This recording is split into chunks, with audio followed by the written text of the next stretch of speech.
Chapter 1301 The Reproduction Overlord appears. What? Arcane was surprised. Knowledge Tower is one of the 6 wizard towers in the Six Rings world, and is as famous as the Wisdom Tower where Shinji is at the moment. Therefore, there is also a Supreme Mage in the Knowledge Tower. Because of this, if it is attacked normally, the Knowledge Tower will not ask for help from the other 5 Mage Towers. And if a Supreme Mage can ask for help from other Supreme Mage, it means that the attacker must be quite difficult. Yeoguang Alice said, could it be? Because there are outsiders present, Alice did not say the name of the breeding overlord, but the meaning of her words was very obvious, and the lantern bearers who attended the meeting reacted one after another. Arcane was stunned for a moment, with a complicated expression, not knowing whether to be happy or sad. If it is true as Alice guessed, the unknown creature that attacked the Knowledge Tower is a meat puppet derived from the power of the breeding overlord, then it means that Alice's plan was successful, and the breeding overlord was really attracted from T33 by them. But it also means that the Six Ring world at this time was targeted by 2 overlords at the same time. Thinking of this, Arcane looked at the lantern bearers in the conference room, as if he wanted to get some advice from them. However, including Alice, the planner, all the lantern bearers had the same nervous and helpless expressions on their faces as him. It was the first time for everyone to encounter such a situation. At this time, the mage who reported the news said, Lord Muxing asked you to lead the team and be responsible for the task of supporting the Knowledge Tower this time. Arcane calmed down. What else did the teacher say? The mage said, Lord Muxing also asked you to confirm it. As for what to confirm specifically, Lord Muxing did not mention it. After waving his hand and letting the mage who reported the news leave, Arcane he said to everyone in the conference room, the teacher should have noticed something. Our plan may have really succeeded. Alice shook her head, it's half successful. The old warrior echoed, yes, luring them here is not a success. Only when the 2 of them fight, it can be considered a real success. Greedy Wolf Henge said, don't guess here, go to the Knowledge Tower to confirm it first. Alice said, it shouldn't be wrong. Although the Storm Supreme Mage of the Knowledge Tower uses most of his strength to fight against the invasion of the Plague Overlord, the other party is a Supreme Mage after all. Even if there is only 1/10 of the remaining strength, it is enough to solve most of the enemies. The enemy that can give him a headache must be not simple. Shinji said casually, pack up and get ready to go. Everyone stopped talking and began to prepare for the war. Yeoguang Alice checked her weapon unit and energy unit. Her weapon unit is very high-end. In addition to melee weapons, there are also a large number of support drones. The firepower of one person is almost equivalent to that of a unit. Her energy unit is a small nuclear reactor that can follow her in the air and provide her with energy at any time. Hengo, the greedy wolf, was debugging his war-level prosthesis. He spent a lot of money to get this war-level prosthesis from Hemtis, and its comprehensive performance is 20% higher than his previous prosthesis. The old warrior put on a new type of nano-armor, and as for the arm he lost in the previous battle with the meat puppet of the breeding overlord, he also replaced it with the latest model of prosthesis. The Arcane, who was at home, was even more exaggerated. Not only did he carry a large number of magic stones, but he also brought an extra staff as a spare. While everyone was busy, only Shinji was leaning against the wall, using the technology ball Xiaoyu and floating in front of him to retrieve the location of the Knowledge Tower. Alice asked, Akaji, don't you need to prepare anything? There might be a big battle later. The old warrior also reminded, don't be careless, those meat puppets are much harder to deal with than you think. As he said that, the old warrior did not forget to show his prosthetic limbs. Shinji smiled and shook his head, I've been ready for a long time. Seeing what Shinji said, everyone stopped trying to persuade him. After all, every lantern bearer has a lot of secrets hidden in him. Shinji didn't want to reveal them, and everyone didn't want to ask about them.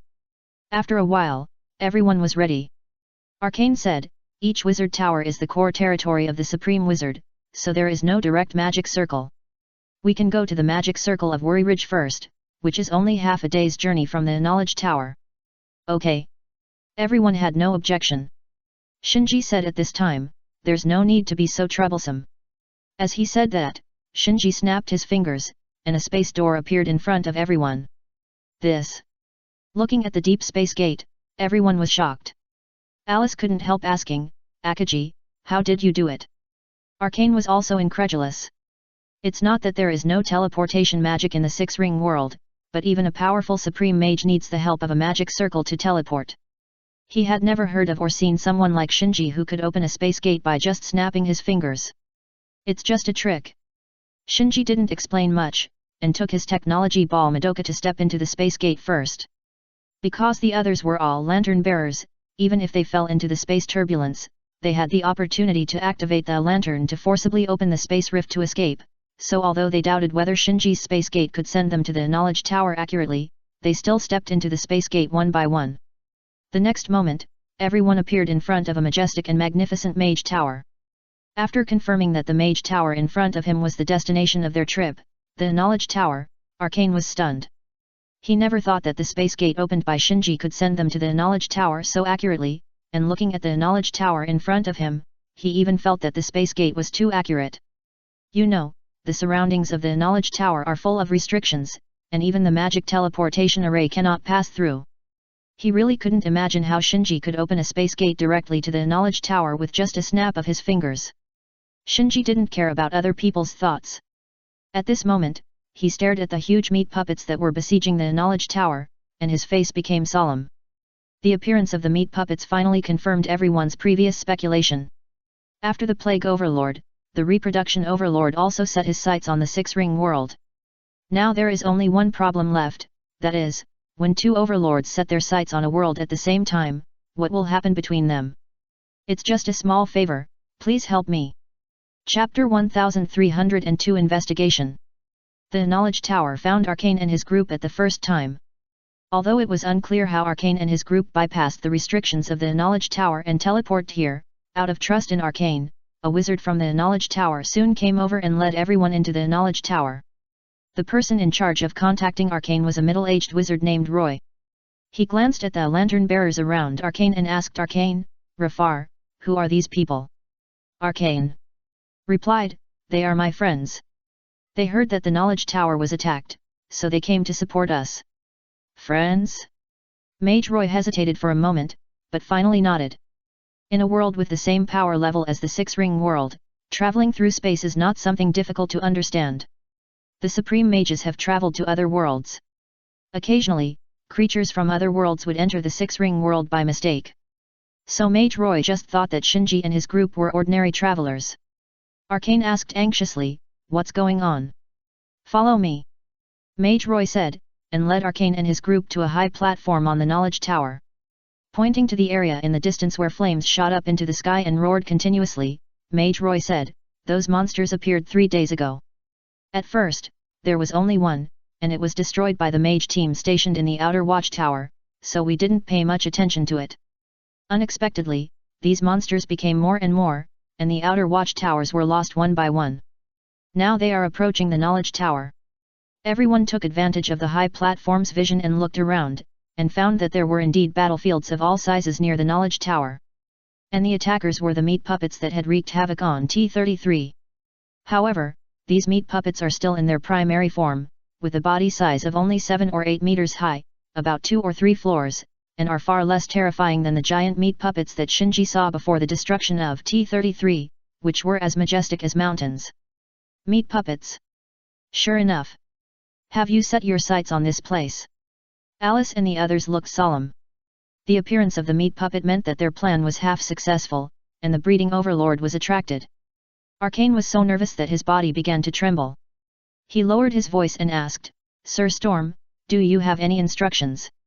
The Supreme Mage guarding the Knowledge Tower was the Supreme Mage of Storm. Mage Roy shook his head, these monsters are very strange. Even the teacher has not been able to analyze their details yet. Boom boom. At this time, a violent explosion suddenly occurred on a nearby battlefield. Arcane and Roy were shocked at the same time, and their faces showed astonishment. Self-destructing magic wand. It turned out that some of the mages on that battlefield could not resist, so one of them had to self-destruct his magic wand to try to destroy the meat puppet. The smoke and dust of the explosion quickly dissipated, and then a huge figure slowly walked out of the smoke and dust and continued to advance towards the direction of the Knowledge Tower. Seeing this scene, the faces of everyone on the high platform all became gloomy. Mage Roy said, did you see that? Those monsters seem to have no sense of pain, nor do they know fear. In addition, they are extremely powerful. Even a high-level mage like me would have a hard time dealing with them. That's why we sent you a message for help. Arcane nodded, I understand. Roy then asked, when will the subsequent mages from your wisdom tower arrive? I can send someone to pick them up. Arcane replied, for now, there are only a few of us coming to reinforce. What? Only you? Mage Roy's face darkened. Arcane did not explain, and directly picked an area with a relatively dense population of meat puppets, saying, we are responsible for this area. Don't worry, we will never let any monster get close to the knowledge tower.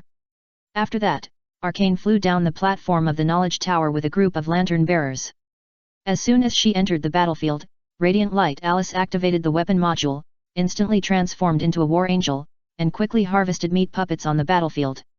Greedy Wolfhenge took advantage of the time bought by Alice's sweep of the meat puppets, and used several weapon modules and defense modules to temporarily build a war fortress in the war zone, and began to provide stable long-range firepower output for the war zone. In just a moment, with the joint efforts of Alice and Henge, the meat puppets in the war zone marked by Arcane were completely wiped out. On the high platform, looking at the lantern bearers who were constantly venting their firepower on the battlefield, Mage Roy was stunned and looked unbelievable. Not only him, but also the mages scattered in the war zones around the knowledge tower were shocked by the fierce firepower offensive of Alice and Henge. In the war fortress temporarily built by Henge, Shinji did not take action, but carefully observed the surroundings. The large-scale appearance of meat puppets means that the breeding overlord has set his sights on this place, but there is only one six-ring world, and Shinji does not believe that the plague overlord will turn a blind eye to the behavior of the breeding overlord. After pondering for a while, Shinji said to the arcane beside him, I'll go take a look somewhere else. Shua. Without waiting for Arcane to agree, Shinji soared into the air, turned into a rainbow light, and disappeared into the horizon in the blink of an eye. The speed was so fast that not only the lantern bearers who were traveling with him, but also the Supreme Storm Mage on the Knowledge Tower couldn't help but exclaimed, because even for him, the Supreme Mage, the normal flying speed couldn't reach this level. On Shinji's side, he arrived in front of a contaminated area in just a moment. If the appearance of the meat puppet is evidence of the invasion of the Six Rings world by the Overlord of Reproduction, then the contaminated areas scattered throughout the Six Rings world are the ironclad evidence of the invasion of the Six Rings world by the Overlord of Plague. However, no matter how Shinji observed, he did not find any what's the difference. He didn't give up, and disappeared from the spot with a whoosh sound. Not long after, he came to another contaminated area. Why is this happening? He frowned slightly.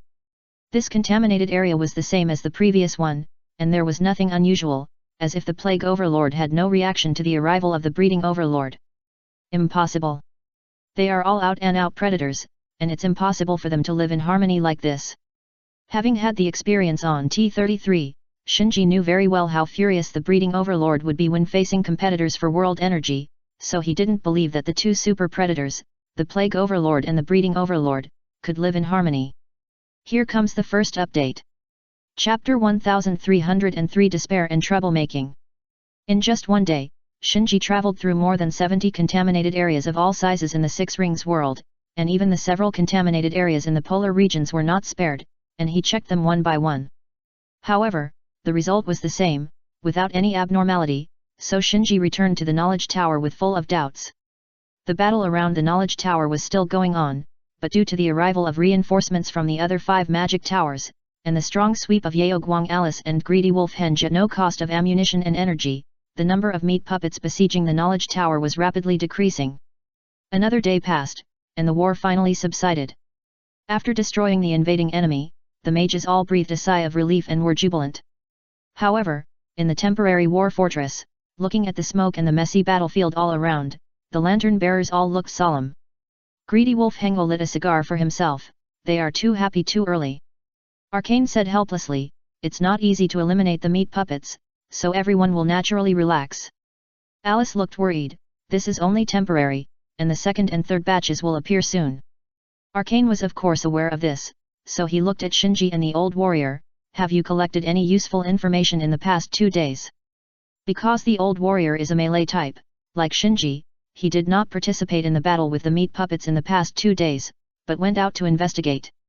When he heard Arcane asking a question, he replied, I went around the surrounding area and didn't find anything abnormal.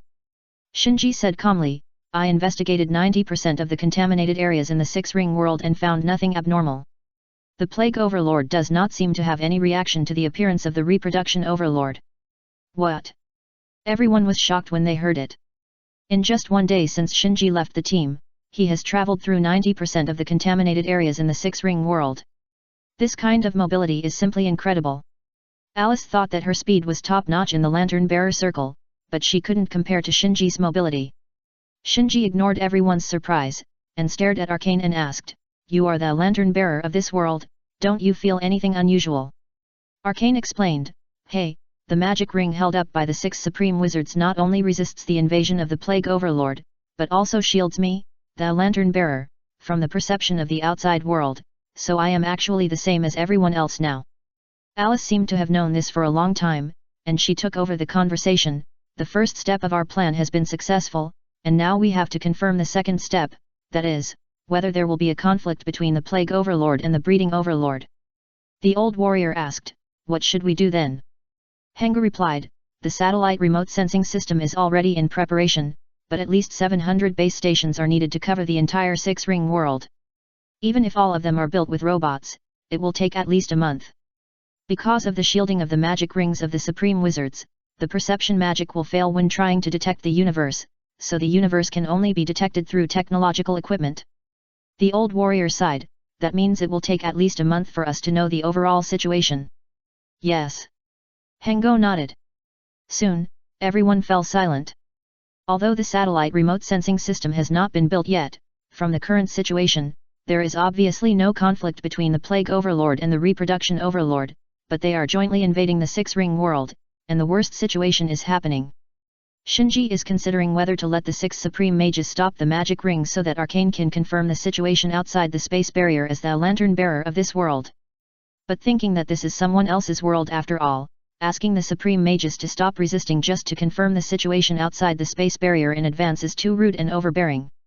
Shinji thought, just wait another month. 20 days passed in a blink of an eye. The base station of the satellite remote sensing system is being laid out in the six-ring world, but the attention of the lantern bearers is no longer on the satellite remote sensing system. Because in these 20 days, the meat puppets of the Breeding Overlord once again launched a siege on the Knowledge Tower. This time, the meat puppets were not only larger, but also as big as a small hill. The number was even more overwhelming and could not be counted. At the same time, in just 20 days, 20 new contaminated areas were added, an increase of nearly 30%. Did the Plague Overlord and the Breeding Overlord have any? There was a conflict, which is unknown at present, but all signs indicate that the invasion speed of the Overlord to the six-ring world is accelerating. According to the data model of Radiant Alice, the lifespan of the six-ring world has been rapidly shortened from the previous 2 years to 6 months. Boom boom. The battle outside the Knowledge Tower is still going on, but because the scale and strength of the meat puppets have all increased, even though the Knowledge Tower has the support of the other 5 magic towers, a large number of surrounding strongholds have fallen one after another within a few days. Alice and Henga vented their firepower frantically, trying to stop the approaching meat puppets, and then they were limited by ammunition and energy. After fighting for most of the day, they had to retreat to the temporary war fortress for supplies. Looking at the meat puppets pouring in from all sides, the pale-faced Alice said to Arcane guiltily, "Sorry, my plan hurt you." Bang! Henga punched the wall next to him fiercely, with a painful expression. Arcane didn't lose his composure. He smiled and said, "I agreed to this plan. You are just helping me. Why apologize?" Alice was a little desperate. Now it is basically certain that when fighting for the world, the overlords will not only not fight each other, but will join forces to invade. My plan has completely failed. Just when everyone was in a gloomy mood, Shinji said, "It's hard to say." What? Everyone was puzzled and looked at Shinji. When the robbers broke the door, they might work together, but when it comes to dividing the spoils, that may not be the case. Shinji said as he looked outside. Alice asked, "Akagam, what do you think?" "Since they won't fight, I'll start a fight." After a pause, Shinji looked at a few people and grinned, "It's already like this anyway, how bad can it get?" After that, Shinji flew out of the temporary war fortress, waved his right hand, and 9 seeking Dao Jades fell into his palm one after another, turning into a dazzling golden sword. Swish! The next moment, Shinji swung his sword. At the moment of swinging the sword, the golden sword in his hand extended dozens of kilometers, tens of thousands of meters long. With just one sword, all the meat puppets that filled the vision were chopped into pieces. It's just a small effort, please help. Chapter 1304 My world is really hopeless. Before Shinji swung the golden wheel reincarnation explosion, most of the battlefields surrounding the knowledge tower had collapsed. The mages scattered on the vast battlefield had either died in battle or been forced to self-destruct to contain the enemy. Only a few high-level mages barely escaped from the battle and retreated in the direction of the knowledge tower in a panic. On the high platform of the knowledge tower, looking at the collapse of the battlefield, Mage Roy looked ashen. He had never thought that the knowledge tower, which had the supreme mage sitting in it, would fall into such a crisis, and he had never thought that the noble mages would be hunted down like the panicked deer on the grassland. Is this the end of the world? Suddenly, he thought of a rumor in the circle of high-level mages that the world was heading for destruction. At first he didn't believe it. In his opinion, the six-ring world with six supreme mage sitting in it had nothing to do with the end of the world. And now, looking at the scene in front of him, he woke up with horror. Swish! At this moment, a brilliant golden light shot up into the sky, so bright that this high-level mage could hardly look directly at it. What is that? Mage Roy's thoughts almost stopped at this moment. There were more than one like him. Whether it was the lantern bearers in the temporary war fortress or the mages who fled to the knowledge tower in a panic, they all stopped and looked at the sky, looking at the dazzling golden sword that was so dazzling that people couldn't look directly at it. Boom boom boom. The next moment, the golden sword swept across. With a deafening roar, pieces of, no, all the meat puppets in sight, all collapsed and melted under this dazzling golden sword. How is it possible? What kind of magic is this? It's too incredible. Everyone on the battlefield fell into a stagnation. You know, those meat puppets are not just big in size. The fire magic of the mages can easily burn a bear to death and set the whole forest on fire, but it can only burn the shell of the meat puppet black. The lightning magic, which is famous for its power, must constantly bombard the same point to barely break through the shell of the meat puppet and cause damage to the meat puppet. So it often takes several or even more than a dozen mages to join forces to barely resist a meat puppet. The situation on the lantern bearer side is slightly better. Alice's weapon module and Hengo's weapon module have been adjusted specifically, but even so, a large amount of ammunition must be poured and a lot of energy must be consumed to destroy a meat puppet. It can be seen how difficult these meat puppets that attack continuously are. But even such a difficult meat puppet, under Shinji's golden sword, was as fragile as a piece of tofu and was swept away in an instant. Even the Storm Supreme Mage who was maintaining the magic ring on the knowledge tower felt a strong sense of crisis when Shinji activated the golden wheel reincarnation explosion. It was as if the golden sword was slashing towards him, he would be like the disintegrating meat puppets, instantly turning into ashes.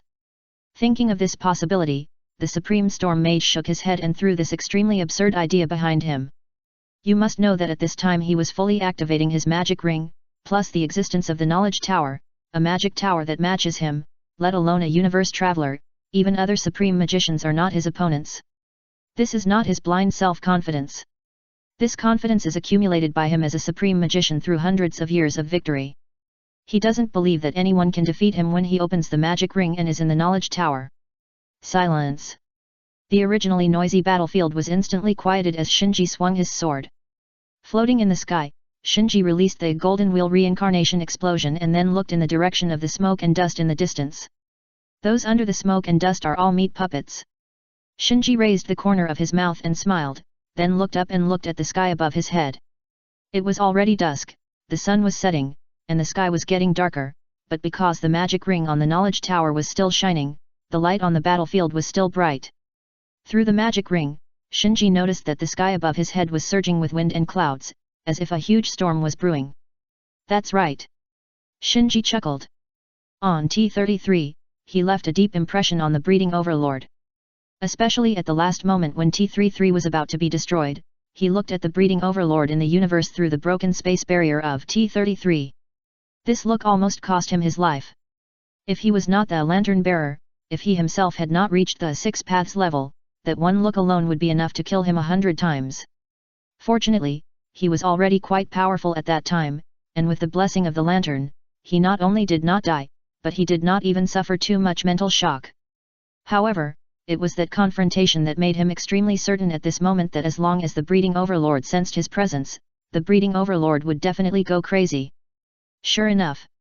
After he launched the golden wheel reincarnation explosion to sweep across the meat puppets, the breeding overlord who was blocked outside the space barrier of the six-ring world became angry.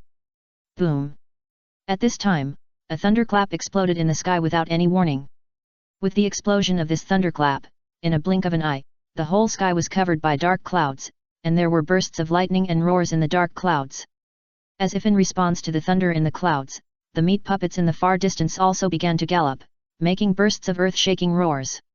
What made people feel even more horrified was that those galloping meat puppets seemed to be stimulated by something, and their already huge bodies began to continue to expand. In front of everyone, their bodies became several times larger. If a meat puppet was only as big as a small hill before, then the size of a meat puppet at this time was close to a small hill. Therefore, in the eyes of the mages, what was rushing towards them was not a monster, but a rolling mountain range. This unrealistic scene was so shocking that many mages collapsed. Some mages knelt on the ground and cried in despair, some mages were at a loss, and more mages muttered prayers in the hope of seeking the protection of the gods. Ah! Arcane sighed dejectedly. Just when Shinji swept the meat puppets, he was still in high spirits, thinking that with Shinji's help, perhaps everything could be saved. Unexpectedly, in a blink of an eye, more, bigger, and stronger meat puppet armies appeared in the field of vision. Even if he was shielded from the perception by the magic rings of the supreme mages, he, the lantern-bearer of this world, could feel the anger of the breeding overlord in the universe. He smiled bleakly at the lantern-bearers around him. My world is really hopeless. The first update is here. Chapter 1305 Provocation. After hearing what Arcane said, Radiant Alice, Greedy Wolf Hengo, and the Old Warrior, the three lantern-bearers looked at each other in silence. It was because they knew the cruelty of the Overlord that they had the idea of fighting against the Overlord. And because of the constant confrontation with the Overlord, they understood the horror of the Overlord more and more, and the despair in their hearts was growing little by little. Especially at this moment, when they successfully led the breeding Overlord from T33 to the Six-Ring World, they found that not only did they fail to help the Six-Ring World break the dilemma of death, but also accelerated the destruction of the Six-Ring World.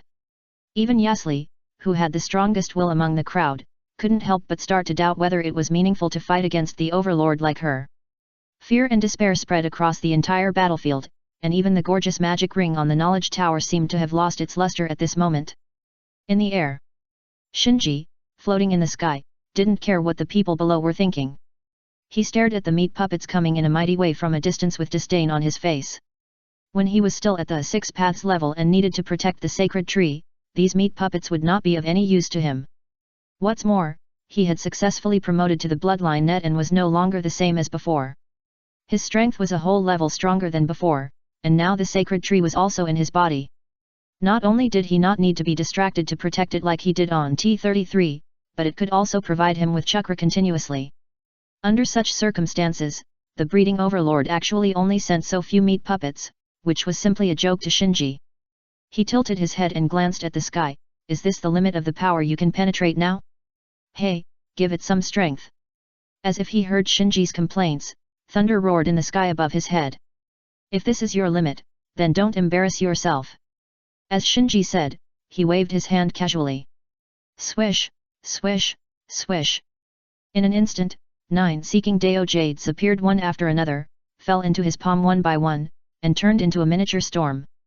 It was really an overreaction to continue using Golden Wheel Reincarnation Explosion to deal with meat puppets of this level. But there were too many meat puppets rolling in, layer upon layer, and there was no end in sight. Ordinary techniques really couldn't deal with them, so this time Shinji launched another technique of the Reincarnation Eye, Silver Wheel Reincarnation Explosion. This large-scale sweeping technique is only slightly inferior to the Golden Wheel Reincarnation Explosion in terms of attack power, but its attack surface is larger and wider than the Golden Wheel Reincarnation Explosion, and is more suitable for the current scene. Go! Then, Shinji casually extended the storm in his palm forward. Boom! The storm instantly grew larger, and in the blink of an eye, it became a huge storm that swept the entire world, roaring towards the group of meat puppets. The already dim world was turned upside down by the Silver Wheel Reincarnation Explosion. The huge meat puppets, like mountains, were no different from the ordinary trees and rocks around them in the face of this extinction-type natural disaster. They were swept by the storm in the same way, and then completely wiped out, leaving only a mess on the ground. Looking from a very high altitude, the area swept by the silver wheel reincarnation explosion was like a work on a canvas being wiped off by a large brush, leaving no trace. If the scene of Shinji using the golden wheel reincarnation explosion to sweep away the meat puppets was shocking to the mages, then the silver wheel reincarnation explosion that Shinji casually launched at this moment, sweeping away the larger and stronger meat puppets, was only a shock to the mages. Radiant Light Alice murmured, "This is a man-made natural disaster." Greedy Wolf Henga said, "Hey, even the forbidden magic of the supreme mages should not have such power, right?" Arcane nodded dully. No matter how much he admired the supreme mages, at this moment he had to admit that Shinji's casual attack had far exceeded the supreme mage's full-strength attack. But this is normal. The supreme mages of the Six Rings world are about the same strength as the complete form of the Witchchin before learning magic, and are very close to the Six Paths level. Now Shinji is at the bloodline net, one level higher than the Six Paths level, so if we divide it roughly, Shinji is actually 2 levels higher than the supreme mage. So as long as Shinji takes action seriously, anyone with a little bit of vision can see that Shinji's strength has surpassed the supreme mage. Now, for Arcane and others, the only question is how much stronger Shinji is than the supreme mage. After a long time, the storm created by the silver wheel reincarnation explosion finally subsided. The meat puppets that were connected and rushed towards the knowledge tower like a moving mountain range before have disappeared now. Everything in sight is desolate, even the famous mountains and rivers that originally existed near the knowledge tower have been wiped out, turning the scene in front of them into a bare plain. Roar! Shinji's attack seemed to have really angered the breeding overlord who was blocked outside the space barrier. A roaring sound like a roar came from the dome covering the entire earth. The roar seemed to hit the heart directly. For a moment, all the creatures who heard the roar, from the supreme storm mage sitting in the knowledge tower to the ants in the cracks in the ground, were all in a strange state of shock and could not extricate themselves. Only the lantern bearers in the temporary war fortress were in a slightly better situation because they were protected by their own lanterns. Yeoguang Alice covered her head and said with difficulty, "What was that sound just now?" Henga shook his head, "I don't know." His situation was worse. He was half kneeling on the ground. There seemed to be something wrong with the consciousness storage card in his prosthesis, and even his words were a little intermittent. The old warrior who practiced martial arts and tempered himself had the mildest symptoms. He barely raised his head and looked in the direction of Shinji in the air. He had a vague feeling that the roar that just came from outside the dome was probably from one of the two overlords, reproduction and plague. In the air. Shinji scratched his ears and spat lightly, "Tisk." Perhaps it was because of the existence of the lantern bearer in the six-ring world, or because the magic rings of the six supreme wizards were working. In short, the power that the reproduction overlord blocked outside the space barrier could penetrate was very limited, so limited that Shinji, the bloodline net, felt bored. However, this was also a great opportunity for Shinji to test the power of the overlord, so he provocatively released the breath of the sacred tree, with the purpose of further stimulating the reproduction overlord and trying to see what the reproduction overlord could do. In addition, let's try what choice the plague overlord would make in this situation. It's just a small favor, please help. Chapter 1306 Breakthrough. As the aura of the sacred tree spread from Shinji's body, the dark clouds covering the sky continued to roll, and finally formed a huge vortex. In the center of the vortex the heart is deep and dark, as if it leads directly to the vast universe. Looking up at the vortex, Shinji's face became a little more solemn. For a moment, he even felt that he was back on T-33, back to the moment when he looked at the breeding overlord from a distance. Shinji worried secretly, can it really break the space barrier by force? If the overlord really has the ability to break through the space barrier by force, it means that how long the world targeted by the overlord can last depends entirely on the mood of the overlord. Even if doing so will cost the overlord some price, for the world targeted by the overlord, it means that the space barrier that blocks the overlord is far less reliable than imagined. The scale of the vortex in the sky is still growing. Even the gorgeous magic ring above the knowledge tower, at this moment, under the vortex covering the entire sky, it seems extremely small. Inside the knowledge tower, the supreme mage of storm, who had just escaped from the shock of the roar, was stunned again after seeing the terrifying vortex in the sky. How is it possible? The calmness on his face, which was usually from the supreme mage, disappeared at this moment, replaced by the same confusion and panic as ordinary mages. However, he soon realized that this was the biggest crisis in the history of the Six-Ring world, so he notified the other 5 supreme mages of the situation here through magic communication, and at the same time, he did not hesitate to use all his magic power to explode the magic ring. The other 5 supreme mages, including the supreme mage of Dusk Star, felt the breath of the coming disaster even without the magic communication of the supreme mage of Storm. After the magic communication of the supreme mage of Storm arrived, they knew the situation facing the battlefield of the Knowledge Tower, and all the 5 supreme mages also exploded the magic ring without reservation, trying to build a magic ring barrier for the Six-Ring world to keep the invading overlord out. Swish! In an instant, the already gorgeous magic ring doubled in size, and the range of the halo radiation even covered the entire battlefield. The huge vortex composed of dark clouds in the sky, under the reflection of the magic ring, seemed not as scary as before. With the explosion of the magic ring, the mages who were previously shocked by the roar of the breeding overlord came back to their senses. Look, it's the magic ring. The supreme mages have taken action. We are saved. Everyone was excited as they watched the confrontation between the magic ring and the vortex in the air. Unlike the mages who were in high spirits, the lantern bearers in the temporary war fortress were much more solemn. They knew very well what was trying to tear through the space barrier and get into the Six-Ring world, so although they were also amazed by the magic rings of the supreme mages, the worry in their eyes did not decrease in the slightest. At this time, Alice looked at Shinji floating in the air and whispered, "What does Akame want to do?" Arcane said, "He wants to lure the overlord in." Greedy Wolfhenge curled his lips, "That guy is really crazier than me. Lure the overlord in? Does he want to fight the overlord alone?" The old warrior shook his head, "If I still have to confront the overlord head-on in the end, I will choose to do it when the space barrier is still intact and there are 6 supreme mages as a helper. Otherwise, if I choose to confront head-on when things get worse, everything will be in vain. Maybe it's too late." Hengo's expression froze. Does he really want to fight the overlord? Is he crazy? Arcane said, "Akagami is the strongest lantern bearer I have ever seen. No, the qualification of lantern bearer should be removed. He is the strongest person I have ever seen." Alice nodded in agreement. "We underestimated him before. He is also the strongest person I have ever seen. He must have his reasons for choosing this." At this point, the eyes of several lantern bearers were all focused on the air, on Shinji. If everything is really as they guessed, the reproduction overlord can break through the space barrier and invade the Six-Ring world. Maybe they can take this opportunity to see the true face of the overlord. This is a once-in-a-lifetime opportunity for all lantern bearers. Crack! Suddenly, a heart-pounding sound of shattering came from the vortex in the sky, as if something important was broken at this moment. Hwalala! Then, before anyone could react, a large amount of black liquid poured out from the center of the vortex. Along with the pouring of the black liquid, there was also a terrifying breath that made people tremble.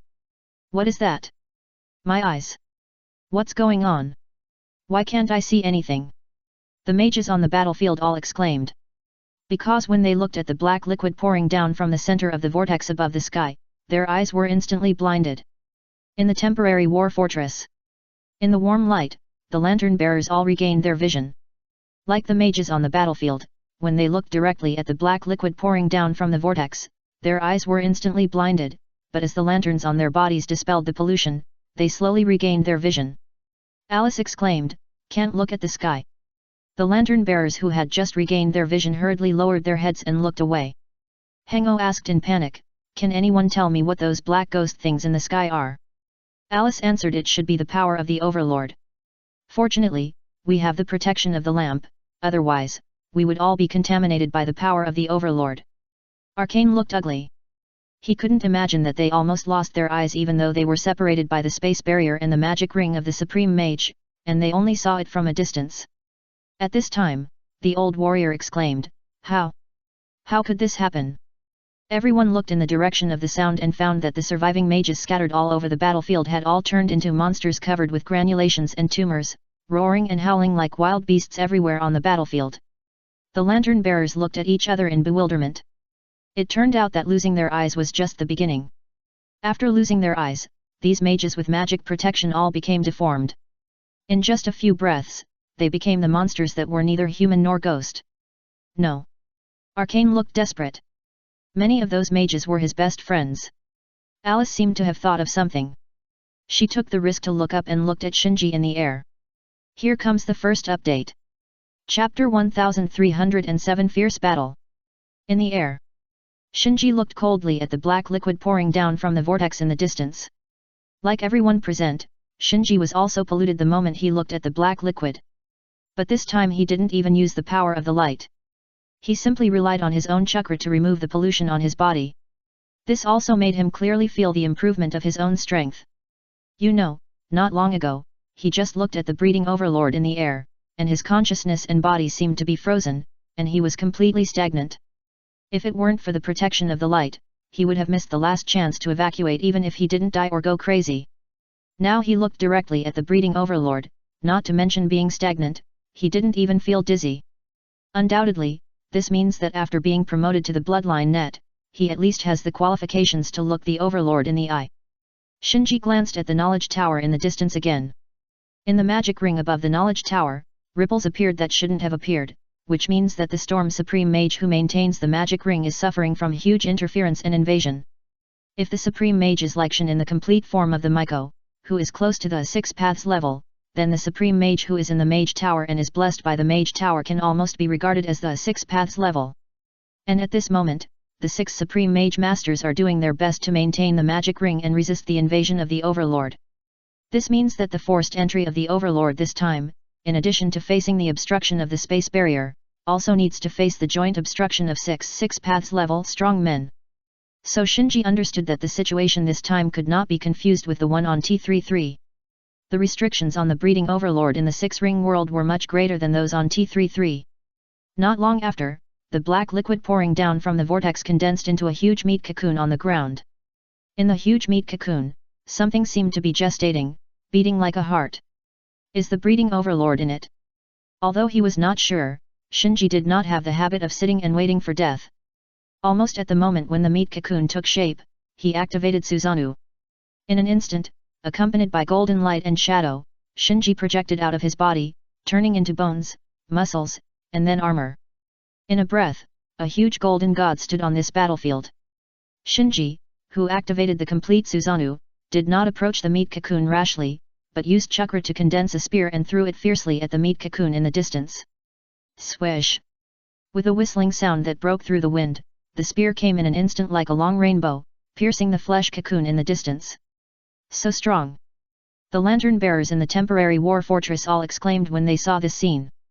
They didn't know what the Susanoo was, but just by feeling, they knew that the spear thrown by Shinji using the Susanoo was very terrifying. However, just when they thought that the spear could penetrate the flesh cocoon, the spear that pierced the flesh cocoon only penetrated a small part and could no longer penetrate. Not only that, as the flesh cocoon broke, a large amount of black poured out from the rupture, and in just a blink of an eye, it corroded the chakra that Shinji had condensed with chakra. This! The lantern bearers were stunned. Shinji in the air did not change his expression, as if he had expected it. Then he activated the Susanoo again, and 2 black shurikens immediately appeared in the hands of the golden giant. Undoubtedly, these 2 black shurikens are different from the previous spears. They are not only weapons materialized by Shinji's chakra, but also infused with the power of Kami eyes. They are the Kami shurikens that Kakashi used to deal with Kaguya Otsutsuki in the original time and space. Since pure physical attacks don't work, let's see if you can block the power of space. After secretly saying this, Shinji urged Susanoo to throw the 2 Kami shurikens in his hand. Shua shua! The 2 Kami shurikens whizzed in, turned into a twisted vortex, and instantly peeled off the outer shell of the meat cocoon. The monster being bred in the meat cocoon was revealed. The monster was long and strip-shaped, like a dragon or a dragon, but it had no horns or scales, but a gelatinous structure all over its body. It was unknown which end was the head and which end was the tail. Perhaps because the meat cocoon was damaged, the monster flew up from the damaged meat cocoon and roamed in the air like a dragon. Humph! Shinji snorted lightly, and immediately urged the Susanoo to meet it. At this time, he no longer cared whether the monster bred in the meat cocoon was a breeding overlord, anyway, he would destroy it first. Boom! Soon, Shinji, who was driving the Susanoo, fought fiercely with the monster in the air. Shinji's Susanoo exceeded the limit of the complete Susanoo, and its height reached an astonishing 1,000 meters. The monster bred in the meat cocoon was also nearly 1,000 meters long, so the 2 sides were roughly the same size, and Shinji's Susanoo even had a slight advantage. This scene stunned everyone present. The strength shown by Shinji refreshed their expectations again and again, making them feel extremely shocked. Of course. At this moment, there are only a few people left on the battlefield who can witness this battle. A large number of mages scattered around the battlefield have now all been distorted into monsters that only know how to roar and howl. So except for the lantern bearers in the temporary war fortress, there are only a few mages in the knowledge tower who are protected by the magic tower and magic ring. Henga asked, "Who do you think will win?" The old warrior shook his head, "It's hard to say." Alice and Arcane did not say anything, but just stared at the battle in the air. At the moment, even these lantern bearers could not judge who would have the last laugh between Shinji and the monster who were fighting in the air. Boom boom.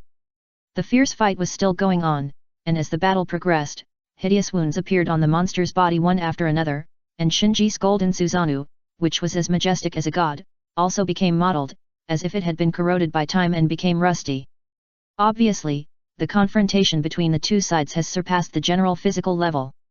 Fortunately, the monster that ran out of the meat cocoon was interrupted by Shinji's Kami Shuriken before it was fully developed, so as the fierce fight continued, it gradually fell into a disadvantage. Boom! With another roar, the monster fell from the air to the ground, causing the earthquake to shake and stirring up smoke and dust all over the sky. At this moment, Shinji, who was driving the Susanoo, also fell from the sky and slashed at the monster's abdomen with a knife, cutting the twisted and struggling monster in half. "It's just a small favor, please help." Chapter 1308, Get Out of Here. As the monster was cut in half by Shinji's Susanoo, a huge amount of black liquid gushed out from the monster's broken end. Sizzle, sizzle. Accompanied by thick white fog, fierce corrosion sounds were heard all around. Shinji's pupils shrank instantly in the Susanoo, and he quickly urged the Susanoo to withdraw and retreat. After retreating for more than 10 miles, Shinji glanced at his Susanoo. At this time, his golden Susanoo had become as dim as rusted copper and iron, covered with various mottled marks. The black liquid that splashed out from the monster's broken end and stained his Susanoo was constantly corroding his Susanoo's armor, and a small part of the area was even completely burned through. As for the long sword in his Susanoo's hand, it had long been corroded to only a hilt. Tisk!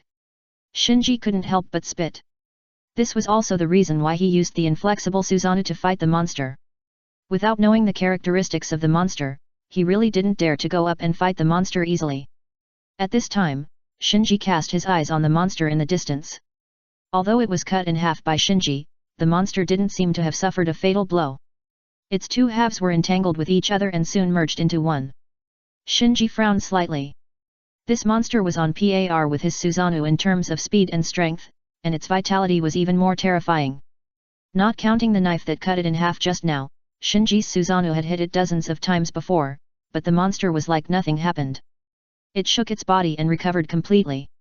In addition, the body of this monster has extremely strong radiation. Once approached, Shinji can clearly feel that his chakra is being disintegrated by this radiation. This is also the reason why his Susanoo became rusty in just a short moment. As for the black liquid sprayed from the monster's wound, even Shinji's Susanoo couldn't resist it. If ordinary people touched it, they would basically die. Swoosh! Suddenly, a hot laser beam shot out from the temporary war fortress and blasted the monster that had just recovered. Roar! The monster hit by the laser beam staggered and then roared. At this time, a large number of barrages, kinetic weapons, and laser weapons were released from the temporary war fortress as if they were free, and they smashed the monster's head in the form of firepower coverage. No doubt. The lantern bearers in the temporary war fortress also wanted to do their best. Shinji, who glanced at it, just raised his eyebrows slightly and didn't stop it. What is the weakness of this monster? No one can tell at present. Let others try, maybe they can get unexpected results. Inside the temporary war fortress, Alice said, the opponent is likely to be the breeding overlord. We can't let Akame fight alone. As she said that, she looked at Shinji in the air. The originally golden Susanoo became mottled and withered, making her feel that Shinji might have reached his limit. Arcane was stunned. Do you want to use that? Yeah. Alice nodded. Henga laughed and said, don't worry, it will take 10 seconds to unlock the warhead command, and it will be officially launched soon. Okay, continue the barrage attack.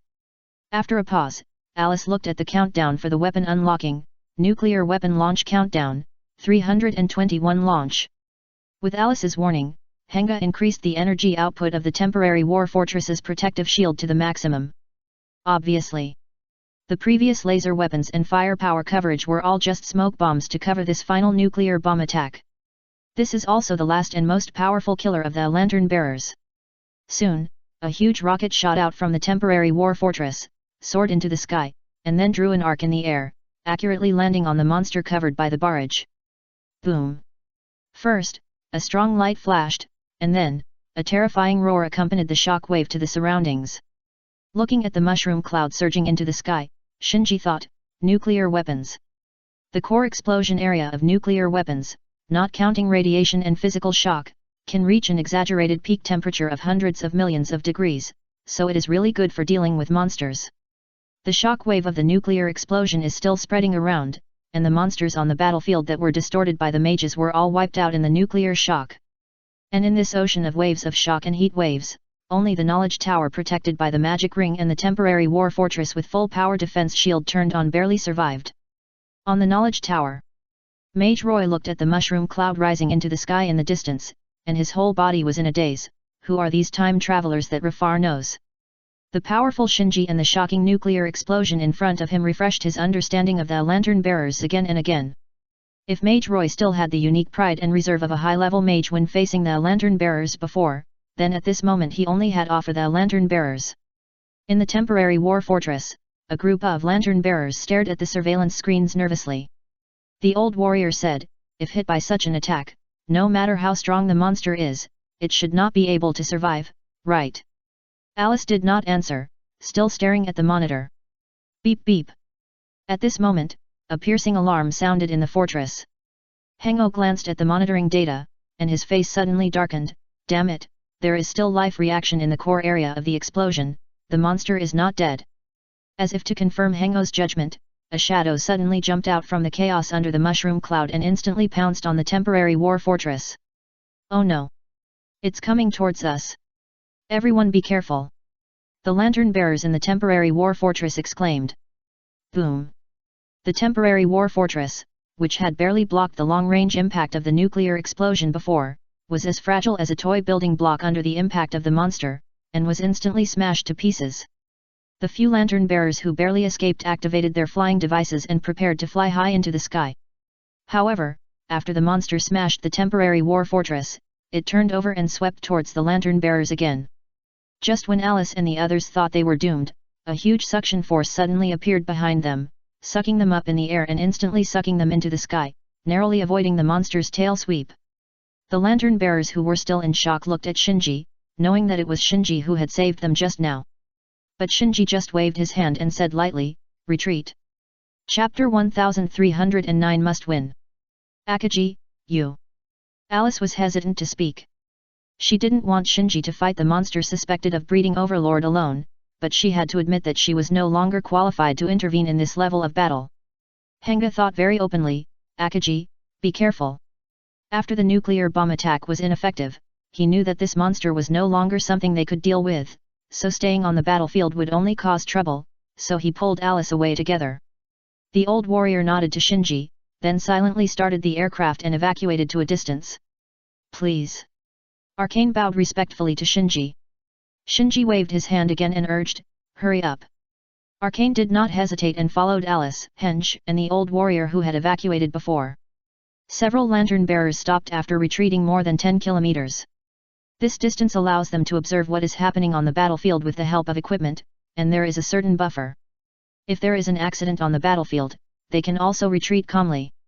Alice asked, is it appropriate to leave Akame alone? What else? Henge sighed and said, even a direct hit of a nuclear bomb couldn't destroy that monster, what else can we do? The old warrior suddenly said, I feel that Chi-Tong hasn't used his full strength yet. What? Stunned for a moment, Alice asked suspiciously, how is this possible? He is so exaggerated, and he hasn't used his full strength yet. Arcane asked, what did you find? The old warrior shook his head, I don't have any basis, but my intuition tells me that he is still in the trial stage. Arcane took a breath of cold air.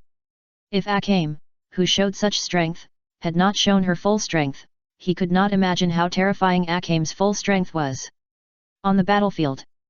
After the lantern bearers withdrew from the core battlefield area, Shinji's eyes turned to the monster that was turning the tide on the ground. The monster's gelatinous shell looked like melted plastic, some of it was burnt and deformed, which showed that the nuclear weapon just now was not without any damage to it.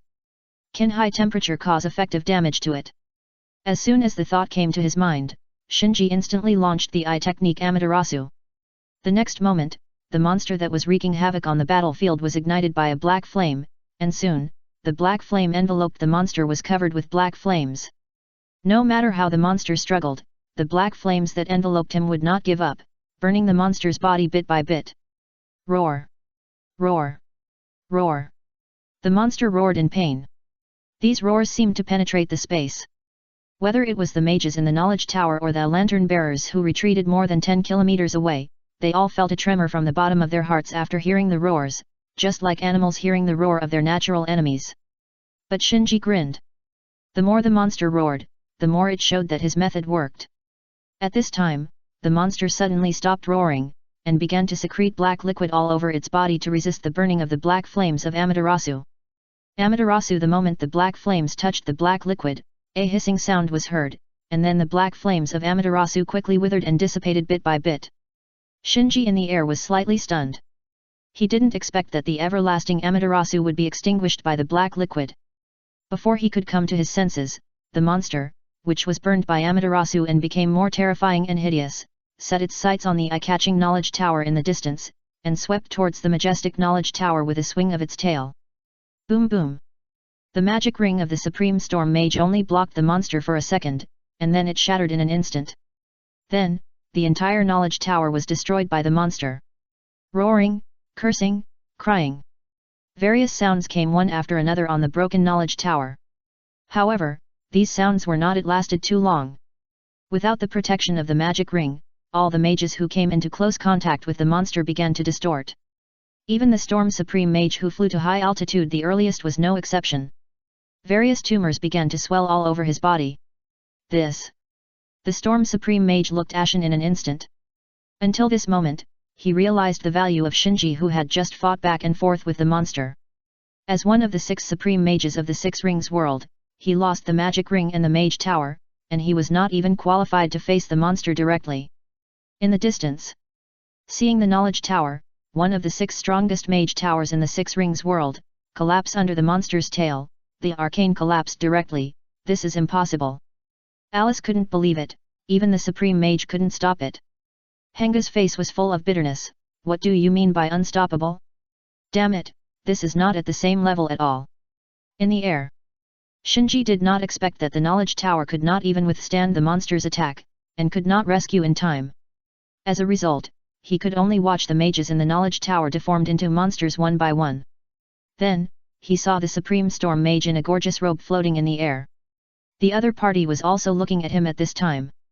There was no extra words, just a look to Shinji, and then the Supreme Storm Mage who was deforming turned into a rainbow light and rushed towards the monster.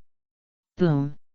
The self-explosion of a Supreme Mage is no less powerful than the nuclear bomb just now. However, like the previous nuclear explosion, after the storm subsided and the smoke and dust dissipated, the monster was still alive and well. Shinji has now determined that even if this monster is not the reproduction overlord itself, it is at least a part of the reproduction overlord. Below the 6 paths level, there is no qualification to even see it, and it will be deformed the moment it is seen. Even the Supreme Mage with strength close to the 6 paths level will be distorted after losing. Even with the blessing of the Mage Tower, it was still unable to resist the distortion caused by pollution, and could only delay the process of distortion at best. This was still the case when the Six-Ring world had a complete space barrier and was protected by the magic rings of 6 Supreme Mages, causing the reproduction overlord to consume too much energy during the invasion, and the flesh cocoon that bred the monster was broken in advance by Shinji, resulting in insufficient development of the monster. If the space barrier had been broken like in T33, the power of the reproduction overlord to break in would only be stronger. So Shinji must win. If he couldn't even solve the reproduction overlord that was weakened layer by layer, how could he face the reproduction overlord in its complete state? Swish! In an instant, Shinji released the Susanoo and summoned 9 Seeking the Way Jades again, holding them in his palm and condensing into a dazzling golden sword. Without any hesitation, Shinji swung his sword fiercely and cut the monster directly into 2 pieces. That wasn't the end, he continued to swing his sword, and saw the sky and earth were filled with golden light and whistling sounds. The 1,000-meter-long monster was instantly cut into dozens of pieces by him, and they were rolling on the ground. Then, Shinji stretched out his left hand and clenched it into the air, shouting, "Earth-shattering star!" Chapter 1310, Hand-rubbing the celestial body. The monster that was cut into dozens of pieces by Shinji's golden wheel reincarnation explosion was instantly sucked into the air by a huge force, along with the soil, gravel, and even the collapsed bricks and tiles of the knowledge tower. These broken bricks and tiles, soil and stones, together with the remains of the monster, condensed into a sphere in the air, and then rose higher and higher, becoming larger and larger, and finally became a huge sphere hanging high in the sky. "Hey!" Shinji panted lightly. Launch such a large-scale earth-shattering star, and the target is a huge monster that is more than 1,000 meters in size. Even Shinji now is inevitably a little tired. Fortunately, the golden wheel reincarnation explosion disintegrated the monster's resistance. The monster was captured by the Chibaku Tensei before it could recover. Therefore, it did not struggle effectively throughout the whole process and turned into a huge stone ball hanging in the sky. Just when Shinji was about to breathe a sigh of relief, his expression suddenly changed and his eyes suddenly looked at the stone ball hanging in the sky. There were faint roars coming from the huge stone ball, and a trace of black liquid oozed out of the cracks on the surface of the stone ball. These black liquids are extremely corrosive. They have penetrated into the surface of the ball, which undoubtedly shows that the entire ball has been corroded quite seriously inside and out. Damn it! Shinji did not hesitate and urged his pupil power again. In an instant, the entire ground was once again subjected to a strong suction force, and whole pieces of rocks were sucked into the air by this suction force and flew towards the stone ball hanging in the sky. In just a moment, the volume of the giant stone ball more than doubled again. "Since you want to play so much, let's play a big one." Shinji still didn't give up. He had a grim expression and kept urging his pupil power to absorb the mountains and rivers in the distance into the air. Although he crushed them all, he finally piled all the soil and gravel on the giant stone ball hanging high. Since the one-time Chibaku Tensei can't completely seal the monster, Shinji can only choose to wrestle with the monster. Anyway, it has come to this point, Shinji can't back down. If the ordinary Chibaku Tensei can't seal the monster, he will create a bigger Chibaku Tensei, just like the moon created by the Six-Path Sage brothers when they joined forces to seal Kagaya Otsutsuki. If even the moon-sized Chibaku Tensei can't seal the monster, then he will create a Chibaku Tensei that is bigger than the moon. He will fight this monster to the end. In the distance, the lantern bearers, who had retreated more than 10 kilometers, had to retreat dozens of kilometers because of the monsters that just went berserk and destroyed the knowledge tower. At such a long distance, even with auxiliary observation equipment, they could not observe everything on the battlefield in detail. But fortunately, they did not need to observe any details now, because the entire battlefield was already in chaos. The knowledge tower, which was one of the 6 holy places in the 6-ring world before, had long since disappeared without a trace. Not only the knowledge tower itself, but also the watchtowers and fortresses that were originally scattered near the knowledge tower, as well as the beautiful mountains, rivers, lakes, forests, and valleys around the knowledge tower, all disappeared. It can be said that within a radius of dozens of kilometers, all the buildings or natural scenery that could be used as references were wiped out in the war, leaving no ruins. As for the mages affiliated with the knowledge tower and the mages who came to support from the other 5 mage towers, they were all wiped out in the war. Even the Storm Supreme Mage, one of the 6 supreme mages, was no exception. In the entire battlefield, only the lantern bearers barely survived. Staring at the giant sphere that was growing bigger and higher in the sky, Radiant Light Alice asked in a trembling voice, "How did Akame do it?" Henga swallowed his saliva. "Don't ask me, what he did has long been beyond my cognition. I even suspect that guy is a disguised overlord." The old warrior laughed and said, "If he was an overlord, we would have died long ago. Except for Arcane, who was still a little lost, the despair of the other lantern bearers has recovered a lot, because from the current situation, Shinji is obviously in the upper hand." At this time, Hengo glanced at the sensor on the prosthesis. The giant ball in the sky has absorbed 5 billion cubic meters of sand and gravel. Alice was shocked and said, "How is this possible? With such a large weight, how strong a lifting force is needed? This is simply not something that human power can do." The volume of the giant ball is still increasing. After a pause, Hango said again, no, while the volume is increasing, the density of the sphere is also changing. Qi Tong is compressing the sphere. The old warrior was not sensitive to these data, so he asked, what is he going to do? Hango said, the sphere is still rising. Judging from the posture, Qi Tong seems to want to lift the giant ball above the clouds. Therefore, in order to prevent the giant ball from disintegrating in the sky, he continuously compresses the density of the sphere to make the entire sphere more solid. As he spoke, Hango was speechless for a moment. Alice, the old warrior, and even the dazed Arcane looked at Hango, waiting for Hango's next words. Facing the puzzled eyes of the crowd, Hango stared and said, is that Arcane guy trying to rub a celestial body with his hands? Everyone looked at each other in silence. If that was the case, they had to re-evaluate Shinji's strength again. On the battlefield, as Shinji continued to pour pupil power into the Chibaku Tensei, the giant ball in the air became larger and larger, almost covering the entire sky. At this point, no roars could be heard in the giant ball, and the black liquid that corroded the ball no longer seeped out. Everything returned to calm, leaving only the roars of the ball constantly rising and rubbing against the air. Looking up at the giant ball that was gradually passing through the clouds and rising to the starry sky, Shinji's face showed a rare sense of fatigue. Because as the sphere continued to grow, the surrounding mountains and rivers within dozens or even hundreds of kilometers were crushed by Shinji's pupil power and added to the giant sphere bit by bit, so the volume of the giant sphere actually exceeded the moon created by the brothers of the Six-Path Sage in the ninja world to seal Kagaya Otsutsuki. In addition, in order to constantly fight against the black liquid and terrifying radiation on the monster, Shinji consumed much more pupil power than the brothers of the Six-Path Sage to seal Kagaya Otsutsuki. After a long time, a celestial body and a moon that belonged to them appeared in the Six Rings world. At this moment, most people in the Six Rings world could clearly see the bright moon in the starry sky as long as they looked up. The first update is here. Chapter 1311 The Broken Balance. Looking up at the moon that Shinji had just rubbed with his hands above their heads, several lantern bearers seemed to have fallen into a dream, with a confused look in their eyes. Did he really create a celestial body? Is this something a human can do? Is he really a disguised overlord? The stunned lantern bearers murmured meaninglessly. In their cognition, only overlords can fight overlords, and now Shinji has sealed the monster suspected of breeding overlords in the celestial body, which makes them have to doubt Shinji's identity. Roar! Suddenly, a roar came from the sky. This roar did not come from the celestial body that Shinji had just created, but from the deep universe. The starry sky above the clouds actually belongs to the scope of the Six Rings world and is also in the space barrier of the Six Rings world. So when Shinji pushed the Akibaku Tensei into the starry sky, he did not push the Akibaku Tensei into the universe where the overlords are. To put it simply, the Six Rings world is an independent plane. The planet where the Six Rings world is located, as well as the surrounding celestial bodies, the starry sky, and everything else, all belong to the Six Rings world. The universe where the overlords live is outside the plane of the Six Rings world.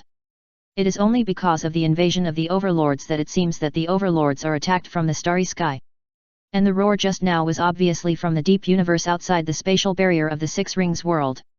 Sure enough, Shinji whispered. Hearing the roar just now, he knew that the monster he had sealed with so much effort was not the real body of the breeding overlord. Or, it was not the entire breeding overlord. However, judging from the anger contained in that roar, Shinji's Chibaku Tensei sealed at least part of the breeding overlord, which should be beyond doubt. Then Shinji glanced around again and found that everything he saw was desolate. Ah! Shinji sighed. He had tried his best to control this battle and not to affect too many people, but at his level, even the aftermath of his moves would be a disaster for ordinary creatures. Although he paid a heavy price, no matter what, this time Shinji still won a small victory over the breeding overlord. Boom boom! Suddenly, a roar came from the sky above without any warning. Not good. Shinji looked up suddenly and found that a vortex appeared again in the deep universe, and it seemed that something was squeezing into it through the space barrier. Undoubtedly, the breeding overlord who suffered a great loss at the hands of Shinji did not want to give up. Realizing that the breeding overlord wanted to fight again, Shinji immediately shouted to the distant Arcane, "Stop it!" Alice was the first to react and urged Arcane, "Quick, use the power of light to stop it." Arcane quickly activated his light.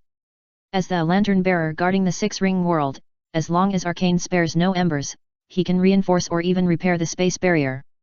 While Arcane activated the power of Lantern to strengthen the space barrier, Shinji was not idle either. He turned into a rainbow light and instantly flew into the starry sky, accurately locating the area invaded by the breeding overlord in the starry sky. Staring at the space barrier that was twisted and deformed under the squeeze of the breeding overlord, Shinji turned his hand, and 9 seeking jades instantly gathered in his palm, turning into a dazzling golden sword. Shinji would not watch the breeding overlord invade, smash his earth-shattering star, and retrieve the sealed part of his body. So he directly activated the Golden Wheel Reincarnation Explosion, guarding the area invaded by the breeding overlord, waiting for the breeding overlord to break through the space barrier, and then stabbed it with a sword to give the breeding overlord a hard blow. At this time, as Arcane activated the power of Lantern, the space barrier of the six-ring world was instantly strengthened, and the breakthrough of the reproduction overlord became slower. Shinji did not relax his vigilance, and continued to pour pupil power into the Golden Wheel Reincarnation Explosion in his hand, ready to go. Crack!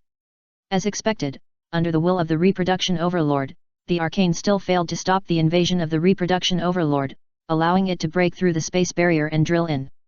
Boom! The moment the reproduction overlord showed its head, Shinji did not hesitate at all, and the Golden Wheel Reincarnation Explosion in his hand suddenly stabbed out, giving the reproduction overlord who had just invaded a head-on blow. Roar! In the deep universe, a soul-shaking roar sounded again. I just don't know if it was Shinji's illusion. Compared with the previous roar, this roar actually contained a hint of pain. And the injured reproduction overlord also sprayed countless black liquids towards the area where Shinji was. Shinji didn't dare to resist. With a wave of his hand, the golden sword disappeared and turned back into 9 Seeking the Way Jades. Then these Seeking the Way Jades merged together to form a sphere, protecting Shinji completely. Swish! Wow! Soon, the sound of corrosion came. Even a strong Seeking the Way Jade could not resist the erosion of the black liquid, and was burned with gaps of varying sizes. Just as Shinji was about to condense the Seeking the Way Jade again, he suddenly felt a crazy palpitation.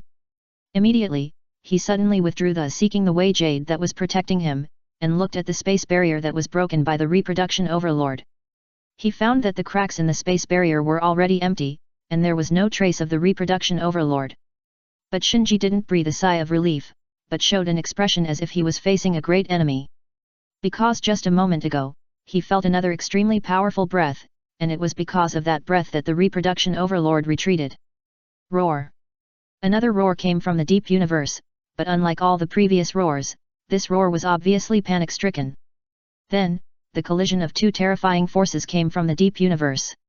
It's the Plague Overlord. Shinji looked extremely serious. He could feel that outside the space barrier of the six-ring world, the reproduction overlord and the Plague Overlord had launched a battle beyond his imagination. From the roar of the reproduction overlord, it can be seen that the reproduction overlord seemed to be at a disadvantage in this battle. Shinji's thoughts were spinning rapidly. Before, the Plague Overlord and the reproduction overlord were obviously at peace and did not interfere with each other. But for some reason, at this moment, the Plague Overlord suddenly attacked the reproduction overlord. I understand, the balance is broken. Shinji suddenly realized. Before, the 2 overlords could live in peace because their strength was roughly equal and neither could do anything to the other. However, as the reproduction overlord suffered losses one after another, and even a part of its body was sealed in the six-ring world by Shinji with the Chibaku Tensei, this balance was broken, so the Plague Overlord chose to attack at the moment when the reproduction overlord and Shinji were fighting fiercely. The second update is here. Please recommend and vote for me. It's just a small favor, please help me. Chapter 1312. If you have the guts, come in. In the deep and boundless universe, 2 powerful and trembling auras are colliding with each other. Shinji, who was guarding the six-ring world, had a solemn expression. Although he was separated from the 2 overlords by a space barrier, after seeing the horror of the overlords, he knew that as long as the overlords were willing, breaking through the space barrier was not a difficult thing to do, it just depended on whether they wanted to pay the price. Slightly narrowing his eyes, Shinji tried his best to sense the battle outside the space barrier. For him, being able to witness the fight between the overlords was undoubtedly a precious experience, so he was unwilling to waste this opportunity and wanted to understand the details of the overlords as much as possible, as well as the way the overlords fought against each other. However, because of the space barrier of the six-ring world, he could only vaguely perceive the battle situation in the universe through the space rift that the breeding overlord had just opened. From the breath of both sides, the plague overlord undoubtedly had an absolute upper hand. The breeding overlord was retreating step by step, and his breath had begun to become a little erratic. The breeding overlord retreated. Shinji frowned. He could clearly feel that the breath of the breeding overlord did not weaken but moved away, which meant that the breeding overlord escaped. And this was not what Shinji wanted to see. According to Alice's plan, the best result was naturally that the breeding overlord and the plague overlord died together, and the two overlords were eliminated at one time. Secondly, one overlord would get rid of the other overlord at the cost of his own serious injury.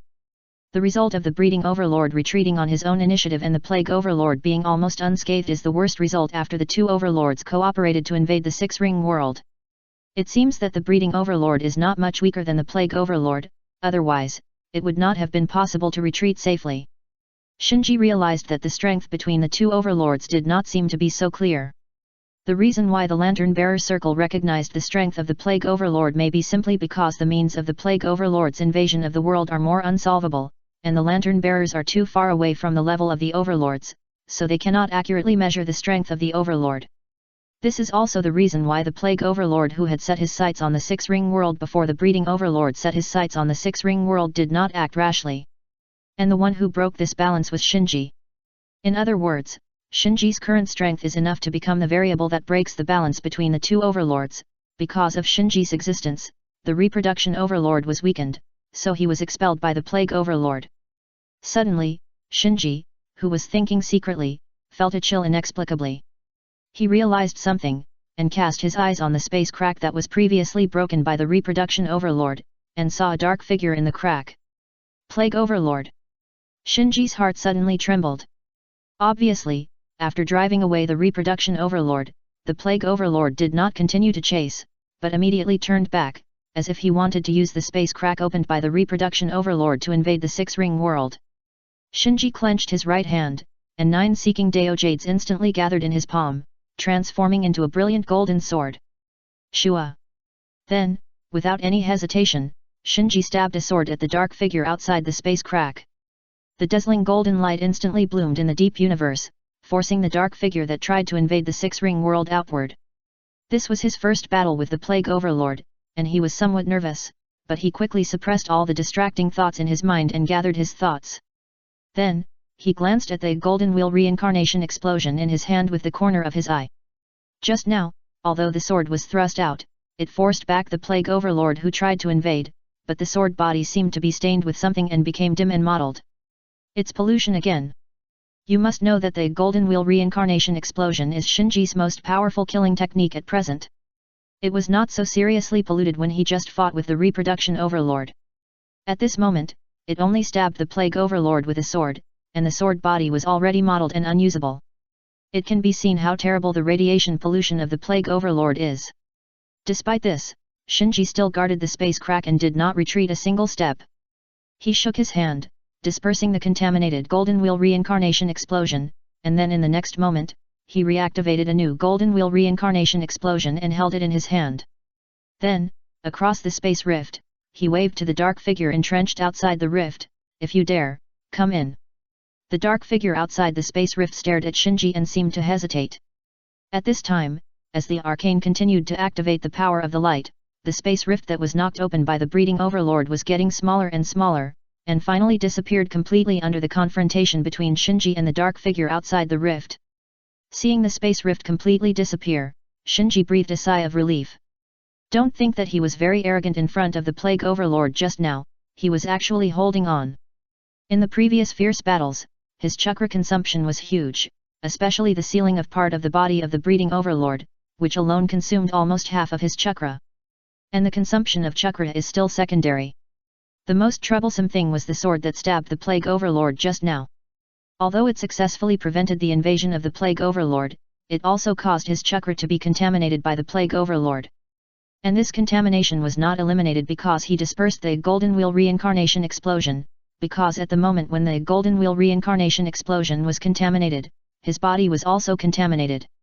However, with the improvement of strength, his chakra's ability to resist pollution has also been qualitatively improved, so the contamination of the plague overlord is only a little tricky for him now, not fatal. After guarding in the starry sky for a while, he returned to the ground after confirming that the plague overlord had no intention of forcing in. Seeing Shinji coming down, the lantern bearers who had been waiting for a long time all went up to greet him. Alice asked, "What happened?" Shinji said calmly, "The reproduction overlord was partially sealed by me, and his strength was damaged, and he was expelled by the plague overlord." Even if they had guessed it long ago, everyone still couldn't hide their surprise. They couldn't imagine that Shinji not only had the strength to face the overlord, but also severely damaged the reproduction overlord and sealed part of the reproduction overlord's body. This was simply unbelievable. If it spread to the lantern-bearer circle, I don't know how many people would be shocked. Shinji glanced at the sky and then said, "The plague overlord wanted to take the opportunity to invade, but I stabbed him with a sword and temporarily forced him back. But he didn't leave and was still peeping at this place outside the space barrier, so we can't be careless." Yes. The lantern-bearers nodded subconsciously and naturally put themselves in the position of subordinates. The first update is here. Chapter 1313 Want to escape? Shinji noticed this, but he didn't care too much. The plague overlord's pollution is still on him, and he needs to remove these pollutions immediately, otherwise, it may leave hidden dangers over time. So he cut to the chase and told the lantern-bearers, "I have sealed part of the body of the reproduction overlord in that moon. After all, he is the overlord, and I am not sure how long it can be sealed, so you must always monitor the situation of that moon." Alice stared at Shinji with admiration and said respectfully, "Don't worry, we will keep an eye on it." Shinji analyzed, "For this part of the body, the reproduction overlord may come back, so in order to guard against the reproduction overlord, the plague overlord should not mess around. You should pay attention to monitoring the contaminated area and re-evaluate the pollution progress of the entire world." Arcane also replied in the tone of a subordinate, "Yes." After explaining the important things, Shinji then he said, "I just fought with the plague overlord and suffered a little loss. I need to rest. I'll leave it to you for the time being." After saying that, without waiting for the reply of the lantern bearers, Shinji opened the space gate and then stepped into the space gate and left. After Shinji left, Henga slapped himself and asked, "Am I dreaming? Everything in front of me is real? The reproduction overlord was partially sealed by us, and the plague overlord was repelled by us head-on." The old warrior corrected, "It's not us, it's Chi Tong. It doesn't matter." Henga waved his hand and smiled, "We are all one family." Arcane breathed a sigh of relief, thanks to him. Alice came back to her senses and said, "We must do well what Chi Tong told us. Remote sensing guard the star system needs to continue to be built, and the monitoring of various polluted areas must also be arranged." Henga became serious, "Leave this part to me." The old warrior said, "Although I can't help much, it's no problem to run errands. I'll help you." Henga was not polite, "Okay." Alice said to Arcane again, "The knowledge tower collapsed, the supreme storm mage died, the loss of this battle is too great, and the matter of eliminating the impact can only be handled by you." "Yes." Arcane agreed. The death of a supreme mage is definitely a shocking event in the Six Rings world, not to mention that the knowledge tower also collapsed, and a large number of mages died, so only Arcane can bear this matter. He must try to downplay the impact of this battle and reduce the pollution of the overlord to delay the overlord's corrosion of the Six Rings world. Alice finally said, "I will take advantage of this time to recruit some more people." When she said this, Alice's face was full of hope. There are definitely more lantern bearers who want to fight against the overlord in the circle.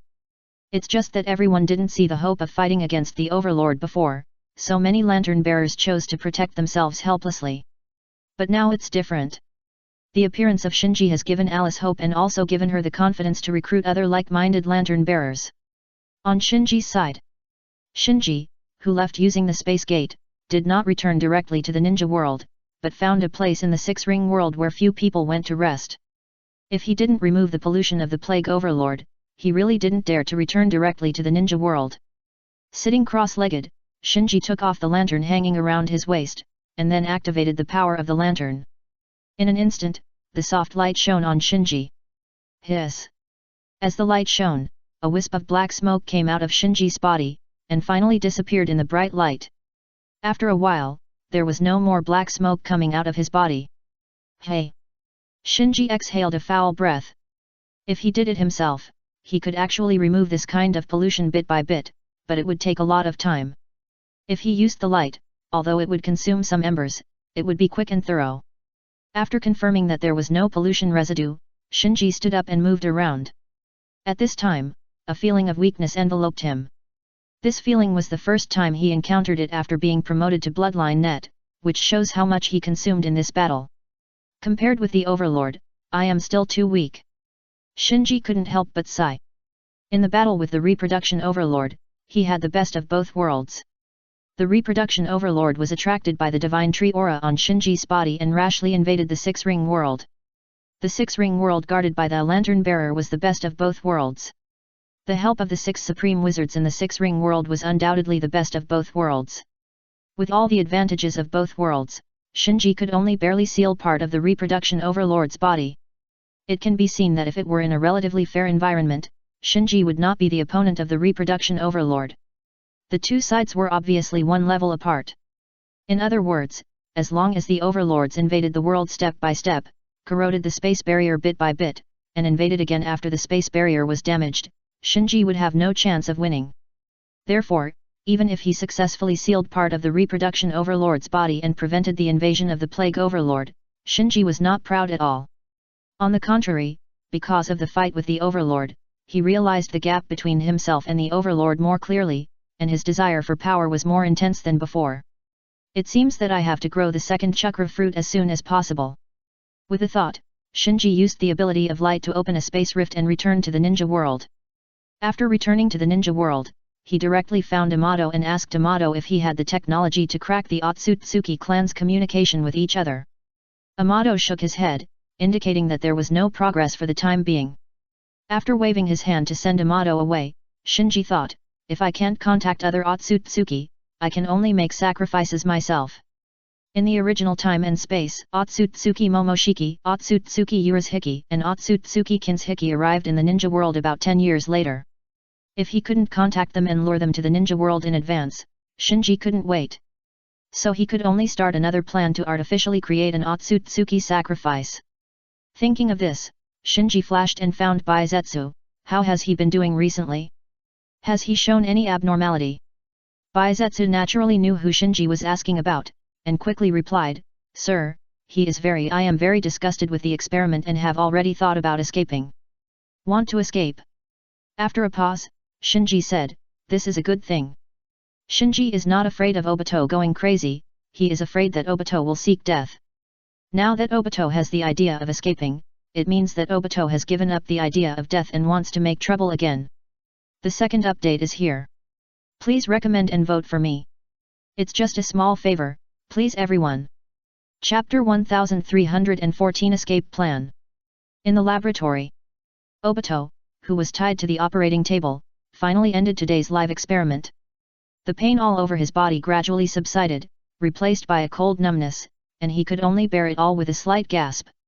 At this time, he heard the conversation of the researcher in his ears. 029's body is so highly fused with the white Zetsu cells. Has the quality of the chakra in his body reached the peak limit of the normal level? Well, it is indeed the peak. Obito's ears moved and he listened attentively. He knew that the 029 the researcher was referring to was him, but he didn't quite understand what the so-called peak limit was. The two researchers continued to chat. I heard that Group 3 has made new progress. SHH, keep your voice down, don't let 029 hear it. What does it matter if he hears it? Can he still escape? That's right. What results did Group 3 produce? It's related to 029, and I don't know how they did it. It is said that they evolved 029's pair of Manjiki Sharingan into Eternal Manjiki Sharingan. Hearing this, Obito trembled all over and thought, my Manjiki Sharingan has become Eternal Manjiki Sharingan? How is it possible? Uchiha Madara once told him that if he wanted to evolve the Manjiki Sharingan into the Eternal Manjiki Sharingan, he had to fuse a pair of blood relatives' Manjiki Sharingan. So for him, a loner, he had long given up on this.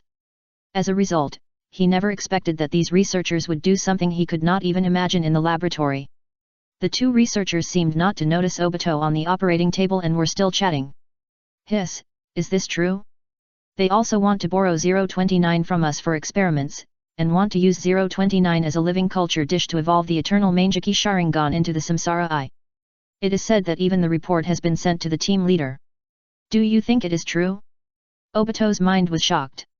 He had long guessed that the Samsara Eye and the Sharingan were inextricably linked. After all, Uchiha Madara had a pair of Samsara Eyes, but it was not until he heard the researchers chat that he was sure that the eternal Mangeki Sharingan was the key to impacting the Samsara Eye. Living Petri dish. The more Obito listened, the more active his mind became. Soon, the two researchers stopped chatting and took Obito back to the temporary cell. It was called a temporary cell, but in fact it was a detention room for several nearby laboratories to extract experimental live bodies, so there would occasionally be other inmates in it. For example, a few days ago, Obito met Haiden in the temporary cell. Being locked in the cage, Obito felt that there seemed to be another breathing sound in the temporary cell, so he asked, "Who?" White Zetsu said weakly, "It's me." White Zetsu. Obito was stunned. Although he had lost his sight, he was very familiar with White Zetsu's voice, so he recognized it immediately. Then there was a long silence. As living subjects of the experiment, the two of them were obviously not in the mood to chat. After a long time, Obito suddenly said, "Which group are you in?" White Zetsu replied, "Group 3. Group 3. Obito thought that his Sharingan was made into the eternal Mangeki Sharingan by Group 3, so he asked, "Have you seen my Sharingan?" "No, I was used for cell-related experiments by them." After a pause, White Zetsu asked curiously, "Is your Sharingan in Group 3? Obito kept silent.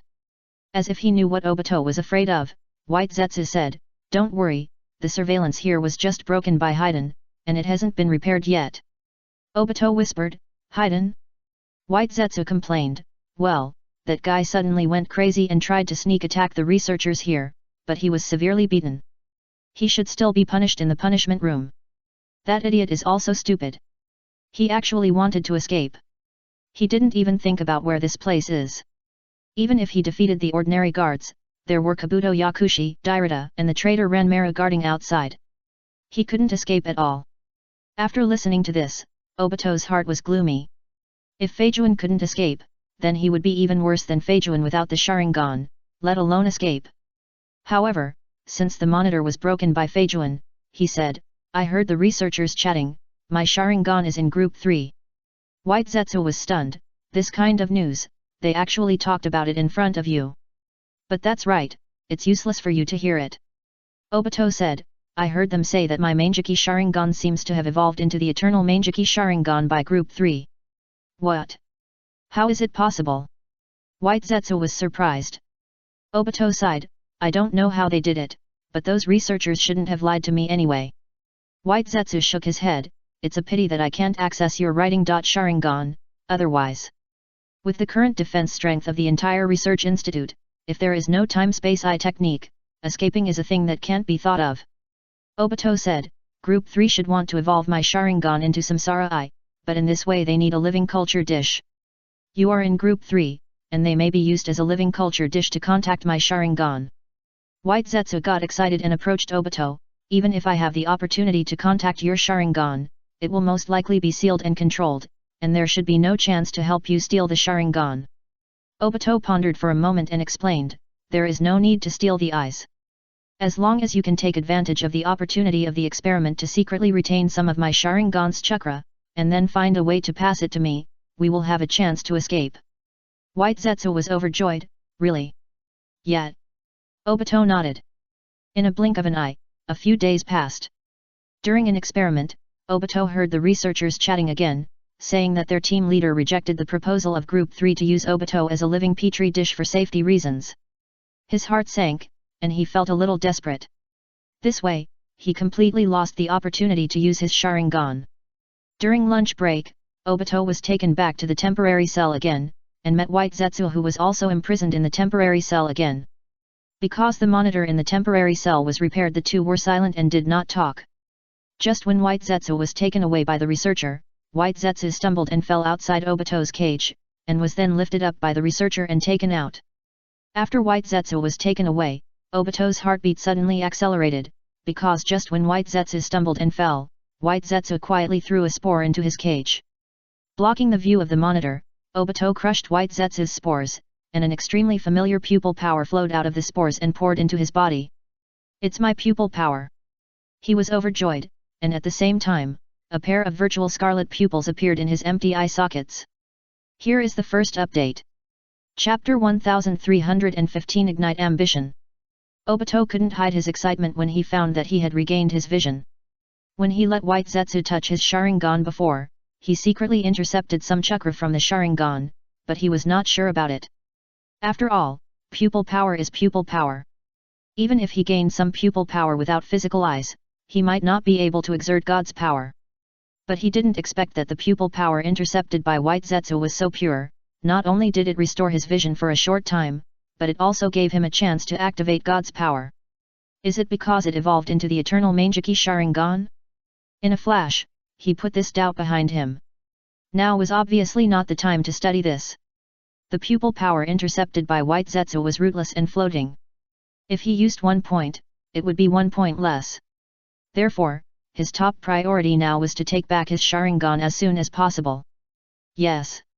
Even in such an adverse situation, Obito did not think of escaping immediately, but wanted to take back his Sharingan. So, he immediately calmed down and considered the next action. Although he lost his eyesight during this period, he still silently remembered the terrain of the laboratory. In addition, White Zetsu told him the approximate location of the 3 laboratories before, so he identified the direction for a moment, and then instantly became virtual. He knew that from the moment he became virtual, the time left for him would start to count down, so he did not dare to delay and went through the laboratories one by one in the virtualized state and found the laboratory of Group 3. Of course, the reason why it was so easy to find the laboratory of Group 3 was because he saw the White Zetsu being tested on the operating table. Bang bang! As soon as Obito exited the virtualized state, he instantly attacked and silently knocked down the 2 researchers who were testing White Zetsu. White Zetsu, who was tied to the operating table, cried out, "Help me, I know where your Sharingan is." While Obito untied the tied White Zetsu, he asked, "Where is it?" White Zetsu pointed in a direction, "It's in that storage room." Obito rushed over, and then used up the remaining power of his eyes to activate the hollow, passed through the door of the storage room, and saw the neatly arranged rows of nutrient tanks in the storage room. And in these small nutrient tanks, without exception, all of them floated pairs of scarlet Sharingan. Damn, which pair is mine? Obito was extremely anxious. There were surveillance cameras in the temporary cell, and he could not hide it for long by escaping with hollow, and he might be exposed at any time. But soon his face was filled with joy, because among the small nutrient tanks, there was a kin with the word Kamiyu clearly marked on the label. "It's my Sharingan." Obito immediately opened the small nutrient tank, then took out a pair of Sharingan from the tank and put them into his eye sockets. Instantly, a dizzy feeling attacked Obito, causing him to stumble a few steps. But he soon adapted to it, and was surprised to find that his Sharingan pupil power had increased several times more than before. Is this the eternal Mangeki Sharingan? Ding ding ding! Just as Obito was stunned, a shrill alarm sounded in the laboratory. "No, we've been discovered." Obito didn't dare to stay any longer, and quickly glanced at the storage room, then his eyes lit up, put several culture dishes into his pocket, and then activated the hollowification to return to the laboratory of Group 3. At this time, White Zetsu was in the laboratory. Huang was at a loss. Seeing Obito coming out of the storage room, he quickly approached him and said, "It will be too late if we don't escape now." Yet, Obito didn't say a word of unnecessary nonsense. He just nodded and activated the God of Power to throw White Zetsu into the God of Power space, and then he disappeared in the twisted vortex. After an unknown amount of time, the two appeared in the remote Tea Kingdom. After throwing White Zetsu out of the Kamui space, Obito came to the seaside, feeling the surging pupil power in his eyes, and said excitedly, "I have the eternal Mangeki Sharingan." White Zetsu came over. "Yes, this time we can be regarded as a blessing in disguise. With this pair of eternal Mangeki Sharingan, we are no longer afraid of being hunted by them." But Obito shook his head, "We can't beat A with just a pair of eternal Mangeki Sharingan." White Zetsu doubted, You don't really want to attack the Samsara Eye?" Obito smiled and asked back, "Why not?" By eavesdropping on the researchers' chat, he already knew the conditions for opening the Samsara Eye. First of all, of course, there must be a pair of eternal Mangeki Sharingan with pupil power reaching the peak state, and the second is the chakra of Otsutsuki Indra and Otsutsuki Ashura. Uchiha Sasuke is the reincarnation of this generation of Otsutsuki Indra, so the laboratory stores a large amount of Sasuke's chakra as experimental materials. He only needs to steal some of Sasuke's chakra from the laboratory to gather Otsutsuki Indra's chakra. As for Otsutsuki Ashura's chakra, it is even less of a problem. Because the previous reincarnation of Otsutsuki Ashura is the first generation Hokage, White Zetsu is created by Uchiha Madara by combining the power of the sacred tree and the cells of the first generation, so White Zetsu contains the cells of the first generation.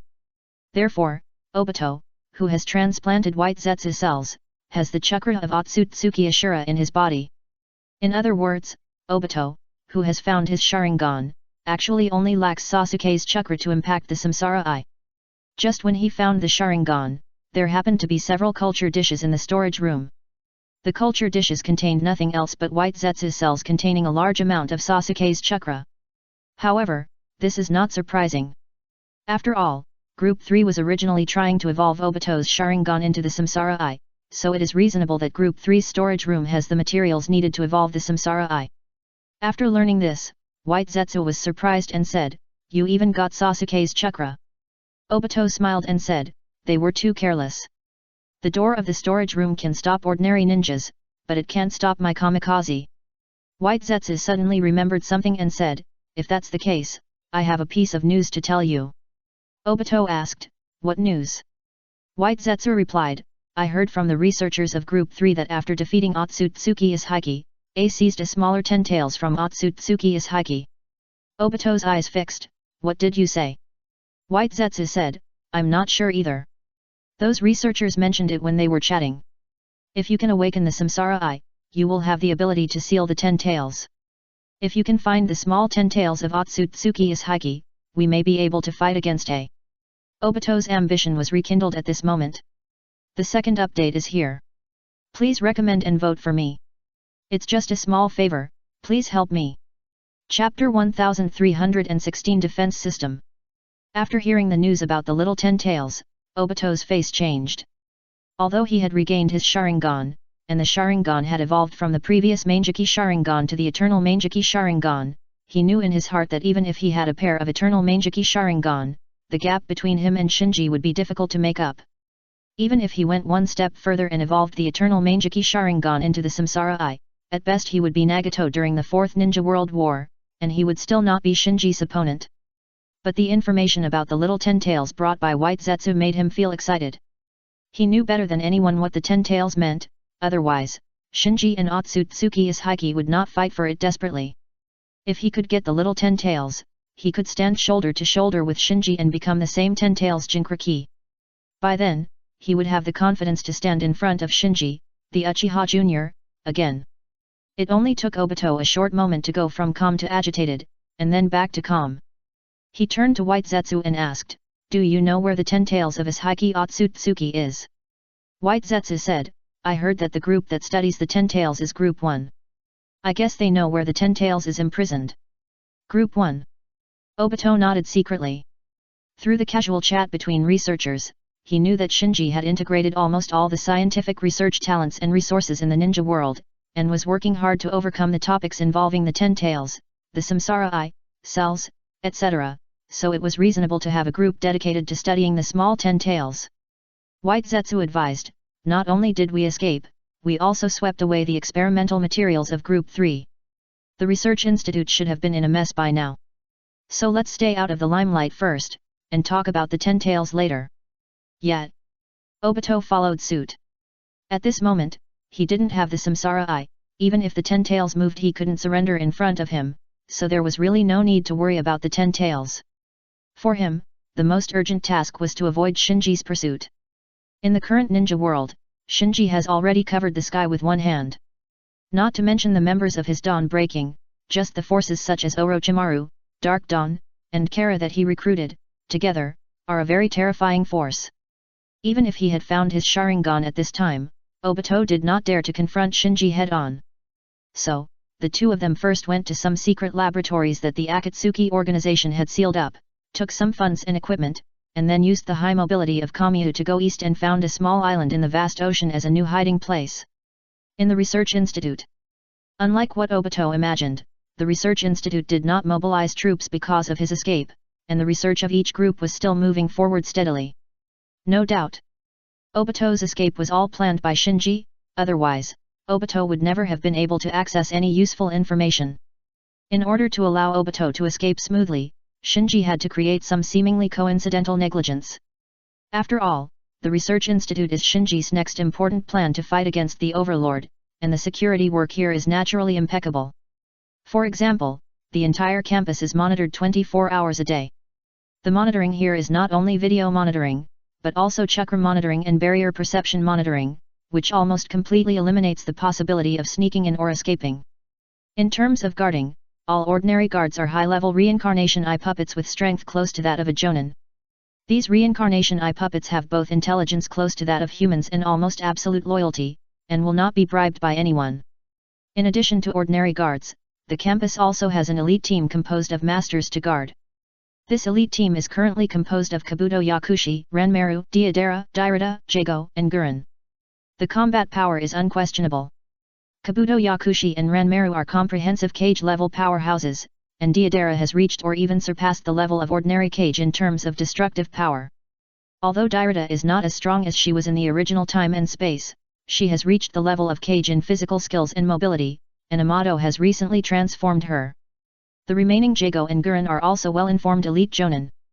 These people form a team, which fully combines perception, reconnaissance, physical skills, ninjutsu, and illusion, without any shortcomings.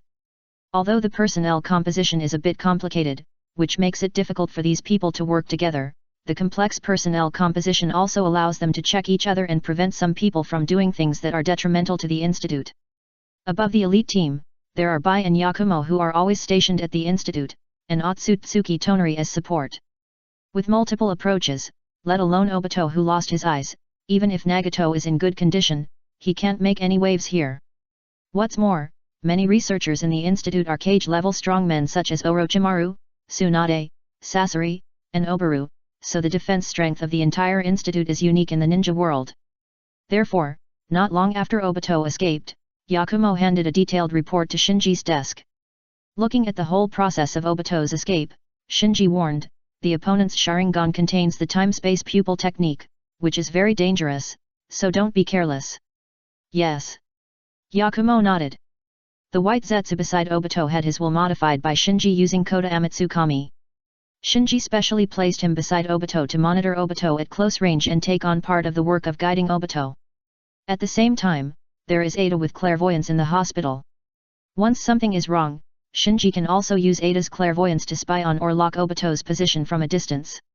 With two approaches, as long as the supervisor is not careless, no matter how dangerous Kamyu is, Shinji does not have to worry about Obito. Anyway, he only has Ama Wado that can block space, and this technique completely defeats Kamyu. Even if Obito can control the Samsara Eye in the original time and space, it does not mean that he can definitely awaken the Samsara Eye. Let's wait and see. Shinji sighed secretly. Even if everything goes well, it will take time for Obito to awaken the Samsara Eye, so there is no need for him to keep an eye on Obito at this stage. What really concerns Shinji are Karin, Hikari, Shin, and Suzuki. The Battle of the Six Ring World made him clearly feel the influence of the Six Supreme Mages on the battle situation. It can be said that Shinji was able to repel the Breeding Overlord and even seal part of the Breeding Overlord invading the Six Ring World with Chibaku Tensei. The Six Supreme Mages played an indispensable role. So he wanted to learn from this and establish a defense system in the ninja world like the Six Ring World, which is constructed by the Six Supreme Mages working together to cast magic rings. The first update is here. Chapter 1317 Legacy. Once the ninja world defense system is established, Shinji can repeat the battle he fought against the reproduction overlord in the Six Ring World. And if he can successfully seal a part of the Fear Overlord, it will greatly reduce the threat of the Fear Overlord to the ninja world. This is also the most practical method Shinji can think of at present. However, it is obviously not an easy task to establish the ninja world defense system. First of all, the ultimate secret magic ring of the Six Ring World is good at defense, shielding, and purification, and is the most suitable means to resist the invasion of the Overlord. Because of this, sometimes even the arcane the Lantern Bearer can't help.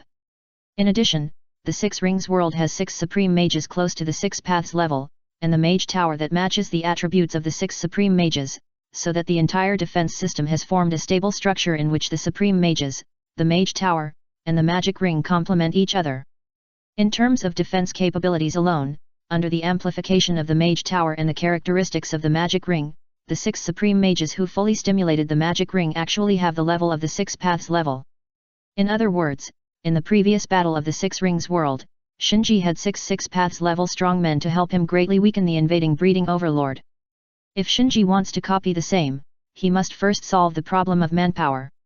He must first gather at least 6 paths level strong men, and then find a way to let these 6 paths level strong men work together, so that the single fight can be turned into a complete set of defense systems that can complement each other. In terms of manpower, currently, only Tonari meets the standard, and this is even taking into account the giant Samsara Eye on the moon. Others, such as Karin, Hikari, Shin, and Suzuki, are more or less far from the 6 paths level. As for the wedge previously given to Karin and Hikari, Shinji is ready to take it back. Firstly, the wedge is a different type of chakra for Karin and Hikari, and as Shinji's strength continues to increase, the harm of the wedge to Karin and Hikari will become greater. After all, the wedge is ultimately a means for the Otsutsuki clan to seize the vessel. Secondly, giving the wedge to Karin and Hikari will also weaken Shinji's own strength. When facing a formidable enemy like the Overlord, a group fight is meaningless. The Storm Supreme Mage of the 6 Rings world is a typical example. After losing the amplification of the Mage Tower, his defense ability dropped to the 6 paths level and he couldn't even protect himself. He was instantly contaminated and deformed by the breeding Overlord. So when facing the Overlord, a bloodline net is far better than a group of 6 paths level. Shinji can only strive for a slight chance of completely defeating the Overlord by constantly breaking through the upper limit and making his own strength approach the Overlord little by little. Without the wedge, Karin and Hikari can't reach the 6 paths level. And there is only one little 10 tails.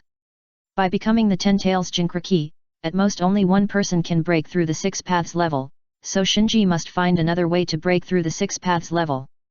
This is why Shinji attaches so much importance to the research institute.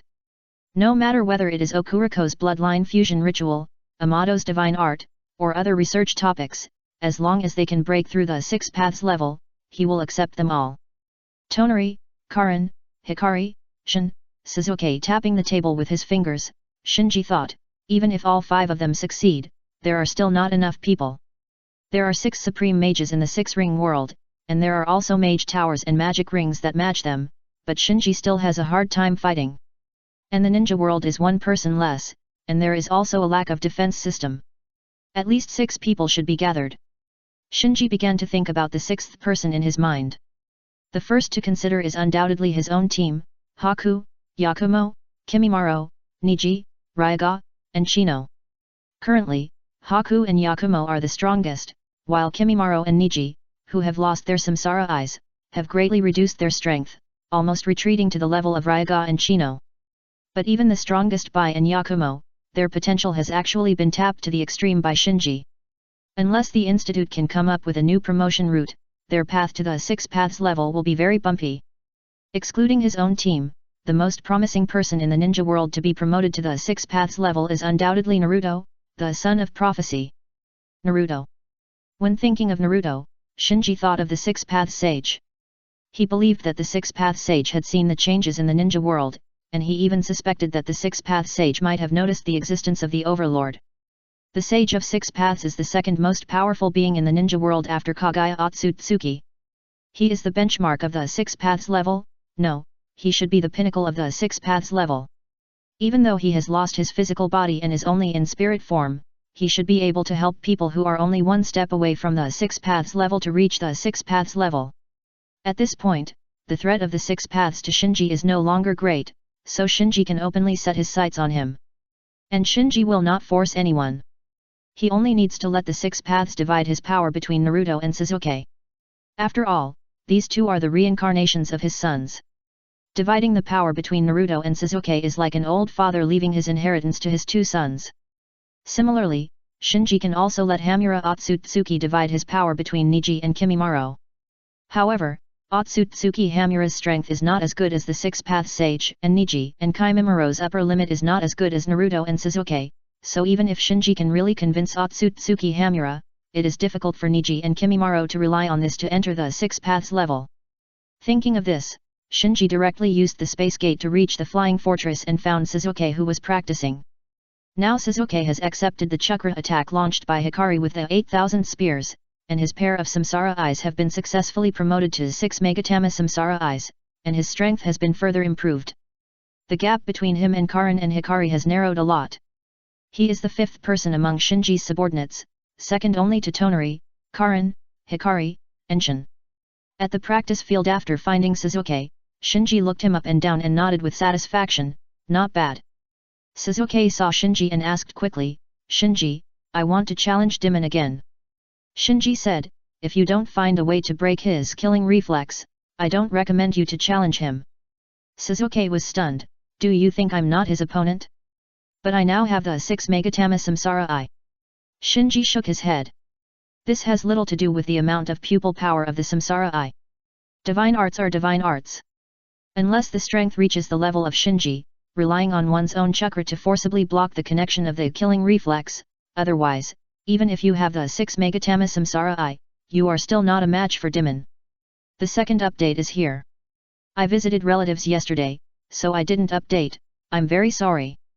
Chapter 13-18 Arrival at Miyaboku Mountain. Suzuki had a gloomy face, and seemed to be a little unconvinced by Shinji's judgment. Hee. Shinji smiled. He understood Sasuke's expression at a glance. Anyway, he went to Suzuki this time to test Sasuke's current strength, so he waved to Suzuki and signaled to spar with him. Sasuke's eyes lit up and he immediately became alert, be careful, I'm going to attack. Swish. The next moment, Suzuki activated the heavenly hand power and exchanged positions with the air behind Shinji, then activated the Chidori without any seal and stabbed Shinji's back. He knew that even if he had the 6 Megatama Samsara Eye, he could not be Shinji's opponent in terms of hard strength, so he planned to surprise him. However, just when he thought his surprise attack could cause some trouble to Shinji, Shinji did not even turn his head, but just slightly turned sideways, accurately avoided Sasuke's Chidori surprise attack, and then reached out and grabbed Sasuke's right hand that launched the surprise attack. This. Suzuki was startled and hurriedly tried to break free. But no matter how hard he tried, his right hand, which was held by Shinji, could not break free, as if it was firmly locked by fine steel. Shinji looked at Suzuki calmly, your killing intent can't even deceive me, let alone deal with Demon who masters divine arts. After reaching a certain level, in addition to basic abilities such as strength and speed, the control of killing intent, emotions, and even mentality are important indicators to measure the strength of a ninja. The surprise attack that Suzuki launched with the heavenly hand power just now was perfect at the level of Cage or below. But once it reached the level of Super Cage, or the 6 paths level, his surprise attack had many problems. Not to mention Shinji, even if it was Karin, Hikari, or even the weaker Haku, Sasuke's surprise attack this time might be ineffective. Killing intent. Suzuki seemed to understand something. Shinji then let go of Sasuke's right hand. Naruto is ahead of you in controlling his killing intent. Suzuki said, I will catch up with him. Shinji shook his head. The experience of genocide made Suzuki eager for quick success, but this is both his shortcoming and his advantage. At least it gives him the motivation to keep improving. Then, Shinji mentioned to Suzuki that he needed at least 6 path strong men. Suzuki said quickly, Shinji, I can do it. Well, I have already counted you in.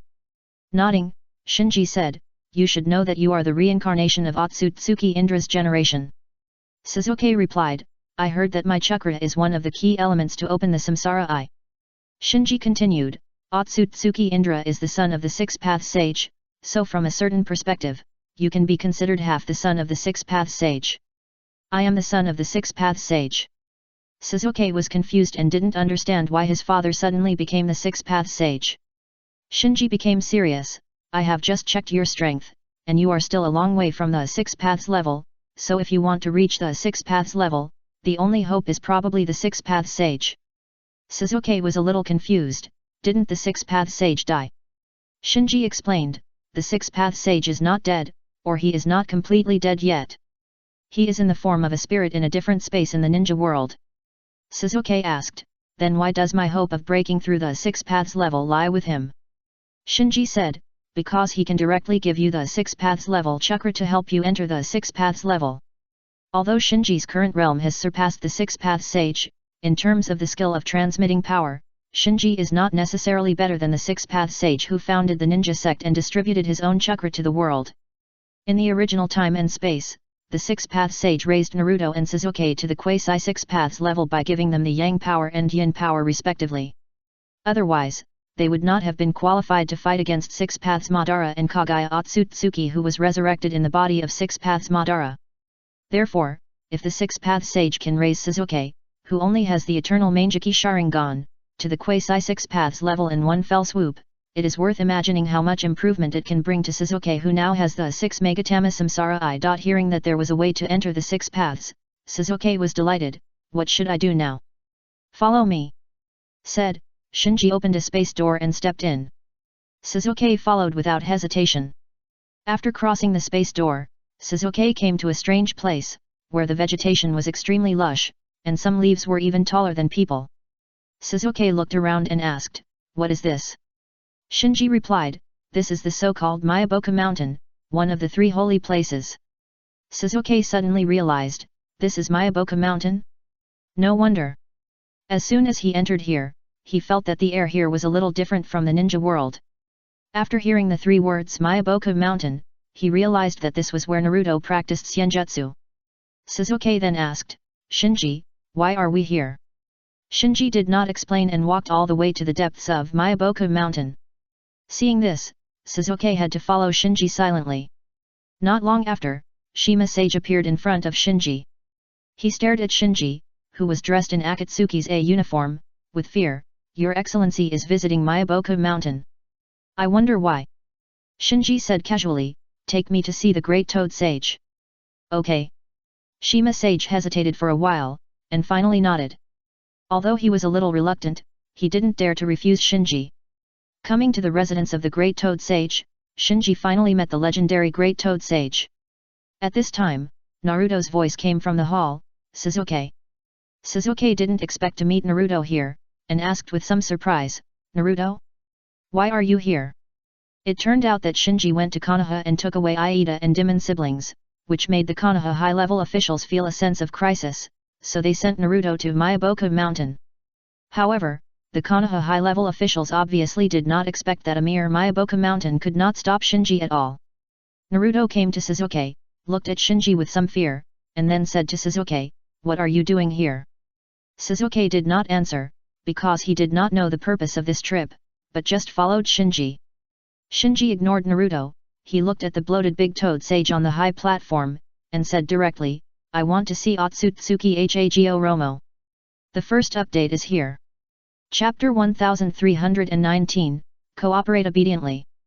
Others may not know the relationship between the Big Toad Sage and the 6 Path Sage, but Shinji knows it very well. It can be said that the Big Toad Sage pushed the brothers of the 6 Path Sage and their mother Kagaya Otsutsuki behind the scenes. For this reason, the 6 Path Sage even practiced fairy arts in Miyaboka Mountain, so if there is anyone in the ninja world who can take the initiative to contact the 6 Path Sage, it must be the Big Toad Sage. The Great Toad Sage, who always foresaw everything, seemed to have not expected that Shinji would make this request this time, and was obviously stunned for a moment. Seeing this, the Shima Sage at the side asked, "Why are you looking for the 6 Path Sage?" Shinji ignored Shima Sage and continued to look at the Great Toad Sage. He had no prejudice against Miyaboka Mountain, but Miyaboka Mountain had prejudice against the Uchiha clan, so he had no good feelings towards Miyaboka Mountain. Therefore, as long as Miyaboka Mountain was willing to cooperate with his plan, he would not disturb Miyaboka Mountain, but if Miyaboka Mountain did not cooperate, then don't blame him for being rude. Seemingly feeling Shinji's aura, Shima Sage took the initiative to step aside. The Great Toad Sage spoke at this time, "Can I know the purpose of your search for Otsutsuki Hago Romo?" "Private matter." After a pause, Shinji smiled and said, "But don't worry, I won't kill him." The Great Toad Sage also knew that Shinji did not give him room for choice, so he thought about it and said, 2 days later, at the Cape of the Land of Hot Springs, he will meet you there. "Thank you." Shinji thanked him first, and then said, "In addition, I want to take Naruto away." The Great Toad Sage said, "Please don't hurt him." "Don't worry." The great toad sage cooperated very well, and Shinji's tone became much more polite. Naruto immediately yelled when he heard it, "I don't want to go with you." Sasuke quickly scolded, "You idiot, shut up." Just when Naruto was about to continue grumbling, Shinji raised his hand and grabbed the air, grabbing Naruto directly in his hand. After that, a space gate was opened, and Naruto was thrown in first, and then he followed and stepped into the space gate. Sasuke followed in. After the three disappeared in the space gate, Shima asked the big toad sage on the high platform, "Sage, are we just going to let A take Naruto away?" Naruto was specially entrusted to him by Jiraiya, and now he was taken away by Shinji, so he was naturally very anxious. But the big toad sage sighed, "I didn't see any prophecy. This." Shima's face sank. The big toad sage's ability to predict is very strong, and the more it is related to Myaboku Mountain, the clearer the prediction is. But this time A invaded Myaboku Mountain, and the big toad sage did not get any prophecy revelation, which can only have two possible results. The first is that A is too powerful, so powerful that he can interfere with the prediction of the big toad sage through chakra. The second possibility is that A suddenly came to Myaboku Mountain and did not have strong hostility. No matter which one it is, the great toad sage cannot refuse, so he wisely chose to cooperate. The land of hot springs. Throwing Naruto to the ground, Shinji said lightly, "If you can defeat Sasuke, I will let you go." Naruto asked, "Do you want to trick me into fighting with Sasuke?" Shinji shrugged indifferently, "Believe it or not." Sasuke, who knew the purpose of Shinji taking Naruto away, stood up and said to Naruto, "Naruto, we didn't win the last battle of the Valley of the End. Why don't we take this opportunity to decide who is better?" Naruto said, "Sasuke, you." Just then, Menma floated out of Naruto's body and said to Shinji, "A big man like you should not go back on his word, right? As long as we defeat Uchiha Sasuke, will you really let us go?" Shinji nodded. "Humph." Sasuke snorted coldly. He knew that Naruto was an important fighting force that Shinji was going to recruit, so he could not let Naruto leave. Therefore, he had to win this battle, otherwise it would be embarrassing. However, he was not too worried. After all, he now had a pair of 6 Megatama Samsara eyes, and his pupil power was much stronger than before. It was not difficult to deal with a mere Naruto. Soon, at the corner of the country of Soup, Naruto and Sasuke, the two enemies, stood opposite each other again. Swish! Swish! Instantly, both sides attacked at the same time. Both chose physical skills, but because their current strength exceeded the ordinary level of Kage, even the most simple physical skills were particularly thrilling. In the distance, Shinji sat cross-legged on a cliff by the coast, supporting his chin with one hand, observing the fierce fight between Naruto and Sasuke. "Hey!" After a moment, he exclaimed softly. He thought that Sasuke had been trained by him for so long, especially after he had the 6 Megatama Samsara Eye, his strength should be above Naruto. But after the two sides started fighting, he found that it was not the case. Sasuke did not gain any advantage in the physical confrontation. In fact, Shinji didn't know that during the time when his Aida and Demon siblings stayed in Konoha, Naruto had often sparred with Demon. In the eyes of others, Naruto who sparred with Demon was simply beaten, without exception, and he would be beaten, bruised and swollen every time.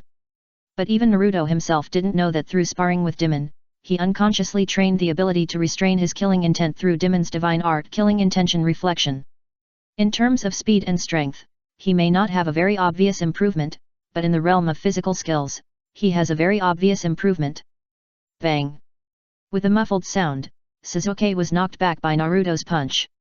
He was a little annoyed, and immediately launched the eye technique Shinra Tensei, and as Sasuke launched the eye technique, Naruto no longer held back and instantly turned on the fox mode. After this period of hard training, Naruto has mastered the skills of integrating the Kuroma mode and the fox mode. As both sides stopped suppressing each other, the scale of the battle escalated instantly. Interesting. Shinji smiled. He had never paid much attention to Naruto, but Naruto, the son of prophecy of the original time and space, did not remain silent because of his neglect. On the contrary, Naruto stood in front of Sasuke, who had been trained by him, in his own way. Boom boom. Soon, there were earth-shaking roars on the coast. The huge orange demon fox and the purple Susanoo giant fought in a group on this vast coast. "It's just a small effort, please help. Chapter 1320 Evaluation and Waiting. Boom boom. The huge impact caused by the collision between Naruto and Sasuke, wrapped in the waves, formed a terrifying shock wave, which instantly swept the entire coast. The cliff under Shinji was also turned into rubble under this impact, so he had to dodge and let it go farther in the air. Sitting in the air, Shinji looked at the two people who were still fighting in the center of the battlefield. Unlike the battle in the Valley of the End after the Fourth Ninja World War in the original time and space, Naruto and Sasuke at the moment have not received the gift of the Six Paths Sage, and there is obviously still a big gap from the Six Paths level. But the strength of both of them has surpassed the cage level, so the scale of the battlefield is still expanding, with a kind of earth-shaking posture. Compared with the battle between the first generation and Uchiha Madara, it has already surpassed it. Another reincarnation. Shinji curled his lips. At his level, the battle between Naruto and Sasuke was no longer interesting to him. On the contrary, he felt extremely disgusted when he thought of the brothers Otsutsuki Ashura and Otsutsuki Indra, who had been reincarnated for hundreds of years and staged this so-called fateful duel again and again. The Six Paths Sage was indeed selfless to the ninja world, but his two sons did cause great harm to the ninja world. After gathering his thoughts, Shinji began to seriously evaluate the strength of Naruto and Sasuke through the battle in front of him. Compared with the last battle in the Valley of the End in the original time and space, Sasuke's current hardware configuration is actually stronger. After all, he only had one 6 Megatama Samsara Eye in the original time and space, but now he has a pair of 6 Megatama Samsara Eye. But in the original time and space, he also used Chibaku Tensei to seal and extract the chakra of 8 half-tailed beasts, so compared with the Sasuke in the Battle of the Valley of the End, the current Sasuke is stronger in pupil power, but much weaker in total chakra. As for Naruto, his current state is obviously not as good as he was in the Battle of the Valley of the End. You should know that Naruto at that time not only accepted the yang power given by the Six Paths Sage, but also absorbed part of the chakra of the 9-tailed beasts by mistake, which can barely be regarded as a temporary small 10-tailed Jinchuriki. Thus seeking the way jade that appeared behind him is the best proof. The current Naruto has neither the yang power given by the Six Paths Sage nor the chakra of the other 8-tailed beasts except the 9 tails, so he is not as good as him in the Battle of the Valley of the End in terms of quality and quantity of chakra. However, the current Naruto also has something that he did not have in the Battle of the Valley of the End in the original time and space, that is, Menma who lives in his spiritual world, and this is a very big enhancement for Naruto. In other words, the current Naruto and Sasuke are not as strong as they were in the last Battle of the Valley of the End in the original time and space, but for various reasons Naruto and Sasuke have been greatly enhanced in other aspects, so the difference in strength between them in the two time and space is not as huge as imagined. This is why the battle in front of us is getting more and more intense, with the momentum of moving mountains and seas. The core of the battlefield. Sasuke, who is in the diamond-shaped space on the forehead of Susanoo, is surprised at this time. He never thought that Naruto would be so difficult. Damn it, Shinji is still watching. He became more and more impatient as he fought. He thought that he should be able to crush Naruto in the state of Samsara Eye, not to mention that he had a pair of 6 Megatama Samsara Eyes at the moment. But after the fight, he found that Naruto was like an indestructible cockroach. The stronger he was, the stronger Naruto was. Realizing that he might not be able to deal with Naruto by relying on Susanoo alone, Sasuke immediately launched Shinra Tensei. A huge repulsive force appeared out of thin air, instantly repelling Naruto who had transformed into the 9 tails hundreds of meters. At this moment, Menma in the spirit state flew out of Naruto's body, and in an instant he came to Sasuke's Susanoo, and then the black big spiral chariot in his hand fell down and hit Sasuke's Susanoo on the head. Boom! The explosion sounded all around immediately. Even the fully formed Susanoo could not withstand the close-range attack of the Raise Nan, so Sasuke's Susanoo fell to the ground instantly, and he fell out of the broken head of Susanoo. I succeeded. Menma was delighted and prepared to pursue the victory. But just as he pounced on Sasuke and was about to launch a spiritual attack on Sasuke, Sasuke turned around and jumped up from the ground, and launched the soul extraction ability of the Samsara Eye with his right palm, instantly grabbing Menma who was attacking him. Menma in the spiritual state is almost an unsolvable existence for other ninjas. But for Sasuke who has the 6 Megatama Samsara Eye, it is just a little troublesome. Before, Sasuke was not prepared and was caught off guard by Menma. Now he is prepared, and the spirit has nowhere to hide in front of his 6 Megatama Samsara Eye. Grabbing Menma's neck, Sasuke was full of shame and anger. You think you can defeat me? Menma is a spirit, completely restrained by the samsara eye, not to mention Sasuke's is the 6 Megatama samsara eye, so after falling into Sasuke's hands, he didn't even have room to struggle, just like a dead fish. Menma. Naruto was anxious and rushed over in an instant. Swish! Shinji suddenly descended on the field, one in each hand, and held down Naruto and Sasuke who were ready to continue the battle. Okay, I already know your strength. Sasuke had to retreat in disgrace. Not defeating Naruto within the time set by Shinji made him feel upset. Menma, who was released by Sasuke, said to Shinji, "Do you want to regret it?" Shinji smiled, "You didn't win again." Menma was speechless for a while. At this time, Shinji took off the cat mask on his face and showed his true face to Naruto and Menma. Naruto was shocked, "Really, Shinji?" Shinji smiled and said, "Naruto, you have become much stronger." Menma was incredulous, "You are a, how is this possible?" He glanced at Sasuke beside him and immediately understood why Sasuke betrayed the village and joined the Akatsuki organization. It turned out that the leader of the Akatsuki organization was not someone else, but the chief of their same period. This time, Shinji took Naruto and Sasuke to see the Six-Path Sage. He didn't intend to continue hiding it from Naruto, so after revealing his true face, he told Naruto the purpose of this trip. Menma was in doubt, promoted to the Six Paths level. Naruto asked curiously, "Shinji, you said I am the son of the Six Paths Sage." Sasuke said helplessly, "Stupid, Shinji is talking about the reincarnation body." "That's about right." Shinji smiled and then patiently waited for the arrival of the Six Paths Sage. There is only one update today, sorry. Chapter 1321 The Six Paths Sage appears. On the devastated coastline, Shinji sat quietly with his eyes closed. In the Battle of the Six Rings world, he consumed a lot of energy. Basically he tried his best, but at his level, it is not so easy to recover from the consumption, so don't look at him as if nothing happened, but in fact, he has not recovered to his peak state until now. Especially to clear the pollution of the Plague Overlord, he consumed a lot of chakra, and he felt distressed when he thought about it now. In the distance, Naruto still couldn't believe that Shinji was Akatsuki's leader and asked Sasuke, "How is this possible? How could Shinji be the leader of Akatsuki?" Sasuke said casually, "What's impossible?" Naruto said, "That's Shinji. The Shinji who went to school with us and ate barbecue with us." Sasuke was speechless. "Do you think everyone is as stupid as you? Don't use your idiot brain to guess other people." After that, he looked at Shinji again and changed his tone, "I consider myself a genius, but compared to Shinji, I am just a mediocre guy." "Naruto, the Shinji you know is just a false image he deliberately showed." "False image?" Naruto was puzzled. Sasuke said, "The real him is a stunning person that you can't imagine at all. In front of him, those so-called geniuses in the ninja school, no.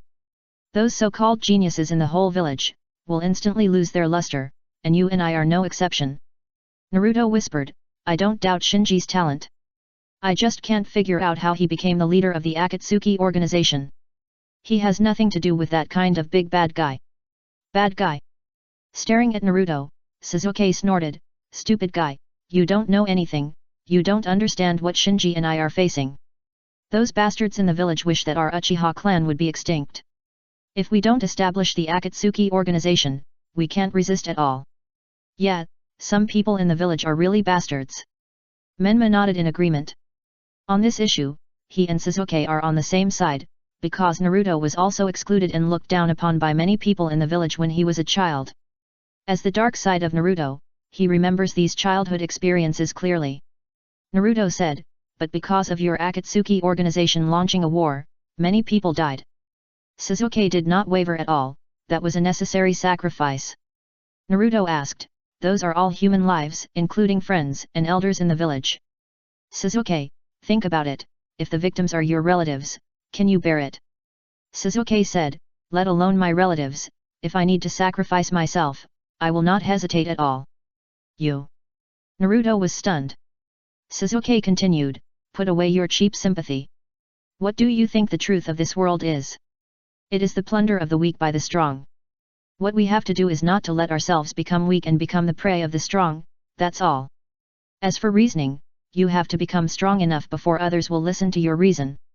Sasuke is a person who has experienced the destruction of Demon Slayer, so he knows very well that in the fight against the Fear Overlord, once Shinji loses, the ninja world will inevitably repeat the mistakes of Demon Slayer and be completely destroyed by the Overlord. So under this premise, any sacrifice that can make Shinji stronger is worthwhile and even necessary in his opinion. Seeing that Naruto was a little overwhelmed, Sasuke said coldly, "You'd better pray that we can successfully advance to the 6 paths this time, otherwise, when the disaster comes, we may not even be qualified to help." Naruto and Menma said in unison, "Disaster is coming." What disaster? Sasuke knew that Shinji regarded Naruto as a fighting force against the Overlord, so he briefly revealed the matter about the invasion of the Fear Overlord into the ninja world. After learning about the existence of the Fear Overlord, Naruto was still confused, while Menma connected the upper string demon forces that had stirred up the ninja world before and the fake Uchiha attack and so on. Then he was shocked. Could it be that those upper string demons and the fake Uchiha attack were the work of the Fear Overlord? Yet. Sasuke nodded. Naruto asked, "Sasuke, is the Overlord of Terror very powerful?" Menma asked, "Shinji is so strong, can't he deal with the Overlord of Terror?" Sasuke shook his head, "The other party can swallow the whole world in one gulp. Shinji alone can't deal with the Overlord, so Shinji needs our help." Naruto rolled up his sleeves, "I understand. If the Overlord of Terror really dares to break into the ninja world, I will definitely teach him a lesson." Sasuke glanced at Naruto with disdain, "You and I are not even qualified to face the Overlord of Terror now." Naruto was immediately deflated. Sasuke fell silent as he spoke. He has always wanted to prove his strength in the organization, but he has to admit that Tonari, Karin, Hikari and Shin are all stronger than him. Let's not talk about Tonari and Shin. One is an Otsutsuki, and he also has a giant reincarnation eye, and the other is a complete Miko. They are stronger than him in hardware, and he can't compare. Karin and Hikari are similar to him in terms of physical hardware, both of them have the configuration of the 6 Megatama Samsara eye. But the difference is that Karin and Hikari have both received Shinji's wedge and have truly entered the 6 paths realm. Although it is only temporary, the understanding and use of chakras are completely different between those who have experienced the 6 paths and those who have not. So in the subsequent cut in the competition, whether it was Karin or Hikari, they could basically easily crush Sasuke, who also had the 6 Megatama Samsara eye, which made him extremely distressed. Therefore, he knew that his chance to be promoted to the 6 paths level might fall on the 6 paths sage, so he looked very calm on the surface, but in fact he was more uneasy than Naruto, who was at a loss. Suddenly, a figure appeared on the seashore. Sasuke, Naruto and Menma all looked over and found that the other party was an old man in white clothes floating cross-legged in the air. 6 paths sage? They were all shocked. They had never seen the 6 paths sage, but seeing the tin staff held by the old man in white clothes and the 9 seeking the way jades floating behind the old man, they guessed the identity of the old man in white clothes.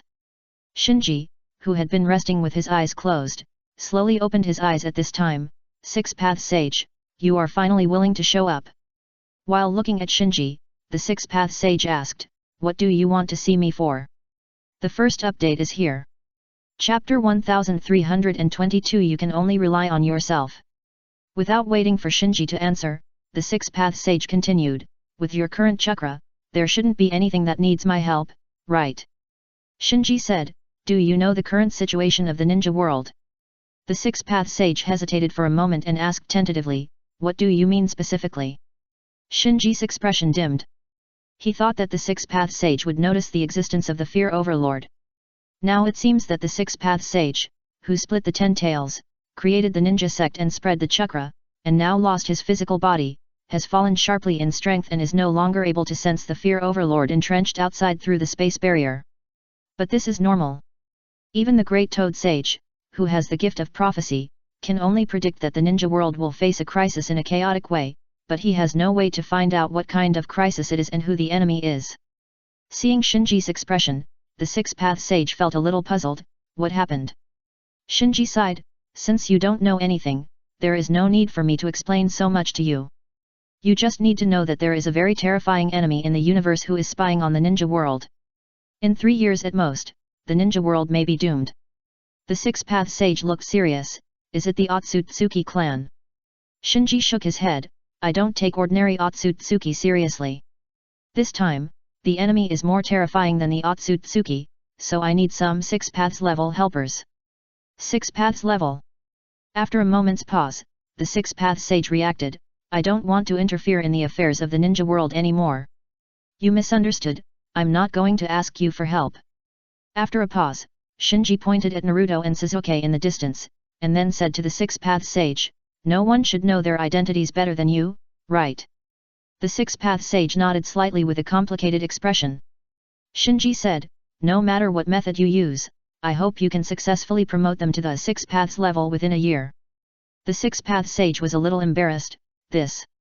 Shinji interrupted the other party, don't refuse, this is what you owe to the ninja world. Your sons have reincarnated in the ninja world for dozens of lives, and each life has turned the ninja world upside down.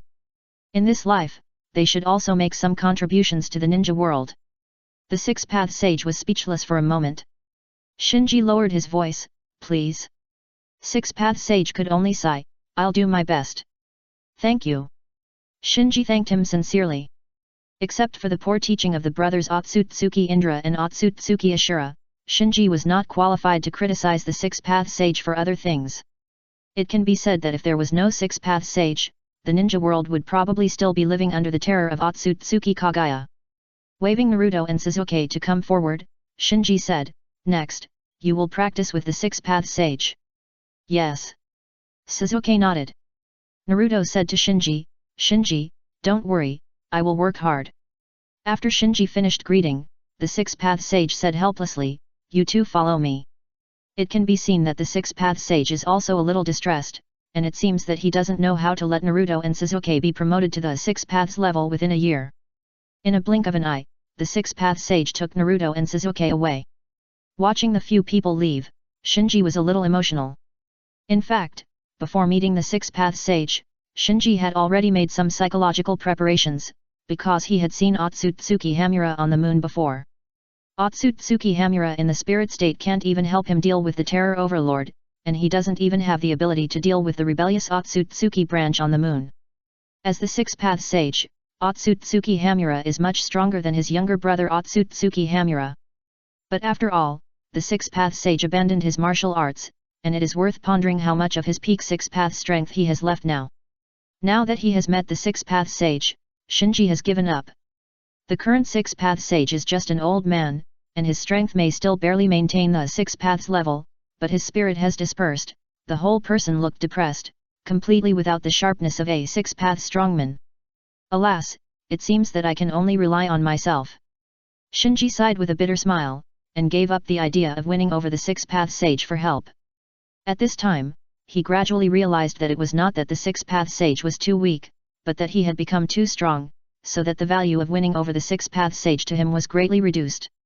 Unconsciously, I can already look at the sage who once only existed in legends, or even look down. Ha, I'm really not used to it. Shinji smiled and shook his head, then opened the space door and left the Kingdom of Hot Springs. Research Institute.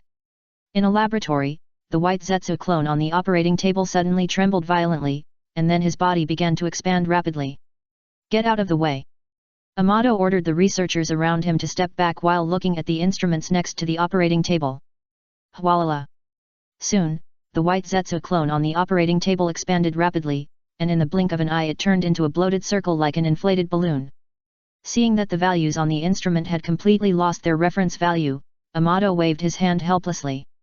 Instantly, the barrier was opened, covering the inflated white Zetsu clone on the operating table, and at this time the white Zetsu clone seemed to have expanded to its limit, and with a bang, it exploded into a pile of minced meat in the barrier. Looking at the minced meat scattered on the ground, Amato shook his head, failed again. In order to study the divine art contained in Otsutsuki Shive's body, more than a dozen teams in the entire research institute are almost all devoted to cell transplantation experiments. However, so far, no team has made a breakthrough, and all cell transplants, without exception, have ended in failure. But this is normal in Amato's view, because successful examples such as Aida and Dimon are actually exceptions, and cannot be simply copied and mass-produced. At this time, Orochimaru walked in. He glanced at the messy operating table and smiled, it seems that your situation is not very good. Amato said, my guess should be correct.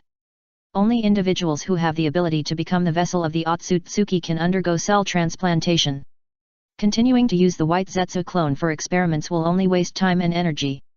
Orochimaru spread his hands and said, "That's not easy to do. Many people will die." Amato didn't believe that Orochimaru would care about human life. He said, "I will personally apply to the leader to use ninjas for live experiments. It's just a small favor, please help."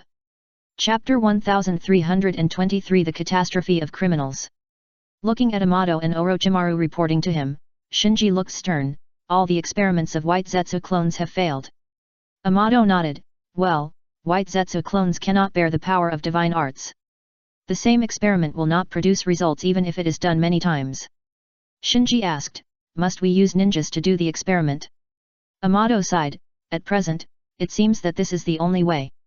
If he is given enough time, such as 10 or 20 years, he can start with animal experiments and analyze the cell characteristics of Otsutsuki Shive bit by bit, so as to more efficiently select ninjas that meet the requirements of transplanted cells.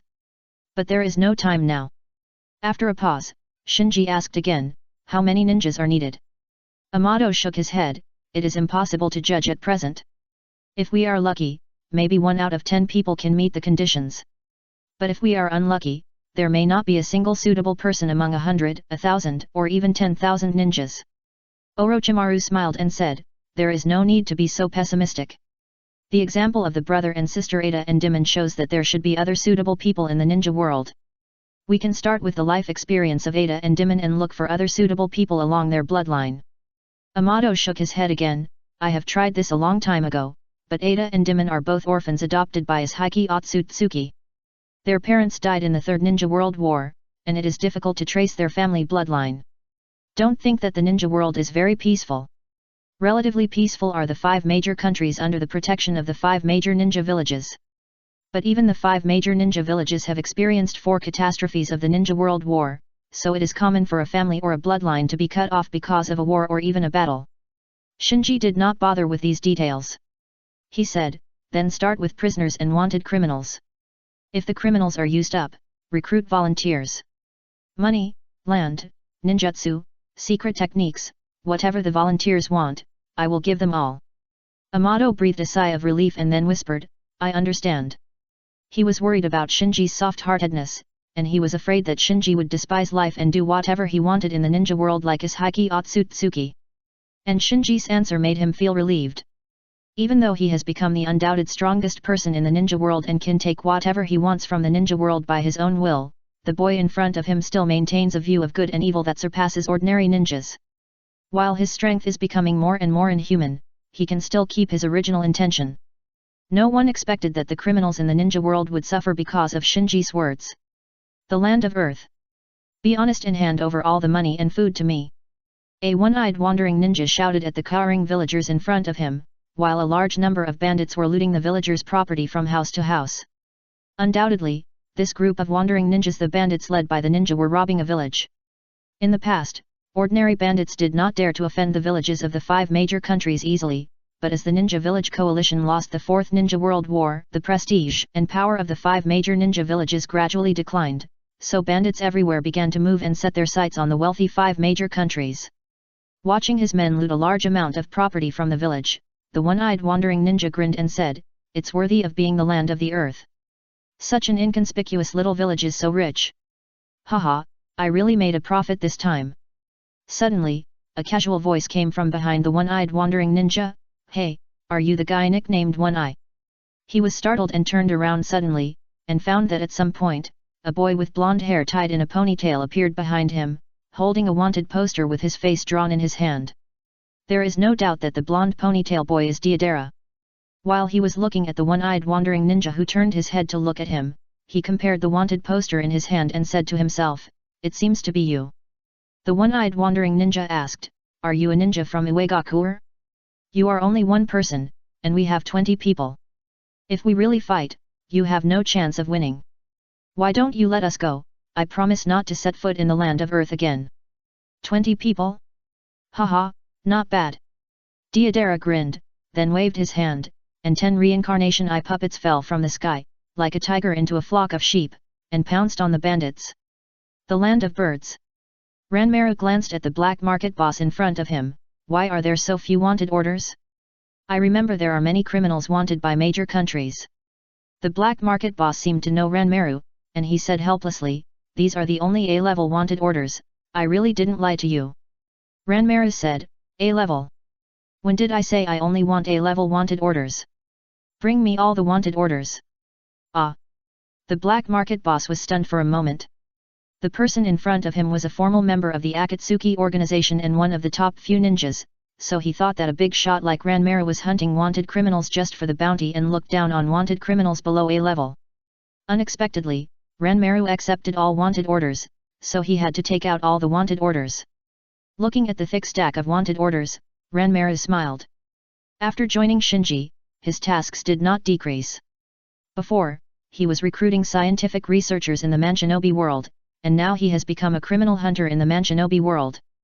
The most terrible thing is that after changing his organization, the number of competitors has increased instead of decreased.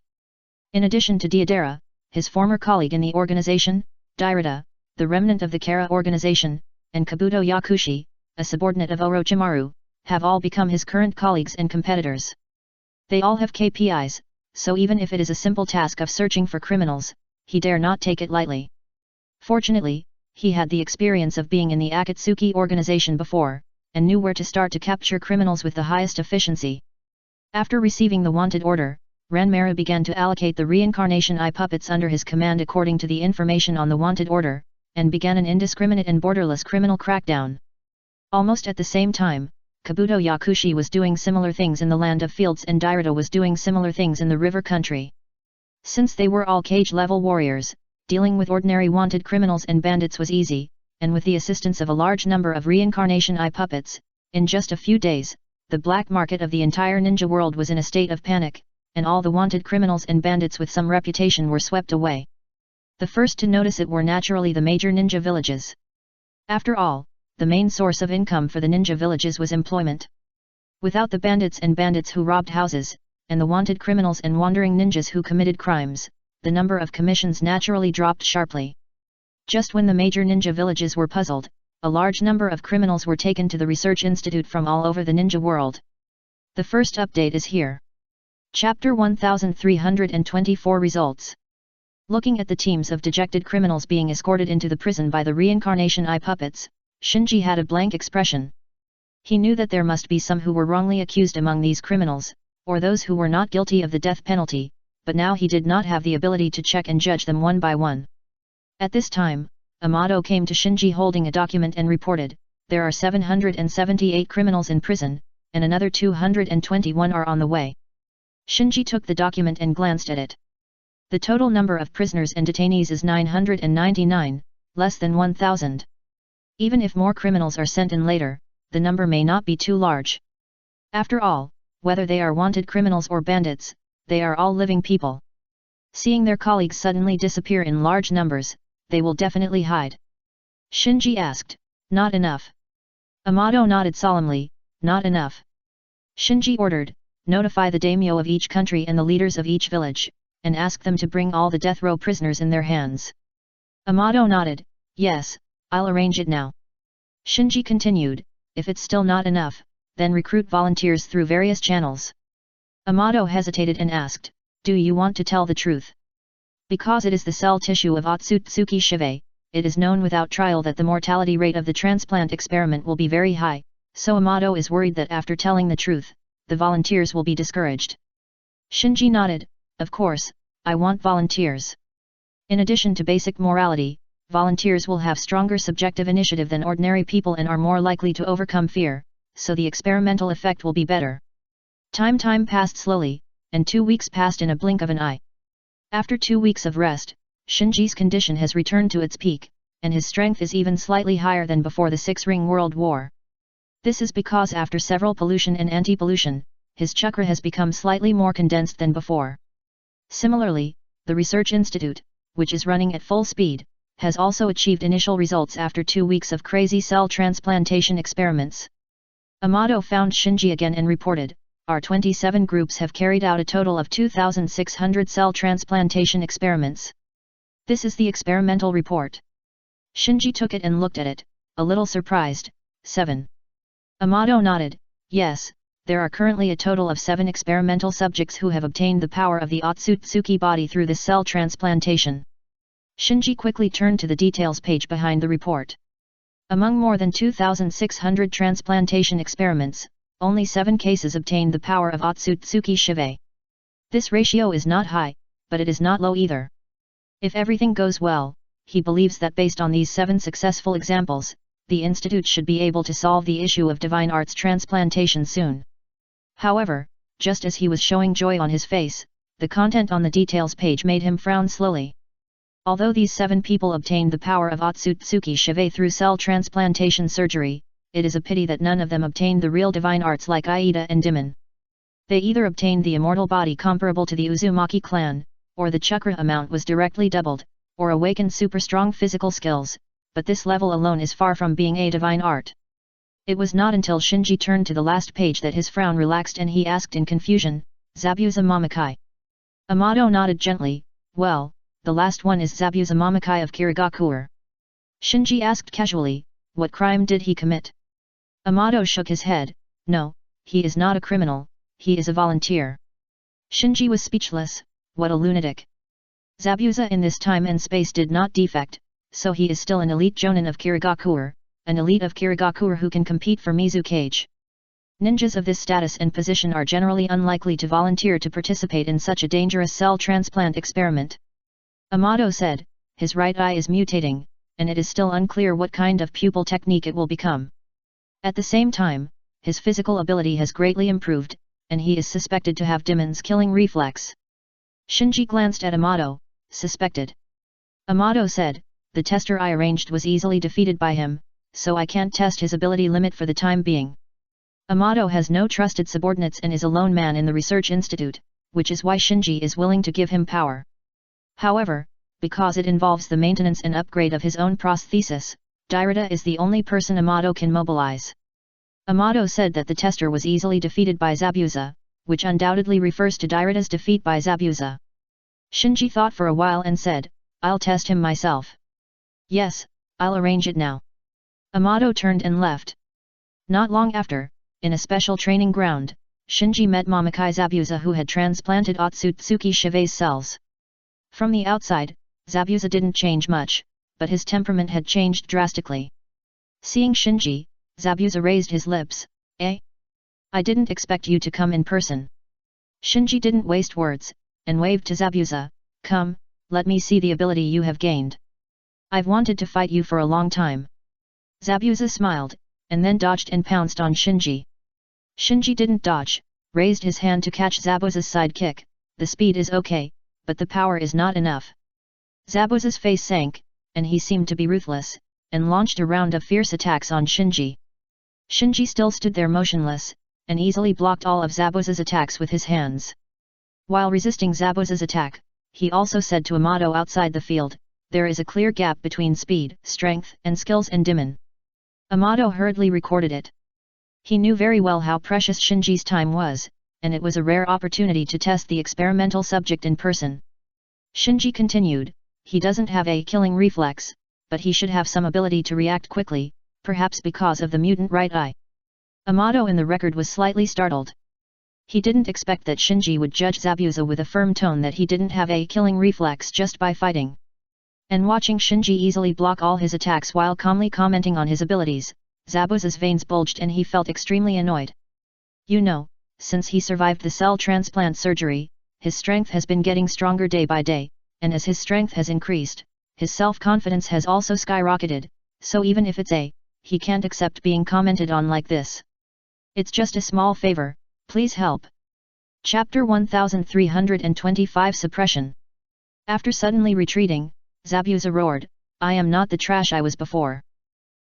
Even if it's you, and you must look me in the face. Accompanied by a roar, he exploded all his chakra. Boom. Instantly, a huge chakra visible to the naked eye rushed up to the sky, disturbing the entire research institute.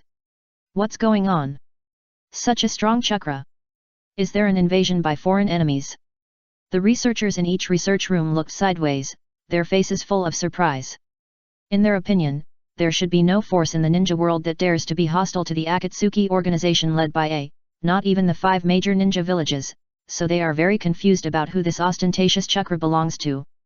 Bai and Yakumo, who were responsible for guarding the research institute, naturally sensed Zabuza's chakra explosion at the first time and arrived at the special training ground in an instant.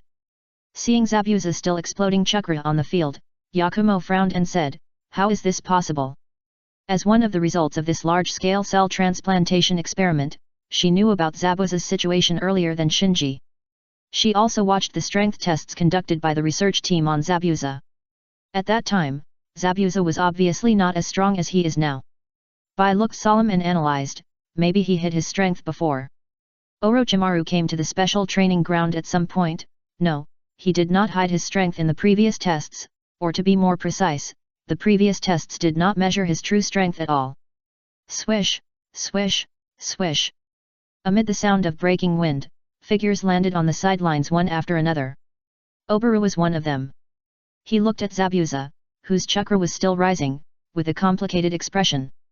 At this moment, the bloodline fusion ceremony that he was proud of undoubtedly seemed a little pale in comparison in front of Otsutsuki Shive. On the side, Scorpion of the Red Sand was also silent. With just a cell transplantation operation, Zabuza gained power beyond his imagination. The impact on a proud person like him can be imagined. At this time, a researcher holding an instrument exclaimed, "The chakra value is still increasing, and it has surpassed the tailed beast." Tsunade, who also rushed over, heard it and murmured, "Is this the power of the Otsutsuki clan?" On the other side, seemingly sensing a familiar power, Ada and Dimon, who were under surveillance, also sneaked out of their residence and came to the sidelines. Seeing Ada and Dimon, Amato frowned slightly. "Why did you come out?" Ada looked at the field and said, "I feel a familiar breath. Is the guy opposite your new achievement?" Amato took a puff of cigarette. "Yet." Ada pouted, "It doesn't look good." She didn't want a stronger experimental subject than her to appear in Amato's laboratory, otherwise it would attract the attention of A. Therefore, after sensing the same breath as herself, she immediately came to the special training ground regardless of the ban. Dimon asked, "Do you need me to beat him up?" Ada shook her head, "No need, that guy doesn't understand the power of A at all." On the field, Zabuza, whose chakra continued to increase, grinned, "Did you see? This is my true strength." Shinji silently evaluated Zabuza. From the number and strength of chakra, Zabuza's current state is close to Shin, and belongs to the level close to the six paths. From this perspective, it is no wonder that Zabuza is arrogant. After all, in the entire ninja world for thousands of years, apart from the Otsutsuki clan, there are only a handful of ninjas who can reach this level. But this is not what Shinji cares about. What he really cares about is whether Zabuza has obtained some kind of divine art from the cells of Otsutsuki Shive. If Zabuza obtains divine art through cell transplantation, then Shinji can use it to replan a growth system through the six paths. Confirming that Zabuza's chakra burst has reached its peak, Shinji waved at Zabuza, signaling him to attack. "Humph, be careful, I won't hold back." Zabuza lowered his body. At this moment, he really had the momentum of a demon. No accidents, right? There is no need for the leader to face this monster in person. The researchers on the sidelines exclaimed in unison. Many of them did not have an intuitive understanding of Shinji's strength, but the strength shown by Zabuza at this moment surpassed the strongest they had ever seen, and even exceeded their imagination, so many people began to worry about Shinji. Boom! Soon, the sound wave that Zabuza set off when rushing towards Shinji instantly overwhelmed all the exclamations on the sidelines. However, this sound wave came quickly and went away quickly.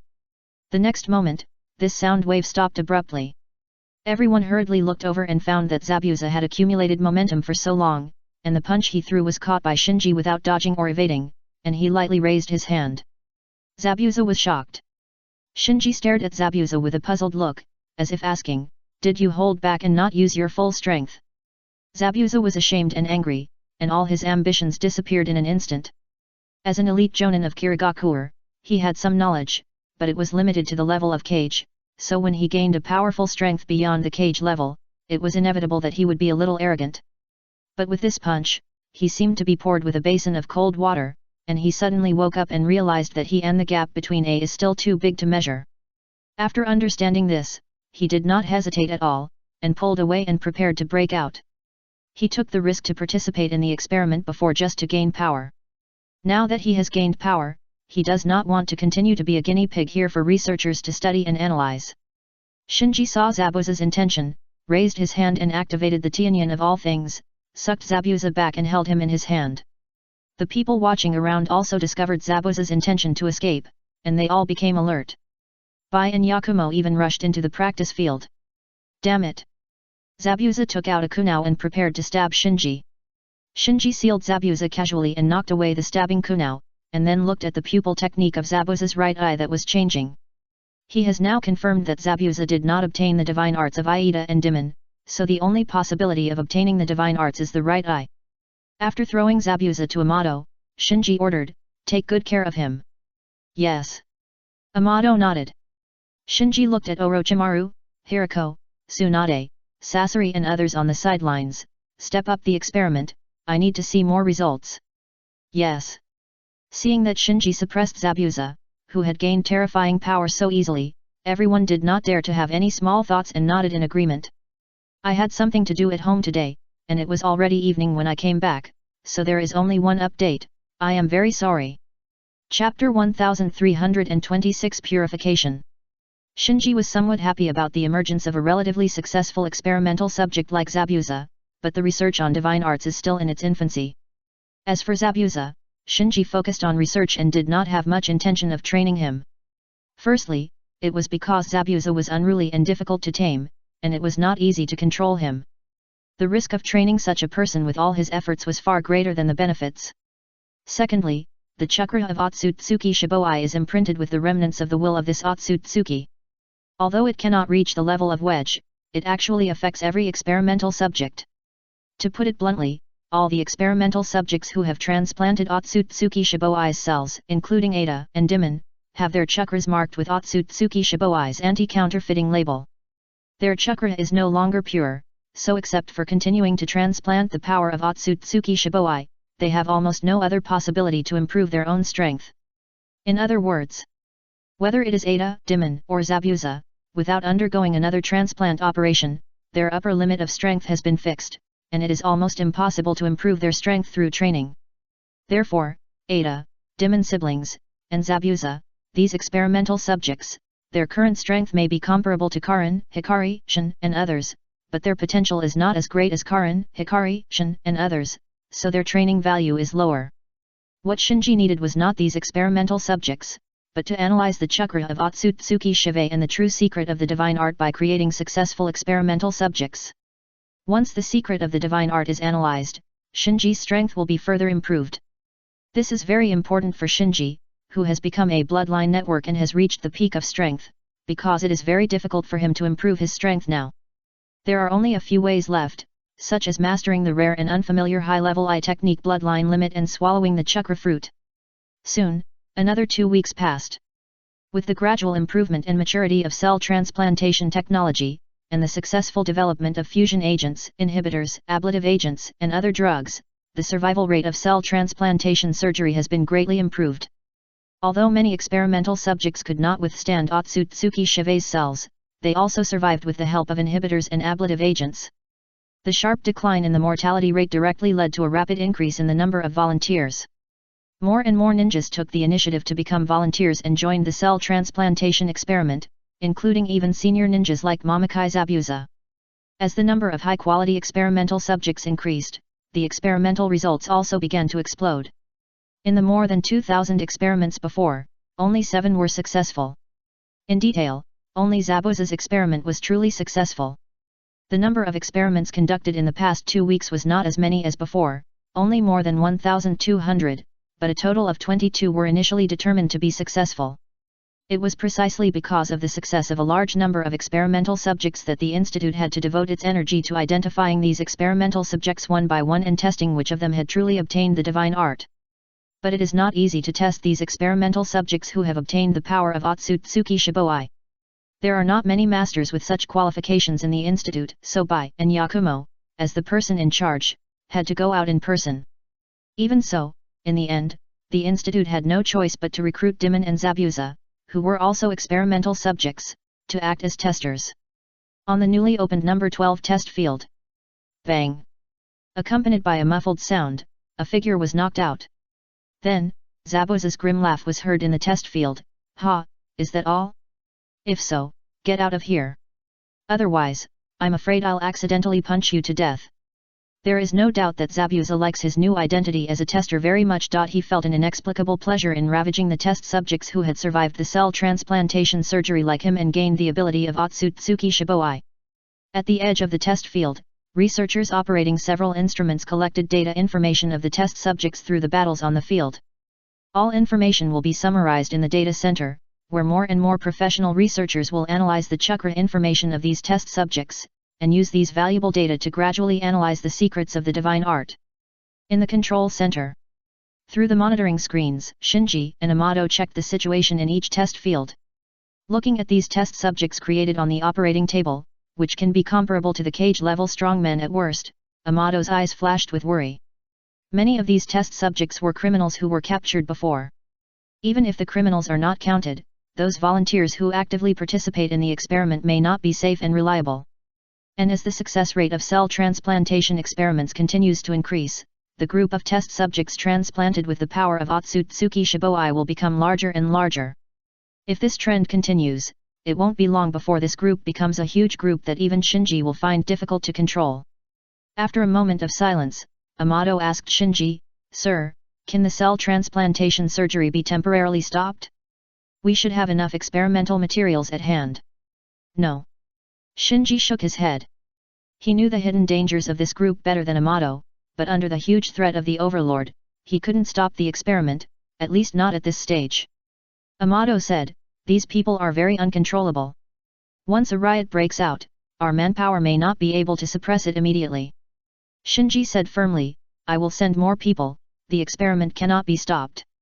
In addition to the conventional sealing and restraint, Shinji actually has another way to deal with this group of experimental subjects, that is, let Guang use the 8,000 spears to mark all the experimental subjects, and collect the chakra of these experimental subjects in secret through the 8,000 spears. If these experimental subjects dare to riot, Guang can also use the 8,000 spears to extract a large amount of chakra from these experimental subjects, weakening their strength to assist the guards of the institute in suppressing the riots launched by the experimental subjects. Of course, everything has its pros and cons. The chakra properties of these experimental subjects, without exception, have all been assimilated by the chakra properties of Otsutsuki Shibei, so the chakras of these experimental subjects will not be lost due to the chakra properties when they are gathered together. For the 8,000 spears, they are the best chakra sources. But this high-quality chakra source is also a threat, because these chakras will not only assimilate the experimental subjects, but also try to assimilate the light that absorbs these chakras in large quantities with the 8,000 spears, so Shinji is now having a headache about how to purify these high-quality chakras. The first update is here. Chapter 1327 I will make you pay the price. Different strengths, different perspectives, and completely different attitudes towards these experimental subjects, such as Shinji and Amato at this time. The huge threat in Amato's eyes is a mine with more benefits than disadvantages in Shinji's eyes, a treasure that can be continuously mined and studied. If time permits, Shinji actually prefers Amato's conservative strategy, but the current situation does not allow him to be conservative. As for purifying the chakra of these experimental subjects and removing the remaining wool of Otsutsuki Shiboi, Shinji tried it privately and found that he was the only one in the entire ninja world who had this ability as a bloodline network. Others, even strong people like Tonari, Karin, Hikari, and Shin, cannot avoid being affected by the will of Otsutsuki Shiboi in these chakras. So if you want to control these increasingly large groups of experimental subjects through Hikari's 8,000 spears, how to efficiently purify chakra is a problem that Shinji must face. The Land of Hot Springs. The research at the Institute, multiple groups are moving forward in parallel, and are advancing rapidly every day. In the past month, Obito, who was in the dark cave of the Land of Hot Springs, was not idle. With the help of the eternal Mangeki Sharingan that Shinji deliberately left for him, and the white Zetsu cells containing Sasuke's chakra specially prepared for him by the Institute, he finally successfully opened his own Samsara eye. After tearing off the bandage on his face, Obito slowly opened his eyes. Looking at the lavender Samsara eye in Obito's eye sockets, White Zetsu said excitedly, "I knew you would succeed." White Zetsu was really happy. It's just that he was not happy for Obito, but for Shinji, because Shinji's judgment was right. Obito did have the qualifications to impact the Samsara eye. On the stone bed, After a little adaptation, Obito quickly got used to the light in the dark cave and saw everything around him clearly. Immediately, the corners of his mouth rose. Is this the samsara eye? After saying that, Obito grabbed the distant void, and a jar quickly flew towards him and fell into his hands. Tianyan of the 10,000 things. The smile on Obito's face grew even wider. He was not unfamiliar with the samsara eye, but this was the first time he experienced the eye technique of the samsara eye in person, so he could not hide his excitement. Suddenly, he frowned again. It's a pity that after opening the samsara eye, I can't use the god. The ordinary lavender samsara eye cannot have the eye technique of the eternal Mangeki Sharingan. Only after the samsara eye evolves into the 6 Megatama samsara eye, the eye technique of the Mangeki Sharingan period can be used again. White Zetsu came up at this time. I'm ready at any time. The plan to seize the little ten-tail must be assisted by the Kamyu, so when Obito attacked the samsara eye, Shinji helped Obito think of a way through White Zetsu. That is, before Obito attacked the samsara eye, he would pour a lot of Sharingan pupil power into White Zetsu, and then use White Zetsu to feed back these pupil powers to stimulate his new samsara eye to evolve into the 6 Megatama samsara eye. This plan is actually not valid in theory. Shinji was able to succeed before because of Hikari's domineering 8,000 spears. Obito only relied on the pupil power stored in White Zetsu's body to try to attack the 6 Megatama samsara eye, and the success rate was basically zero. Of course, Shinji would not let Obito fail. He could use White Zetsu's body as a relay station to launch an 8,000 spears for Obito remotely across thousands of miles. Obito, who had just obtained the samsara eye, still had some doubts. Can your plan really succeed?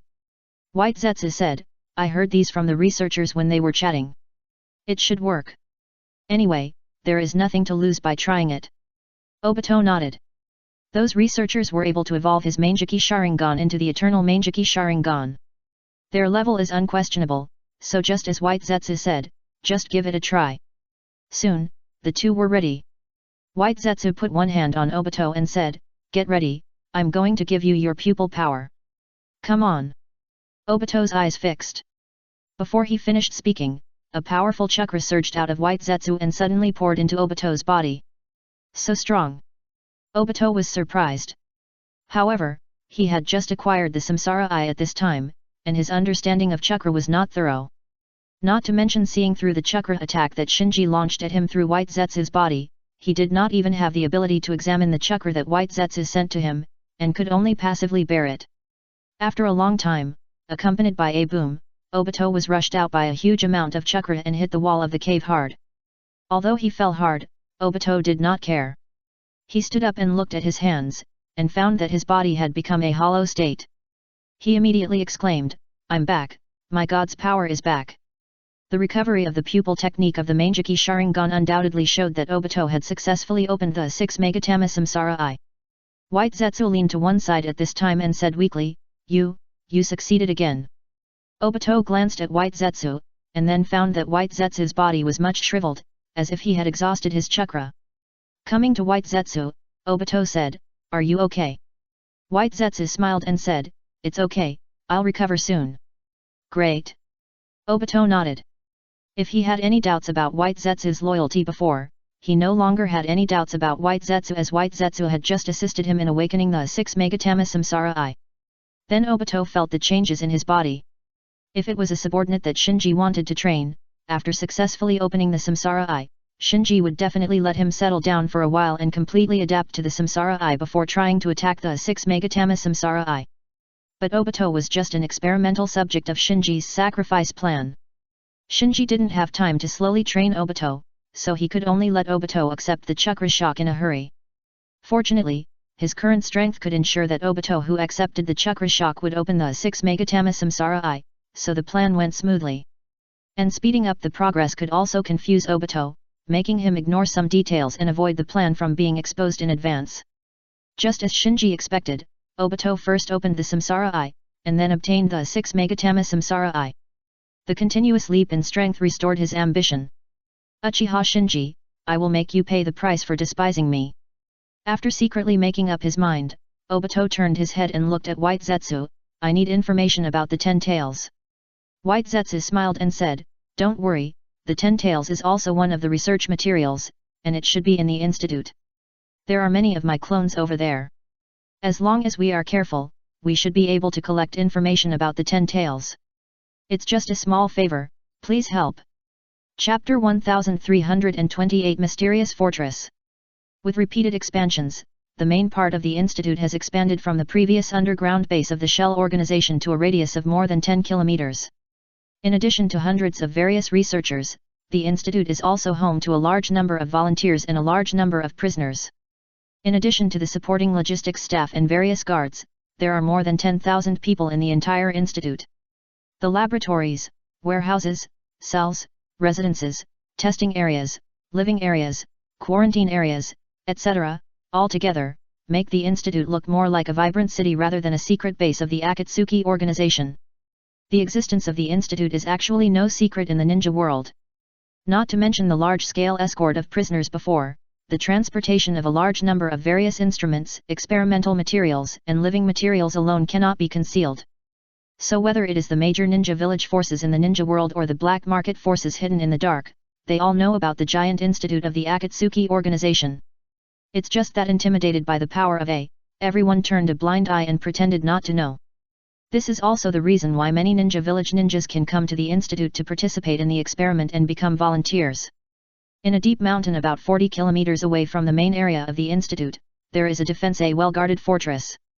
There are only a handful of people in the institute who know about this secret fortress, and this fortress hidden in the mountains has almost no contact with the outside world. Late at night, amid a burst of rapid wind, several figures landed steadily in front of the fortress in the mountains.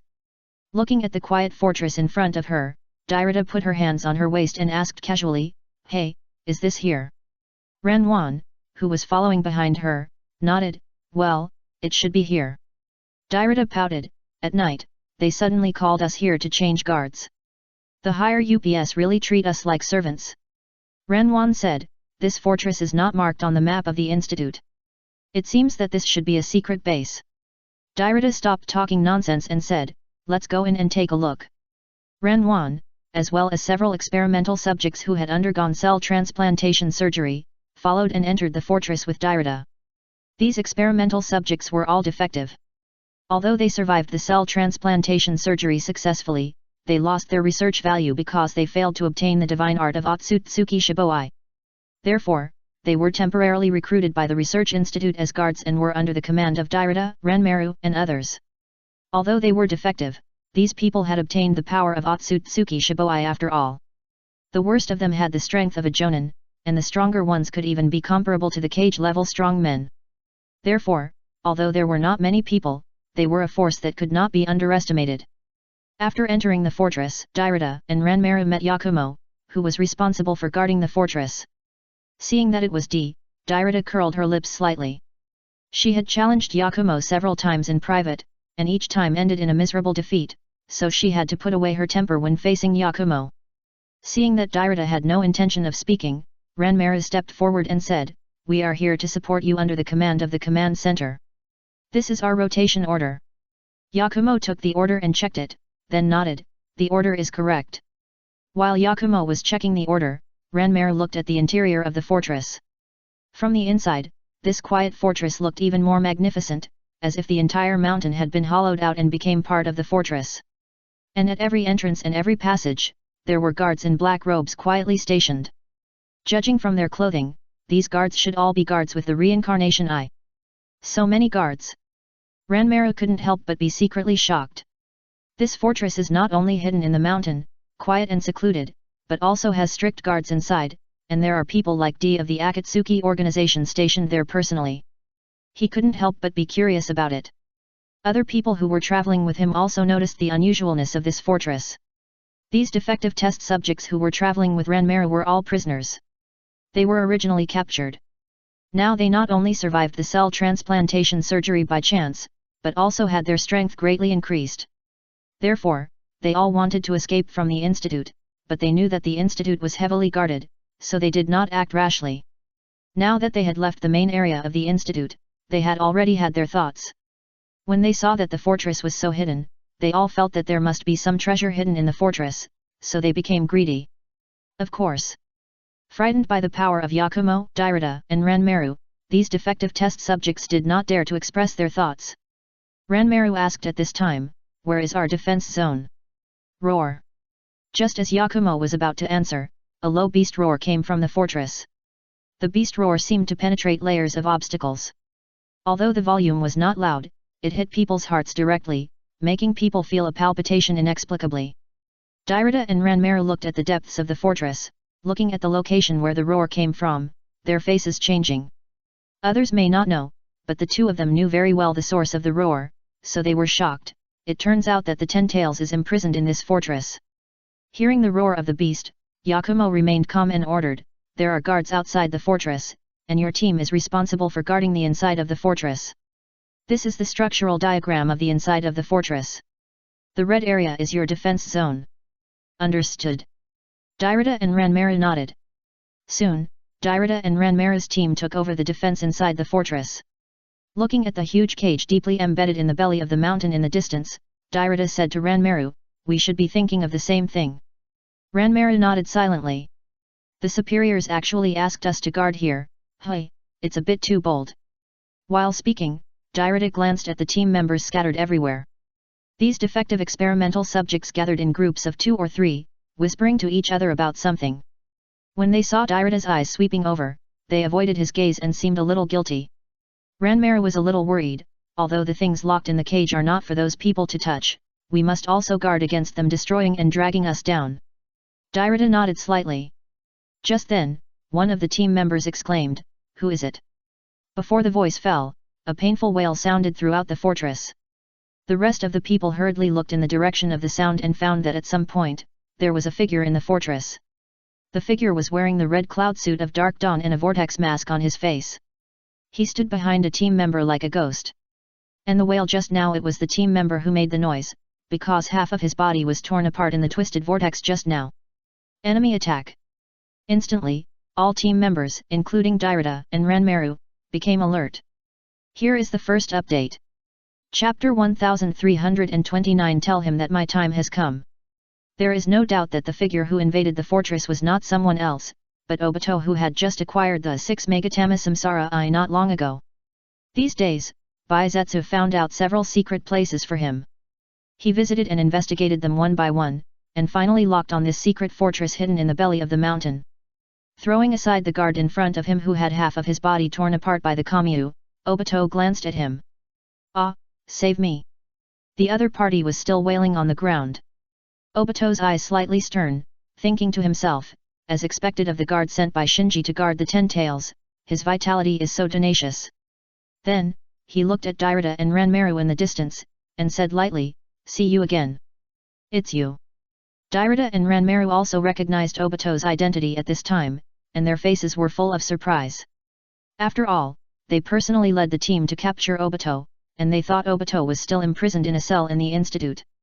Unexpectedly, this guy not only escaped from the institute, but also dared to set his sights on the Ten Tails. As Obito walked towards Dairata and Ranmaru, he smiled and said, "How should I deal with you two traitors?" Dairata cursed, "Psycho, when did I become a traitor?" Ranmaru also looked disdainful, "I am loyal to Nagato." Useless explanation. Obito kept walking and chuckled, "I will make you regret your decision. But don't worry, you are just the first batch, I will uproot Dawn and reunite you in hell." What a big tone! With a cold snort, Dairata pointed at Obito and ordered the team members, "Kill him." Except for the member who was attacked by Obito with Kamyu, there were 4 defective experimental subjects in the fortress besides Dairata and Ranmaru. When they saw that Obito was alone, they immediately recovered from the panic and rushed to Obito. So fast! Obito was secretly careful and greeted him. Soon, several people started fighting inside the white fortress. Although these 4 defective test subjects all have good strength, they were just ordinary bandits and criminals before, and they didn't have much combat experience. In addition, Obito is no longer the same as before, so the battle only lasted for a moment and ended. After dealing with the 4 defective test subjects, Obito looked calm, but he was a little surprised in his heart, because these guards were obviously much more difficult to deal with than he thought. He thought they were just stronger trash, but after fighting, he found that these guards were as strong as elite jonin. Swish! Just then, a gust of wind blew behind Obito. Obito turned around and stretched his hand forward, accurately catching the punch of Ranmira, who had already activated the transparent escape and entered the invisible state. Ranmira was surprised. Obito smiled slightly. Your transparent release is just so-so. Ranmira then noticed that the pupils in Obito's eye sockets under the mask were not scarlet Sharingan at all, but Samsara eye with a faint purple glow, and it was the 6 Megatama Samsara eye. Ranmira was stunned. How is this possible? I like your expression now. Obito grinned and prepared to launch God of Power to tear Ranmira's body apart. Swish! Suddenly, Dairata kicked and interrupted Obito's God of Power. Ranmira took the opportunity to launch Steel Release and Swift Release, broke free from Obito's restraints, and suddenly pulled back to a distance, and shouted a warning, he has the 6 Megatama Samsara eye. What? Dairata's expression froze. Without waiting for her to react, Obito launched 10,000 Things Heaven attraction on her, instantly sucking her into his palm. Roar! Just as Obito was about to mock Dairata, the roar of the 10 tails came again from the huge cell deep in the fortress. At the same time, a piercing alarm sounded in the fortress. The 10 tails is there. Obito was overjoyed and didn't bother to mock his enemy Dairata. He directly used a God of Power to cut Dairata in half, then threw Dairata's body to the ground, turned around and rushed to the cell deep in the fortress. Seeing that Dairata was solved by Obito in an instant, Ranmira's pupil shrank, but seeing Obito rushing towards the cell where the 10 tails was imprisoned, he had to bite the bullet and chase him. Ranmira, who has swift escape, is not slower than Obito in speed, but he is afraid of Obito's God of Power. He dare not chase too close, so he can only release ninjutsu from a distance to Obito, trying to contain Obito and wait for reinforcements to arrive. At first, Obito dodged Ranmira's ninjutsu for a while, but then he was too lazy to dodge and directly activated the power of the Samsara eye to absorb all the ninjutsu. In the end, he was too lazy to even absorb it and directly used Kamui to hollow-wifey himself. A moment later, Obito and Ranmira arrived at the deepest part of the fortress one after the other. This is a huge cell full of sealing techniques, and the one imprisoned in the cell is the little 10 tails they guessed. The 10 tails is mine. Oh no! The moment they saw the little 10 tails, both of them were not calm. Obito was extremely excited. From losing his eyes and waiting to die, to now having the 6 Megatama Samsara eye, the 10 tails is close to everything seemed like a dream, but it happened in reality. So at this moment, he doubted whether he really had a destiny. Ranmira was extremely nervous. If the 10 tails was really lost in his hands, he would have no way to explain to the leader. Therefore, he didn't care much and rushed to Obito. As a result, Obito didn't bother to pay attention to him at all. He just used the Shinra Tensei and sent Ranmira flying. Then, Obito launched the God of Power to destroy the restraints that imprisoned the 10 tails in the cell. These restraints couldn't even break free from the 10 tails. Ordinary people couldn't easily destroy them, but facing Obito, who had the God of Power, these devices were like paper, and were easily shredded and torn by the twisted space vortex. Roar! With another roar, the 10 tails was freed by Obito. Swish! At this time, with a gust of wind, Yakumo led a large number of reinforcements to the cell. Standing on the head of the little 10 tails that had been controlled by his Samsara eye, Obito looked at Yakumo and others who came hurriedly, and said leisurely, "Tell him that my time has come, let him wait, I will find him." Yakumo, Ranmira, and others all looked gloomy. The he mentioned by Obito was undoubtedly Shinji, so they felt very bad, as if they had created a strong enemy for their leader because of their own negligence. After leaving a harsh word, Obito did not stay for long, and immediately launched the Kamyu, disappearing in the cell with the 10 tails. It's just a small effort, please help. Chapter 1330 Sealing the 10 tails. This. Watching Obito kidnap the little 10 tails, both Ranmira and Yakumo who came to support them were panicked.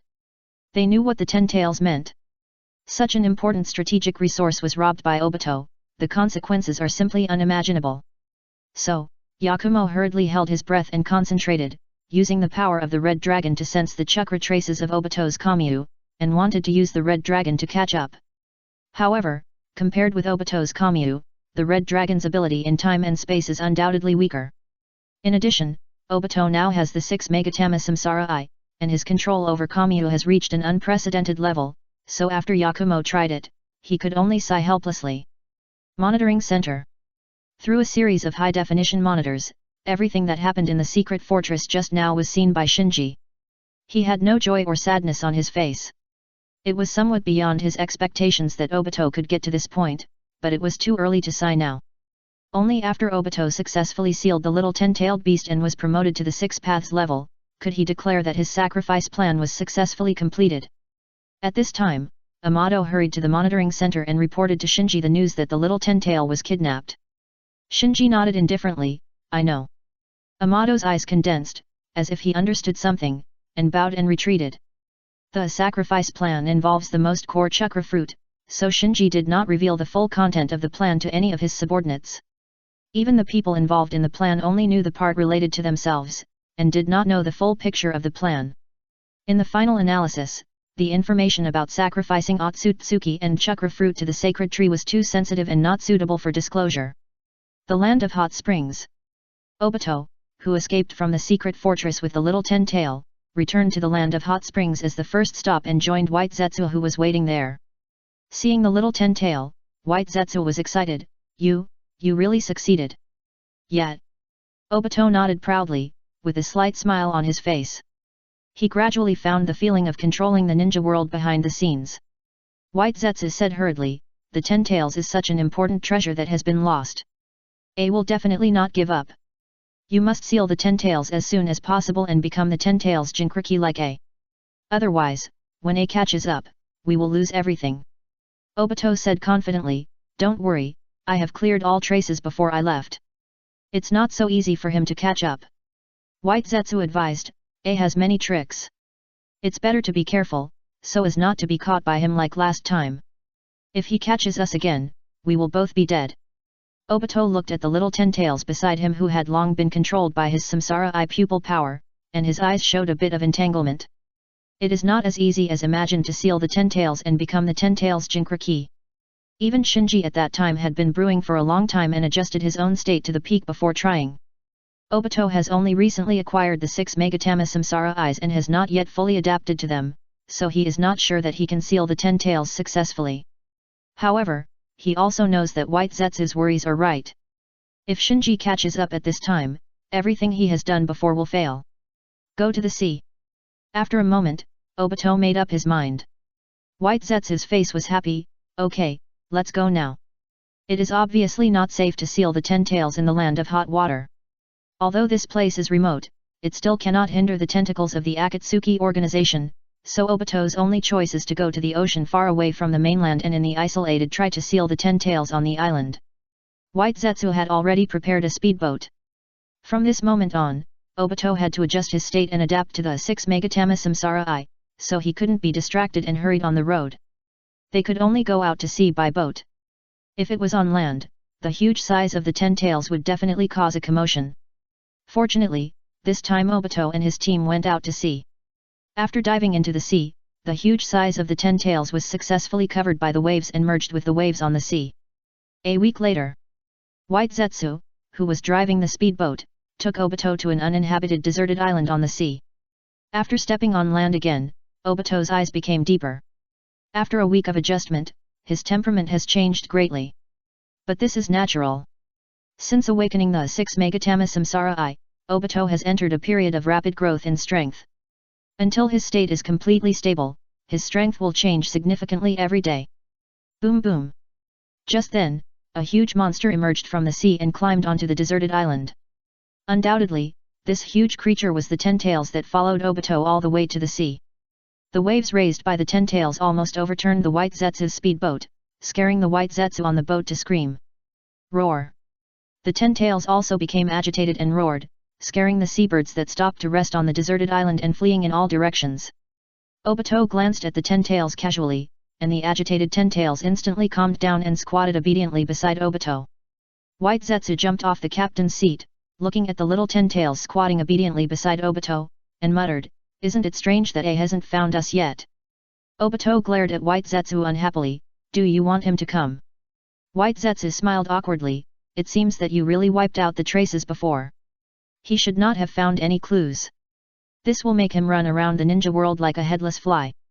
Obito felt that White Zetsu's analysis made sense. If Shinji had any clues, a week would be enough for him to find the door, and now he didn't catch up, which means Shinji didn't have any clues, so Obito's nervous mood was relieved a lot. Cleverly dissolving Obito's nervousness, White Zetsu then asked, "Do you start now? I can't wait to see you seal the 10 tails and become the 10 tails Jinchuriki." "Yet." Obito nodded. At this level of strength, every step behind is unknown, so he can only take it one step at a time. However, the successive victories restored his confidence, so he didn't worry too much about sealing the little 10 tails, thinking that he had a destiny and there shouldn't be any problem. Bringing the little 10 tails to the center of the deserted island, Obito first relied on the power of the 6 Megatama Samsara Eye to force the contract with the little 10 tails, and then began to perform the sealing technique, trying to seal the little 10 tails into his body. The White Zetsu who hid in the distance looked at Obito who was trying to seal the little 10 tails, his face full of longing, and through the vision of the White Zetsu, Shinji, who was thousands of miles away, was also witnessing Obito's gamble. The first update is presented.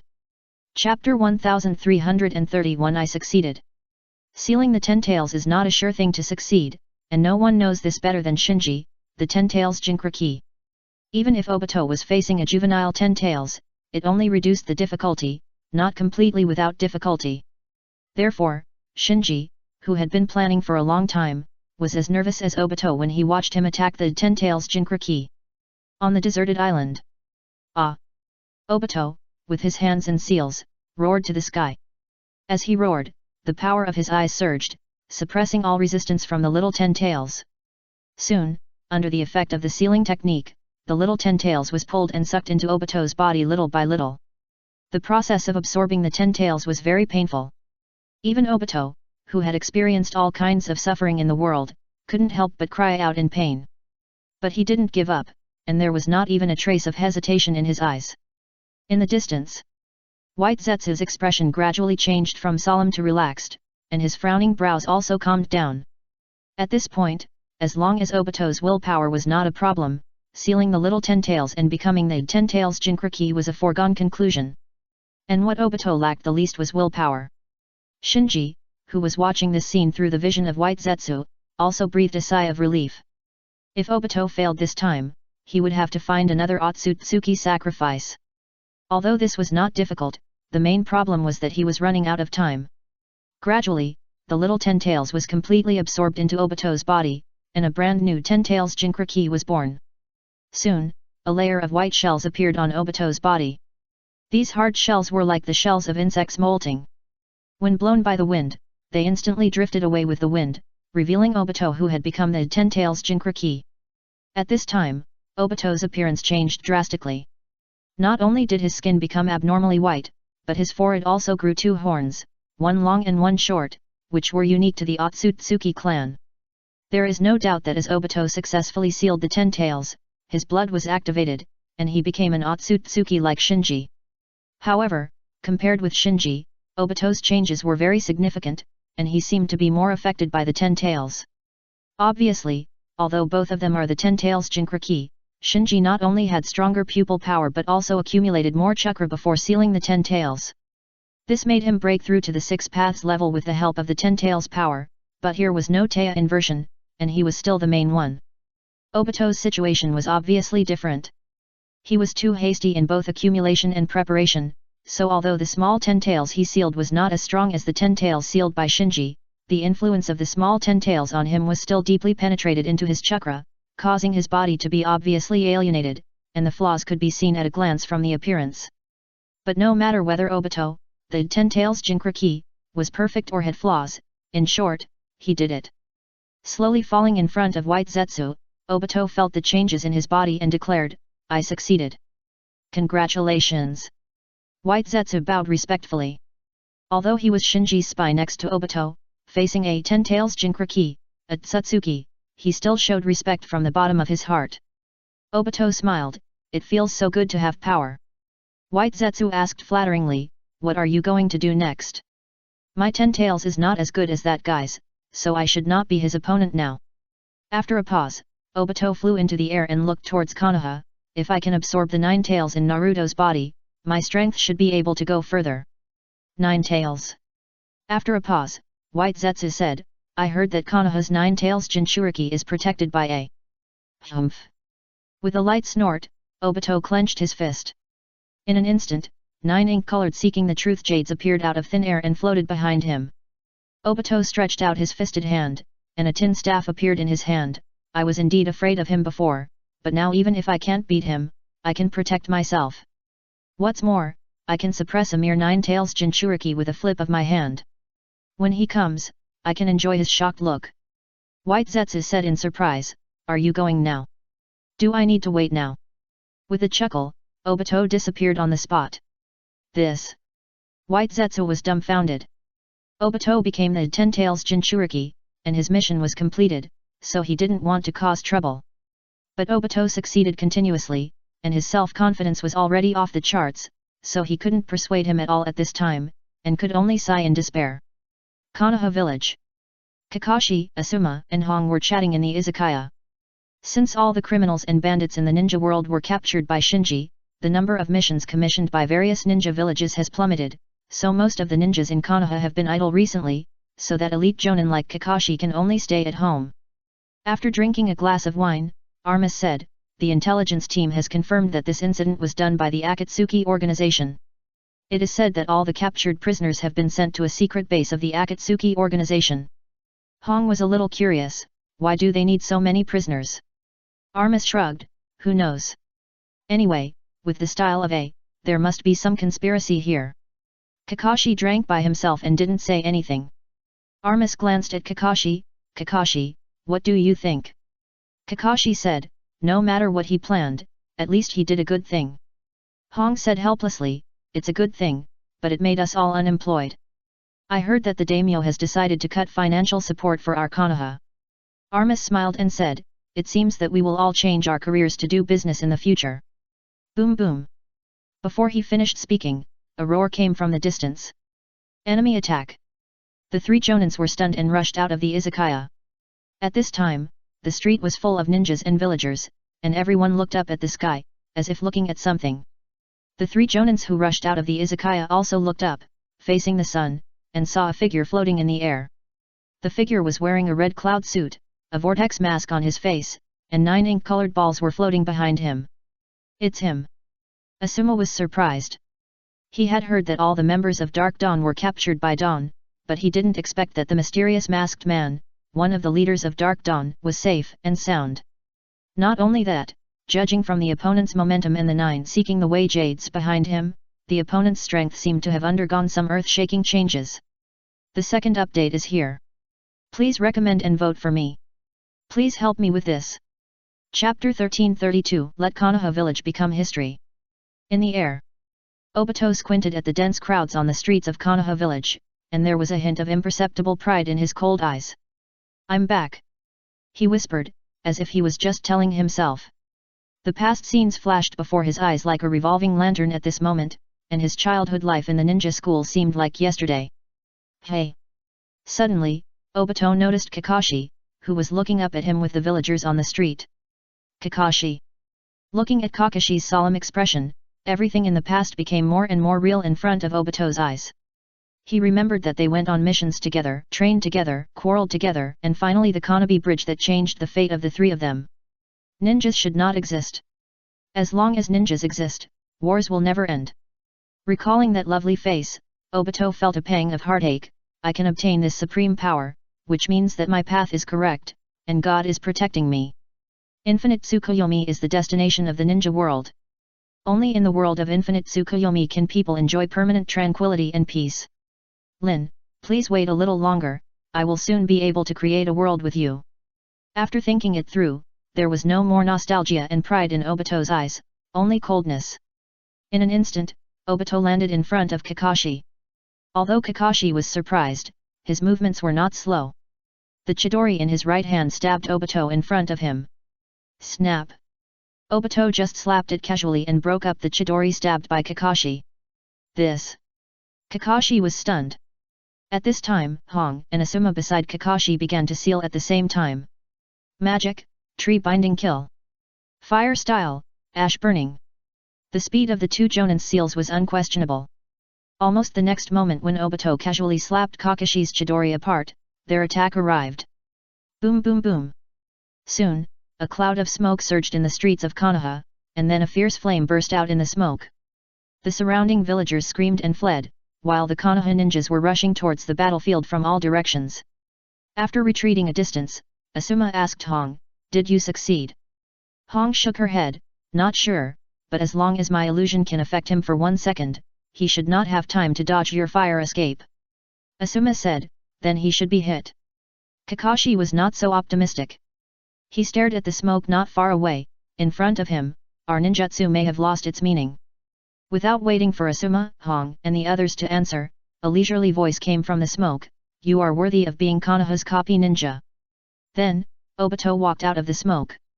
Seeing this, the 3 Jonin all looked stern, because Obito, who was hit by the illusion and fire escape, was not only unharmed, but even the red cloud suit on his body had no signs of damage. As Obito approached the 3 people, he said coldly, "Hand over Uzumaki Naruto, and I can let Konoha go. Otherwise, I will make Konoha village a thing of the past." Kakashi replied, "Your plan may fail, Naruto is not in the village." Obito instantly appeared in front of Kakashi, then reached out and grabbed Kakashi's neck, "Tell me, where is he?" Kakashi struggled and said, "No, I have no comment." Asuma and Hong on both sides were shocked. Obito's speed was completely beyond their understanding, and they, as senior ninjas, could not react at all. Obito's face darkened, "Don't force me to kill you." Kakashi said, "Even if you kill me, I won't tell you." Obito snorted coldly, "In that case, I'll fulfill your wish. Anyway, when the fight is over, someone in this village will tell me the whereabouts of Uzumaki Naruto." Just then, Jiraiya, who led a large number of Anbu, hurried over and shouted, "Naruto was taken away by A." Obito slightly side-eyed and glanced at Jiraiya, "Want to scare me with A?" Jiraiya replied, "I'm telling the truth. Naruto was indeed taken away by A. Even if you kill all of us, the answer is the same." Obito shook his head, "It seems that if you don't kill people, you idiots will not honestly hand over Uzumaki Naruto." Swish! 4 Anbu who launched the instant body technique swung their swords at Obito from different directions at the same time. At the same time, the Konoha ninjas scattered around formed hand seals, and attacked Obito with fire escape, lightning escape, wind escape, earth escape, and various ninjutsu. A bunch of ants. Obito curled his lips in disdain, threw Kakashi aside, and then launched the Shinra Tensei. Boom! The next moment, the whole Konoha collapsed and the earth broke apart. Whether it was the Konoha ninjas who were besieging Obito, or the trees, houses, and even whole blocks around the streets, they were instantly razed to the ground by Obito's Shinra Tensei.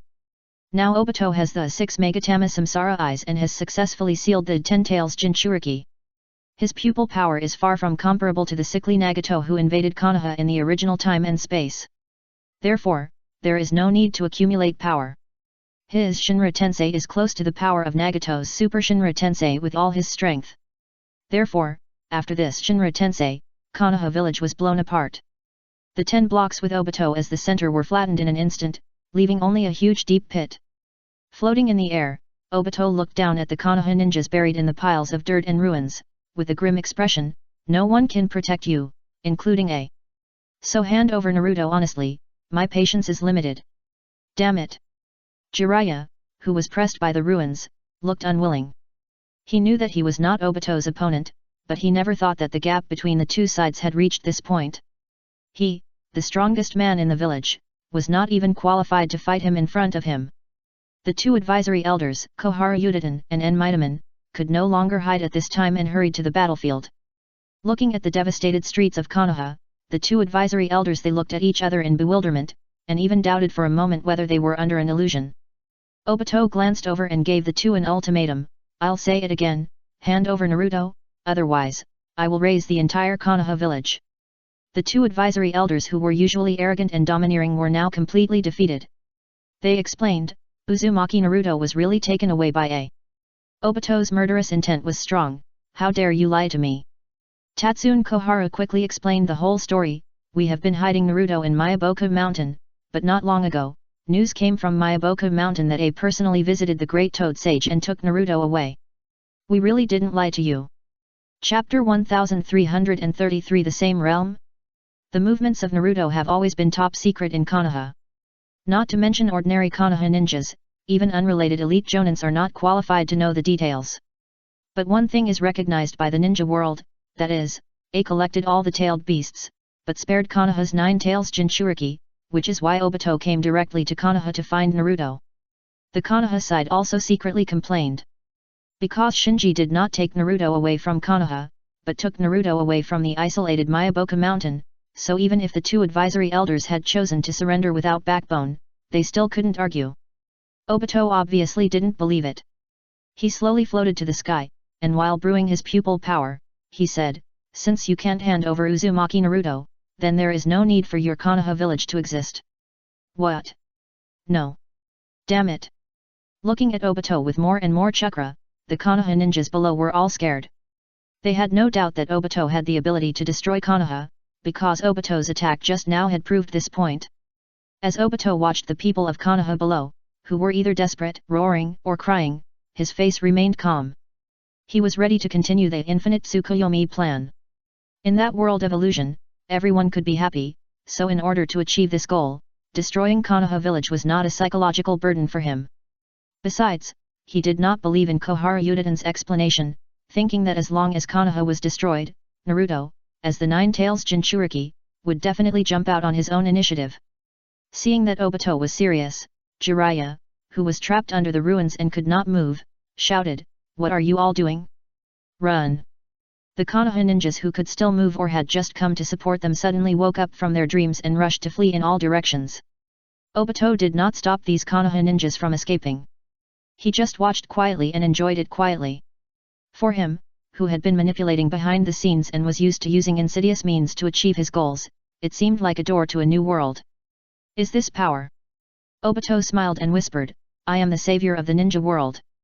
Then, he no longer hesitated, and regardless of his pupil power, he was about to launch a stronger Shinra Tensei than before. This time, he wanted to completely wipe out Konoha village from the ninja world. On the ground. Whether they were trying to escape or gave up escaping, they all looked at Obito in the air in despair, waiting for the judgment to come. At this moment, even time and space seemed to be stagnant. Become history, Konoha village.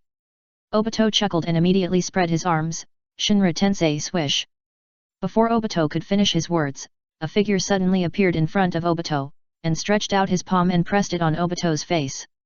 The sudden change made Obito subconsciously stop the launch of Shinra Tensei and looked at the person in front of him in surprise. There is no doubt. At this time, it was Shinji who appeared in front of Obito.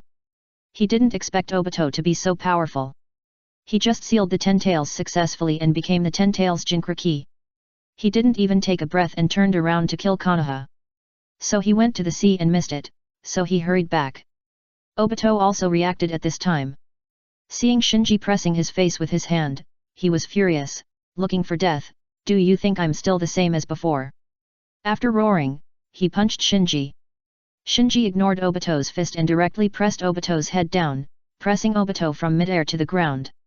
With a bang, he smashed him hard on the ground. This sudden change stunned everyone in Konoha. The moment before, they were still on the verge of life and death, and it seemed that they might turn into ghosts under Obito's eye technique at any time. At this moment, Obito, who could control their life and death before, was pressed to the ground by in an instant, unable to move. Am I dreaming? Instantly, this thought flashed through the minds of all the people in Konoha. Glancing at the ruined Konoha village, Shinji sighed, then opened the space gate, and then disappeared into the space gate with Obito, who was still a little confused.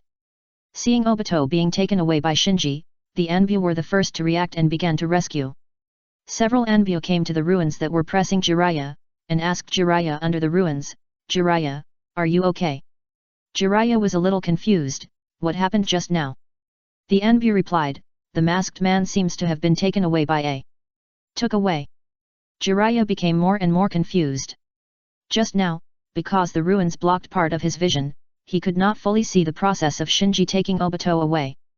The Anbu were also I don't know how to explain it, because even they can't imagine that a strong man like Obito who can easily destroy the entire Konoha was taken away by a without any resistance. A different space. Shinji stepped over the space door and threw Obito to the ground. This is the different space where he once defeated Otsutsuki Ishiki. There is no one and it is extremely desolate. It is just the right battlefield to deal with Obito. Obito got up from the ground and then suddenly pulled away. Crack! The vortex mask on his face, because of Shinji's pressure just now, couldn't bear it and shattered to the ground, revealing his slightly suspicious face behind the mask. Shinji said lightly, "I'm really careless, and you've made a big mess for me." Obito looked around and saw that it was all endless wasteland. The corners of his mouth rose, "This place is good. There won't be any troublesome guys to disturb us." Shinji was speechless, but it didn't matter. The Uchiha clan is like this, sometimes they are inexplicably confident, and Obito on the opposite side is just the most extreme example in this regard. Just like Sasuke, he just wants to change himself and make himself stronger, but Obito wants to change the whole world and make the world what he wants. However, it is precisely because Obito is pure and extreme enough. Shinji's sacrifice plan this time can go so smoothly. Otherwise, if it were someone else, it would not be possible for Obito to become the Ten Tails Jinchuriki so efficiently and turn himself into an Otsutsuki. At this time, Obito, holding a tin staff, flew into the air again. "Uchiha Shinji, now we are in the same realm, we can have a fair duel." Shinji shook his head and laughed, "Same realm?" Even if he hadn't swallowed the chakra fruit, Shinji, the Ten Tails Jinchuriki, was several times stronger than Obito. What's more, his Susanoo tomb also controls 5 pairs of high-level pupil techniques, including a pair of black eyes, a pair of reincarnation eyes, and a pair of samsara eyes. His pupil power is many times stronger than Obito, who only has a pair of 6 Megatama samsara eyes. Chapter 1334 Amanuma Spear. Obito didn't know what Shinji was thinking at the moment. The 6 paths level was a field he had never experienced or understood before, so he thought he was at the same level as Shinji. Even if he was slightly inferior, he could make up for it through his rich combat experience and powerful pupil techniques. Therefore, after a brief period of confusion, Obito readjusted his state. With a sound of whoosh, he soared into the air and flew to the middle of the sky, looking down at Shinji on the ground. "I admit that it was my mistake that I failed to kill you on the night of the genocide, but everything ends here. Shinji, you are very good, better than Shisui and Itaki, but unfortunately, your opponent is me. They couldn't stop me, and you can't stop me either." After that, Obito activated Susanoo. Swish! A blue light and shadow projected from his body, and then quickly transformed into a complete Susanoo with wings on its back. The powerful complete Susanoo gave Obito a great sense of security. At this moment, his confidence reached its peak, and he smiled and said to Shinji, "See? This is the embodiment of my will. The complete Susanoo that you were proud of before, I can also do it easily now." On the ground. Shinji shook his head gently. Obito said, "Why, are you also regretting not killing me in time when you caught me before?"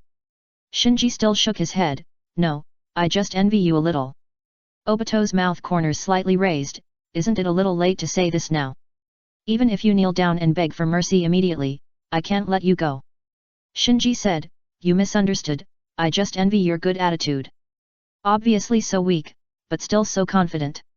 Obito frowned, "Shinji, you are too arrogant." Swish! Without waiting for Obito to finish his words, Shinji stepped on the hard ground, and at the same time he stepped on a large crack on the hard ground.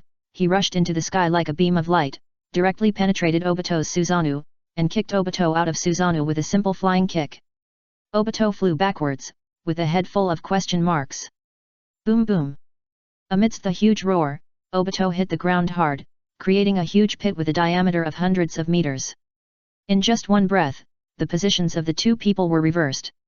Obito, who was originally in the air, fell to the ground hard, and his body sank into the big pit. Shinji, who was originally on the ground, stood in the air, looking down at Obito in the pit. Climbing up from the pit, Obito gasped heavily and looked up at the sky. How is this possible? Until this moment, he still couldn't figure out how Shinji broke through his Susanoo and knocked him down with just one blow. In the air, Shinji looked down at Obito. When everyone was at the level of Jonin and Chunin, ninjutsu, secret techniques, and forbidden techniques were indeed the key to determining victory or defeat. But after reaching the level of Kage, things began to change slowly. For example, the lightning chakra mode of the third Raikage, in which the third Raikage had the ability to fight 10,000 people alone. This is the chakras, the result of reaching the extreme and pulling away from the others. The higher you go, the greater the impact of chakra quality on victory or defeat. Because when one party's chakra becomes strong to a certain extent, all ninjutsu, secret techniques, and forbidden techniques will become ineffective. This is the case just now. Shinji, the bloodline network, is much stronger than Obito. With only the most basic physical skills, he can easily break through Obito's Susanoo. The complete Susanoo gave Obito an infinite sense of security, but in Shinji's eyes, it was no different from paper. Shinji had no intention of humiliating Obito, but he would not explain anything to Obito specifically, so he just stared at Obito quietly, staring at the sacrifice that would become his next sacrifice to the sacred tree. Damn it! Shinji's indifference made Obito extremely angry. He gathered 9 seeking truth jades in his palm and condensed a black long sword like a genetic spiral structure. I won't lose. I can't lose. He roared, pointing the black sword in his hand directly at Shinji in the air, and his momentum rose rapidly. Looking at the sword in Obito's hand, Shinji narrowed his eyes slightly. Amano Spear. This Amano Spear is said to be the creation sword of the Six-Path Sage. It is a divine sword created by Yin-Yang Escape. The owner can infuse his own strong will into the sword body and forge this Amano Spear into a sword of the soul that belongs to him alone. Undoubtedly, the Amano Spear perfectly matches Obito's ability. His extreme will is the biggest feature that distinguishes him from other Uchiha, so this Amano Spear in his hands can exert a power far beyond that of ordinary people. Obito also understood this, so after discovering that the situation was not right, he no longer held back and directly launched the Amano Spear, ready to fight Shinji to the death. After reaching his own momentum to the peak, Obito suddenly jumped up and slashed a sword at Shinji. Shinji dodged to the side and felt a fierce breath passing in front of him, and then extended all the way out. Boom boom! The next moment, a roar was heard. Shinji looked in the direction of the sound and saw that the sword slashed by Obito had extended for dozens of kilometers, and the sword marks had forcibly created a canyon in the desert. This sword represents my determination. Obito roared, and waved the Amanuma spear in his hand again. Shinji, go to hell with reluctance. Shinji's eyes condensed, and without any nonsense, he directly condensed 9 seeking the way jades, activated the golden wheel reincarnation explosion, and went up with the golden sword. Clang! In an instant, a golden sound resounded through the sky, and the 2 swords that split each other decided the winner in this golden sound. Looking at the severed Amano spear in his hand, Obito was stunned. How is this possible? Shinji, who had severed Obito's Amano spear, released the golden wheel tensei explosion, then flashed in front of Obito, punched Obito in the face, and once again knocked Obito down from the air and onto the ground. Shua! This time, Shinji did not give Obito a chance to breathe. While knocking Obito down, he also fell to the ground and launched a round of rapid attacks on Obito. Obito's body was like a sandbag, being hit by Shinji at will. After a while, he was thrown out and fell to the ground. He stared blankly at the sky, his eyes full of dullness and confusion.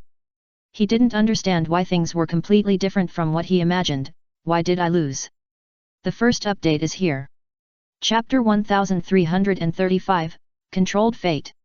Why did I lose? Obito didn't understand. God had allowed him to survive, and he escaped from the heavily guarded research institute after losing his eyes and being sealed.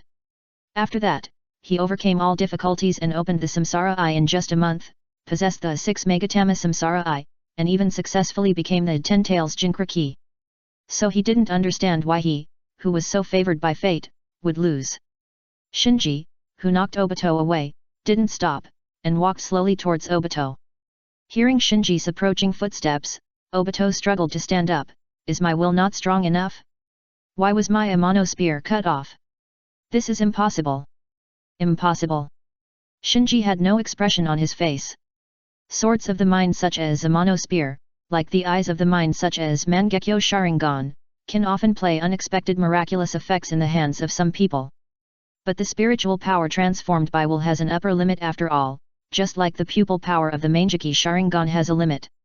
So the reason why Obito's Amanuma spear was cut off by Shinji's golden wheel tensei explosion was not because he lacked willpower, but simply because Shinji was much stronger than him. Seeing Shinji approaching, Obito had lost his will to fight at this time. He also gradually realized that he was far from being Shinji's opponent. The 2 sides seemed to be on a completely different level, so he immediately activated Kamyu and prepared to escape. However, the twisted vortex had just been generated, but it suddenly disappeared without a sign. Undoubtedly, this was Shinji who activated Ama Iwado. He had to capture Obito alive, but Obito's Kamiya was too troublesome, so before capturing Obito, he found Guang and asked Guang to use 8,000 spears to transmit Ama Wado, which could temporarily fix the space, to him in the form of chakra shock. This was also the reason why he was delayed for a while.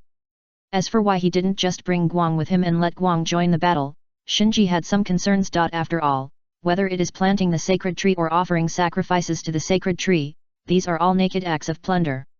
Even if it is a last resort, Shinji does not want to make it known to everyone.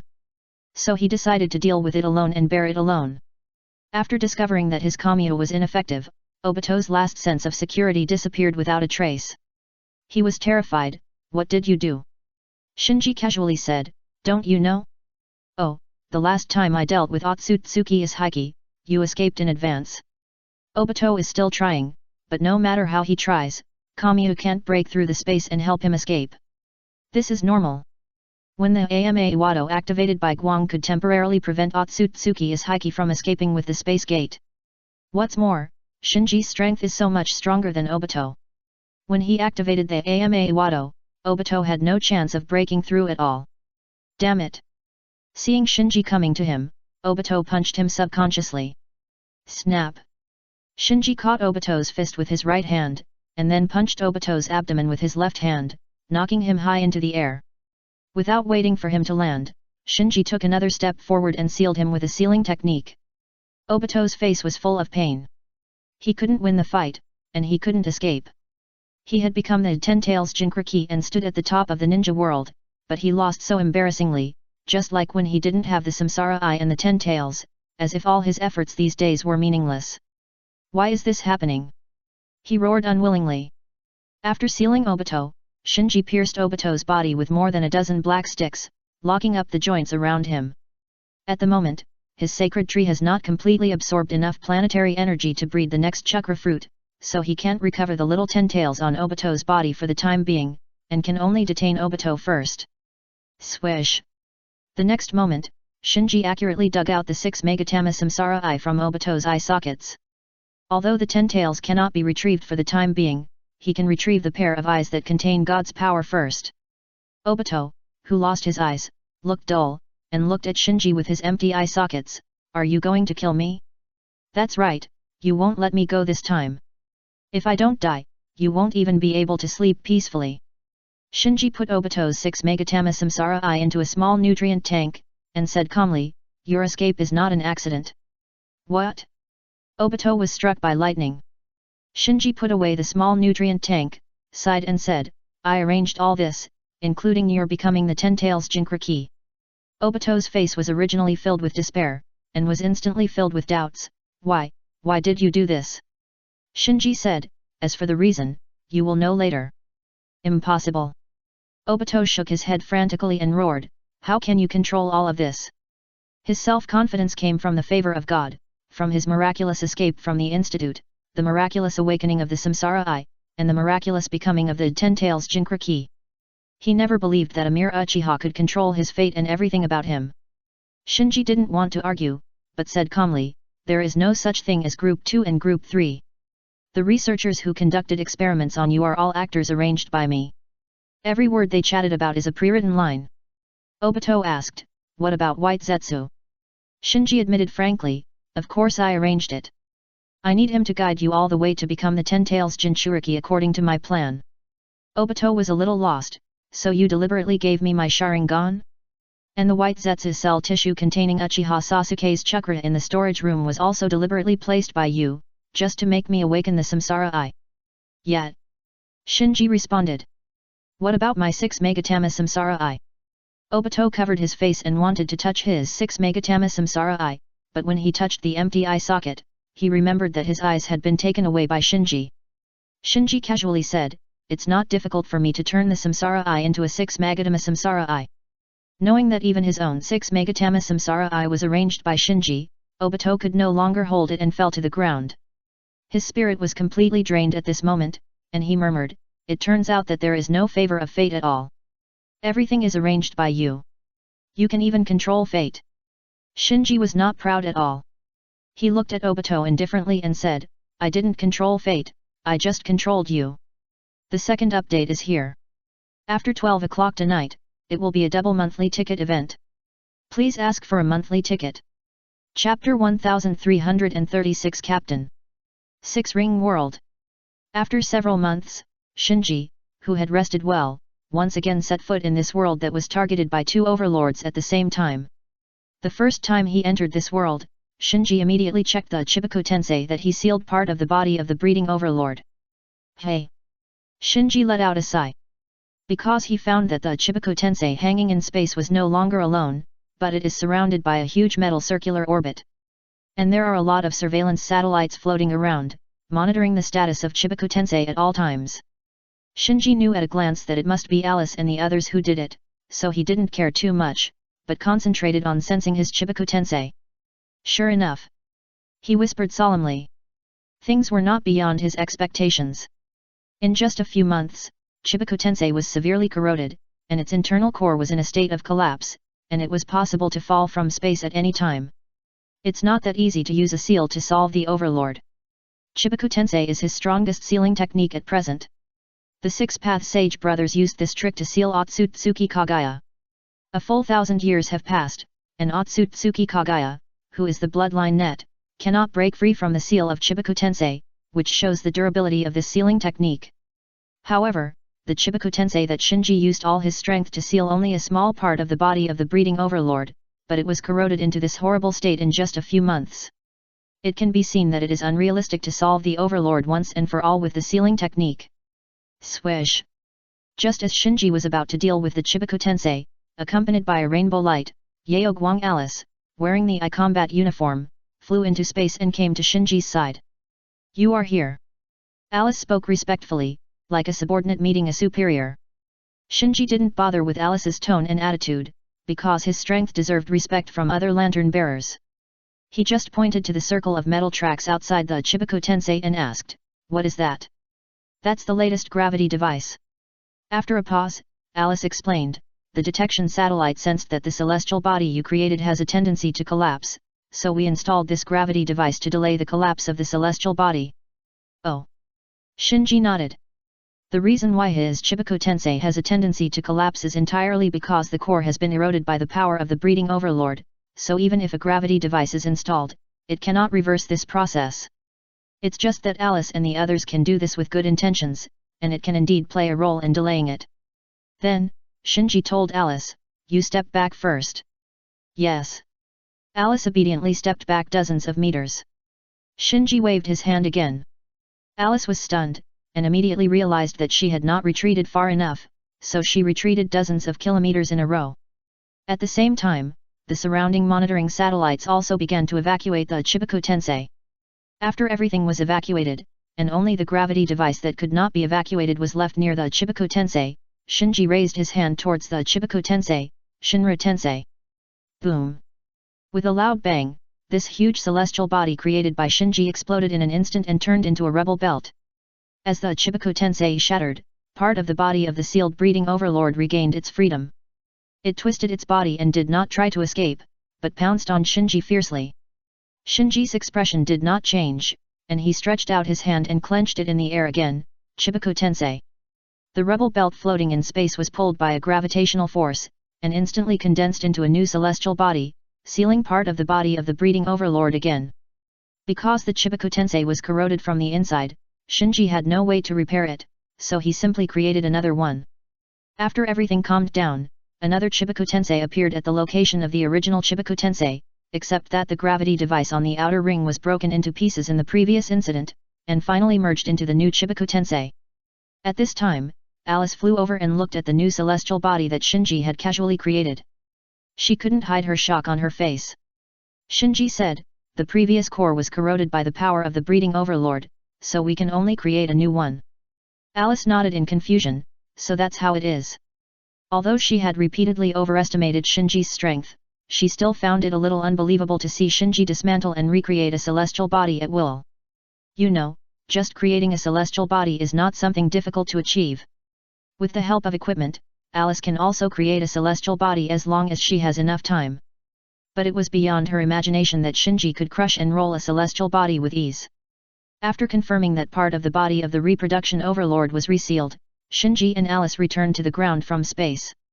At this time, Hengo, the greedy wolf, the arcane, the old warrior, and several unfamiliar lantern bearers came to meet them.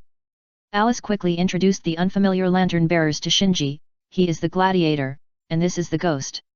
Obviously, because a super strong man like Shinji who could rival the overlord appeared in the team, Alice's team became famous in the lantern bearer circle, and many lantern bearers who were previously hesitant and wait-and-see made up their minds and joined in.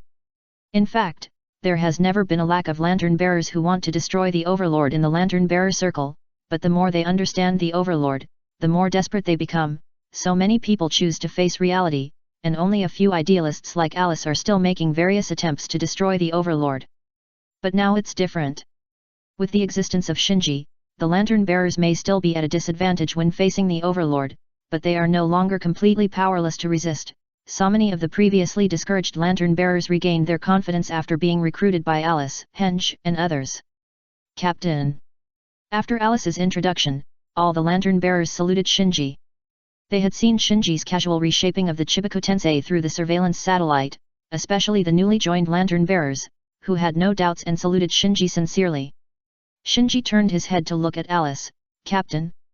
Alice smiled and said, my strength is not qualified to lead this team against the overlord, so the position of captain should be taken by you, please don't refuse. Henge echoed, yes, we all respect you. Shinji smiled and finally nodded. The first update is here. Chapter 1337 Find another Supreme Mage. Even in the circle of the lantern bearers, the law of the jungle is followed. The strong can naturally take a higher position and have greater power. Not to mention Shinji, a super strong man who can rival the overlord. The idea of the lantern bearers is very simple.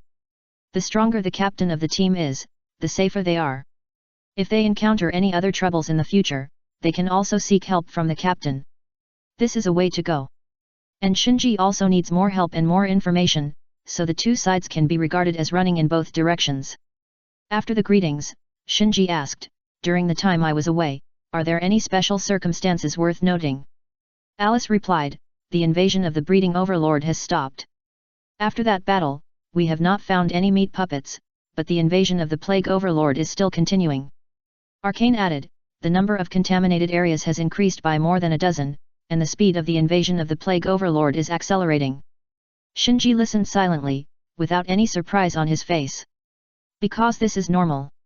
After all, in the previous battle, the Supreme Storm Mage died, the Knowledge Tower collapsed, and the Six-Ring World lost 1/6 of its combat power, and a huge gap appeared in the protective shield of the Magic Ring. Under such circumstances, it is normal for the Plague Overlord to invade faster. While discussing, everyone came to a meeting room. In the meeting room, Shinji met two unfamiliar lantern bearers again. After greeting them, everyone took their seats. Sitting in the main seat, Shinji said, tell me about your plan. Alice stood up and came to the 3D stereo display, saying, based on the current situation of the Six-Ring World, we have formulated 2 sets of combat plans for subsequent actions. As she said, Alice snapped her fingers, and the 3D graphics of the Six-Ring World were immediately projected on the 3D stereo display in front of her. Alice said, Plan A is to repeat the idea of defeating the breeding overlord before, lure the plague overlord to forcefully break into the Six-Ring World, and then you, the captain, will defeat it and seal it. Yes. Shinji nodded gently. This method is also the best way he can think of at present. Alice then frowned and said, however, there are some problems with Plan A at present. It may be difficult to perfectly replicate the previous battle to repel the breeding overlord. Then, Alice talked about the problems of Plan A one by one. There are 2 most fatal problems. The first is how to lure the Plague Overlord to forcefully break into the Six-Ring World. You must know that the last time the Plague Overlord had the opportunity to forcefully break into the Six-Ring World, but in the end he chose to retreat, which shows that the Plague Overlord is more cautious than the Breeding Overlord. Secondly, with the death of the Supreme Storm Mage and the fall of the Tower of Knowledge, the magic ring covering the Six-Ring World lost 1 ring, and a huge gap appeared in the magic barrier. Therefore, even if the Plague Overlord can be successfully lured to forcibly break into the Six-Ring World, the suppression effect of the Six-Ring World on the Plague Overlord is now much weaker than when it suppressed the Reproduction Overlord before. Shinji stroked his chin and said, what about Plan B? Alice turned the projection area to the Chibaku Tensei made by Shinji by swiping the 3D stereo display in front of her, and said, "The first half of Plan B is the same as Plan A, which is to lure the Plague Overlord to forcefully break into the six-ring world in advance. Considering the shortcomings of Plan A, the second half of Plan B is that after the Plague Overlord forcibly breaks into the six-ring world, we release the sealed Reproduction Overlord and use the power of the Reproduction Overlord to fight against the Plague Overlord." Shinji smiled and said, "It's a good idea." After the last battle with the Reproduction Overlord, Shinji has determined that even the Overlord still has emotions. The Reproduction Overlord was driven away by the Plague Overlord last time, so the two sides must have a grudge. If the Plague Overlord releases part of the sealed Reproduction Overlord's body when it breaks into the six-ring world, the two Overlords are likely to fight in the six-ring world. By then, the Lantern Bearers will have the opportunity to take advantage of the situation and capture the two Overlords in one fell swoop. Alice said, "Sorry, our current understanding of the Overlords is still limited, so we can only make such a plan. It's already very good." After a pause, Shinji looked at the other Lantern Bearers. "What do you think?" Henga said, "I prefer Plan A, which should let the two Overlords fight in the six-ring world. I'm worried that the six-ring world will not be able to bear it." Arcane nodded repeatedly, "I have such concerns too. Now that there is one less Supreme Mage, the magic barrier appears. The defense capability of the six-ring world has been greatly reduced." At this time, the Lantern Bearer nicknamed Ghost said, "I think the key now is how to lure the Plague Overlord to forcefully break into the six-ring world. Only if it is willing to come in advance, our plan will have room to be implemented." Everyone nodded. If the space barrier of the six-ring world is really riddled with holes, the six-ring world will not be suitable as a battlefield against the Overlord. Only when the space barrier of the six-ring world is still strong and the Overlord forcibly breaks in, the loss is great. Plan A and Plan B are meaningful. Then everyone looked at Shinji, because they couldn't handle this problem, so they could only hope for Shinji. Shinji pondered for a while and said, "I can try to provoke it, but I can't be sure whether it will take the bait." After hearing what Shinji said, the eyelids of the Lantern Bearers twitched. In their eyes, provoking the Overlord was no different from seeking death. Shinji said it in such a casual tone, which made them feel a little uncomfortable. Alice said, "Then let's vote now, whether to implement Plan A or Plan B."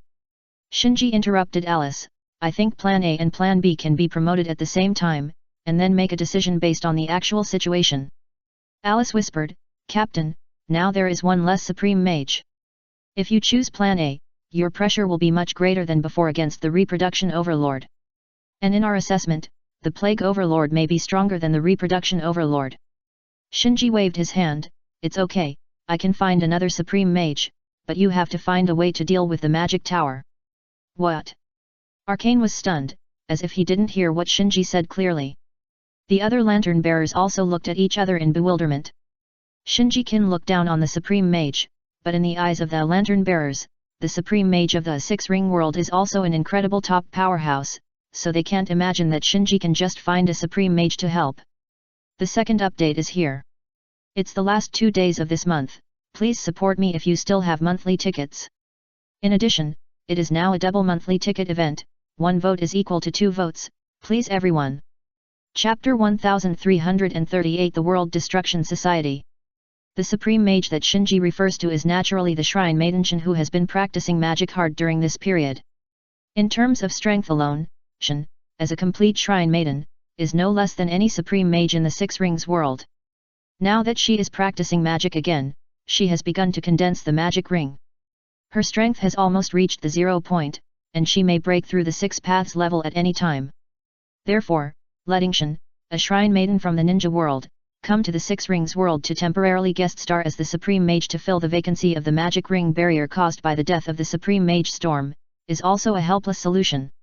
After a brief shock, Arcane asked anxiously, "Captain, can you really invite a Supreme Mage?" "Yes." Shinji nodded slightly, and then said, "But I can't guarantee whether she can cooperate seamlessly with the other 5 Supreme Mages.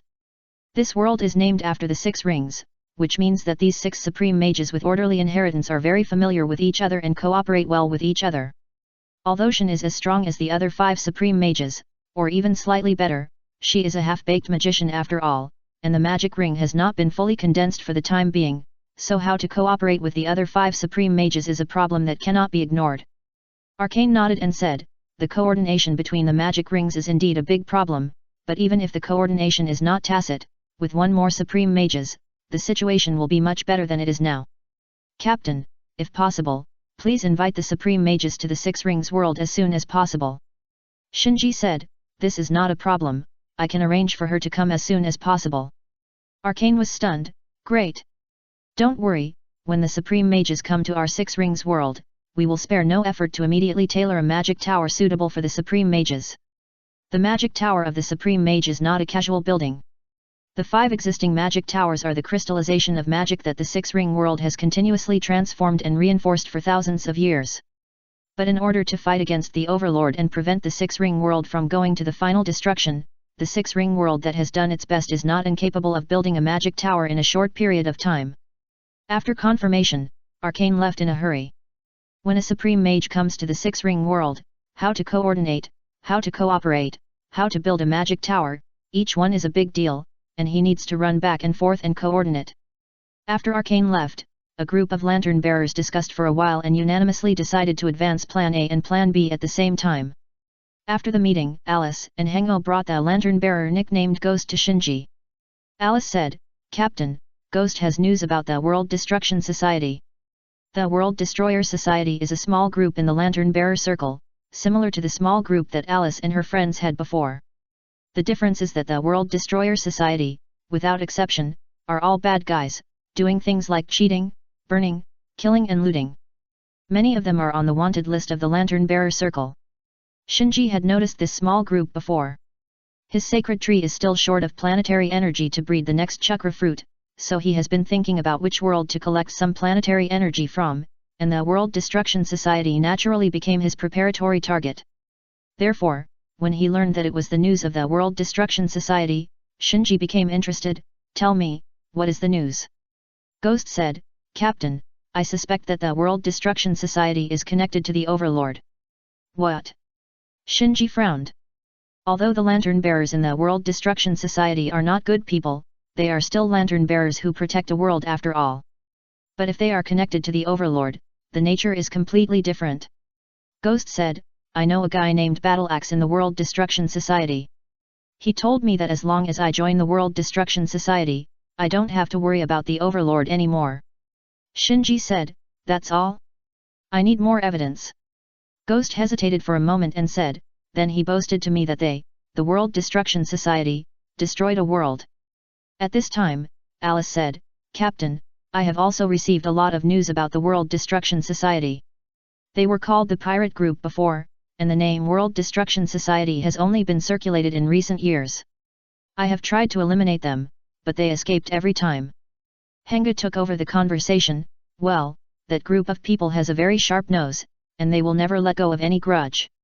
I know that several lantern bearers have fallen into their hands, so gradually no one dares to provoke them.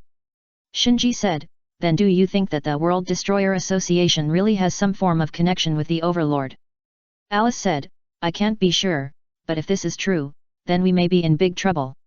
Although the lantern bearers are also wary of each other, there will always be exchanges and transactions.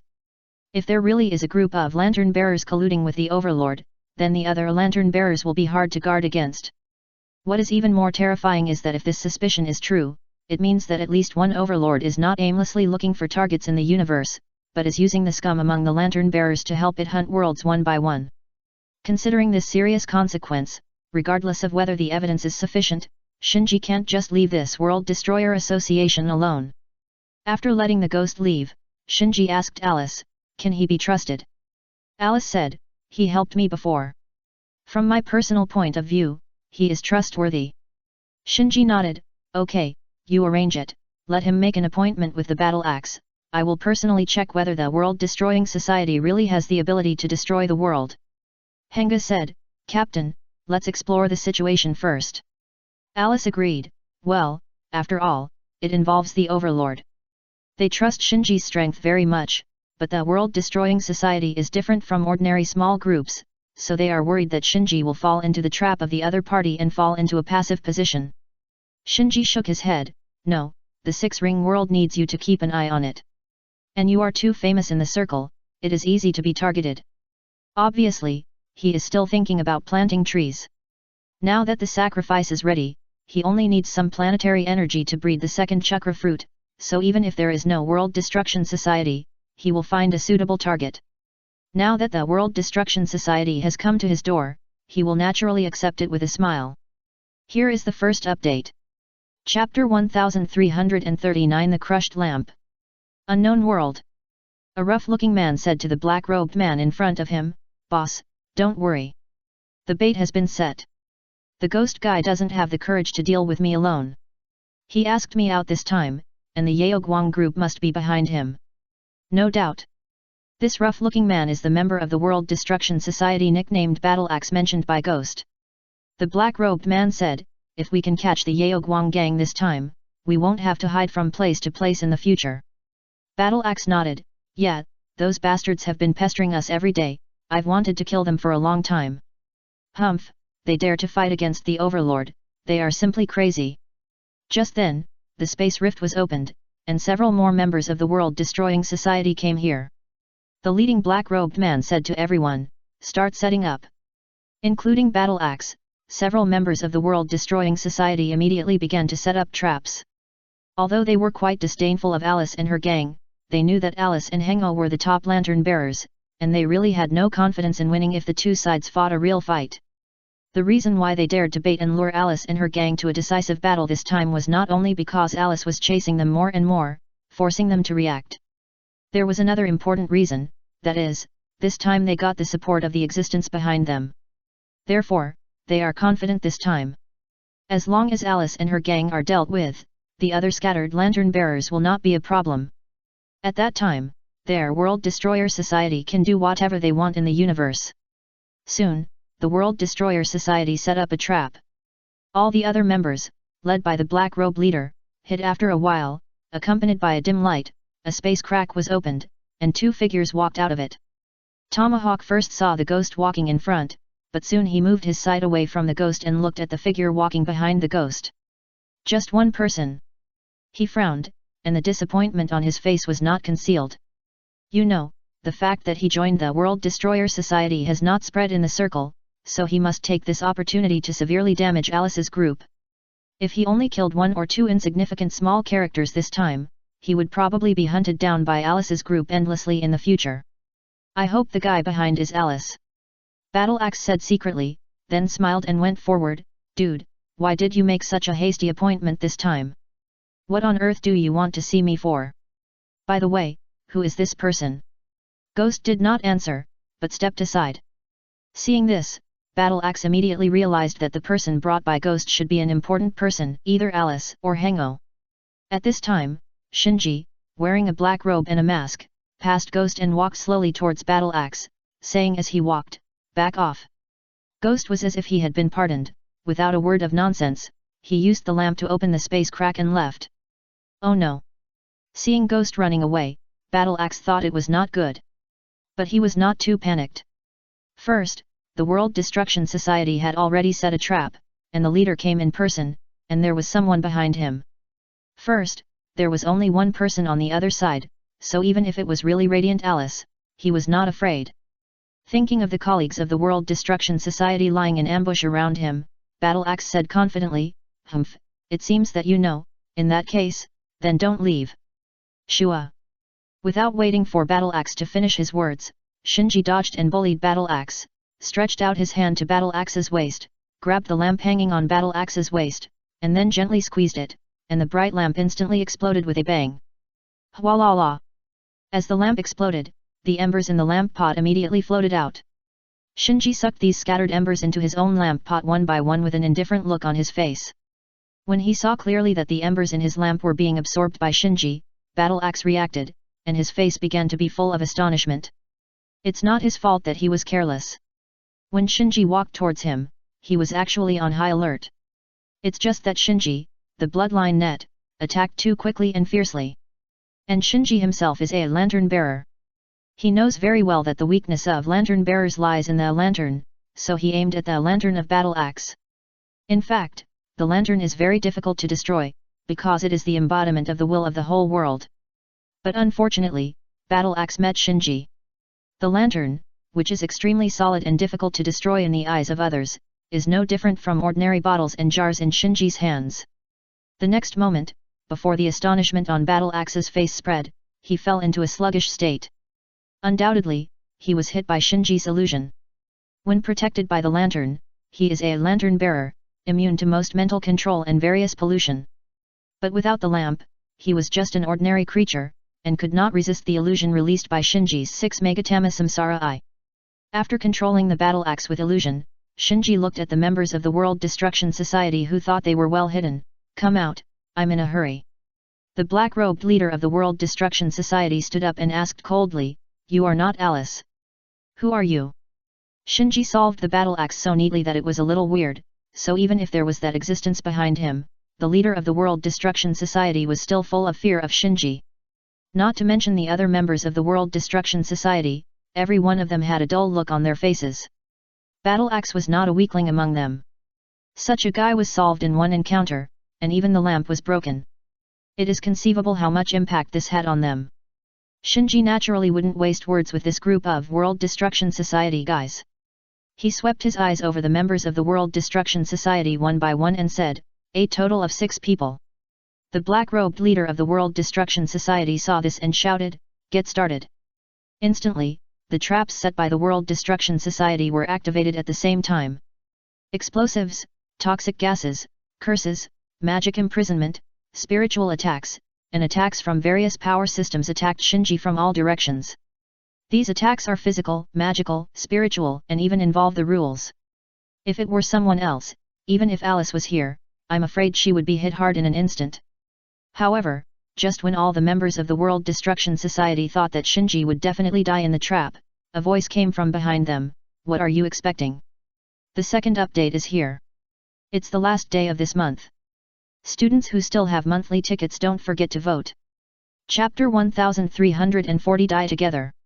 Hearing the voice coming from behind, everyone in the World Destroying Society was startled, and then they turned their heads slowly with stiff heads.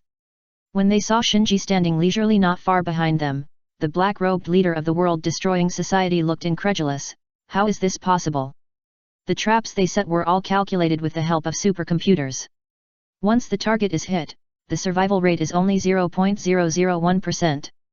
This is just the survival rate.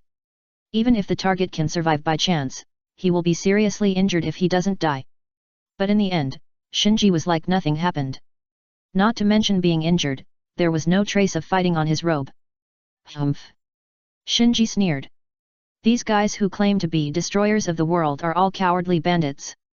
Their courage and character are not even comparable to that of Yubayashiki Ryuhei, whom Shinji had met before. On second thought, a group of people who beg for mercy from the Overlord, how can they have any courage? So Shinji didn't even have the interest to chat with them for a few words. He just came to one of them in an instant. Just like dealing with the battle axe before, he reached out to the opponent's waist, grabbed the lamp and squeezed it hard. Crack! A crisp cracking sound suddenly sounded. Seeing his lamp being crushed, the World-Destroying Society member roared in fear. But soon his roar stopped abruptly, because he was nailed to the ground by countless black sticks and could not move. The black-robed leader of the World-Destroying Society was shocked and frightened. While flying back, he warned other accomplices, "Everyone protect the lamp.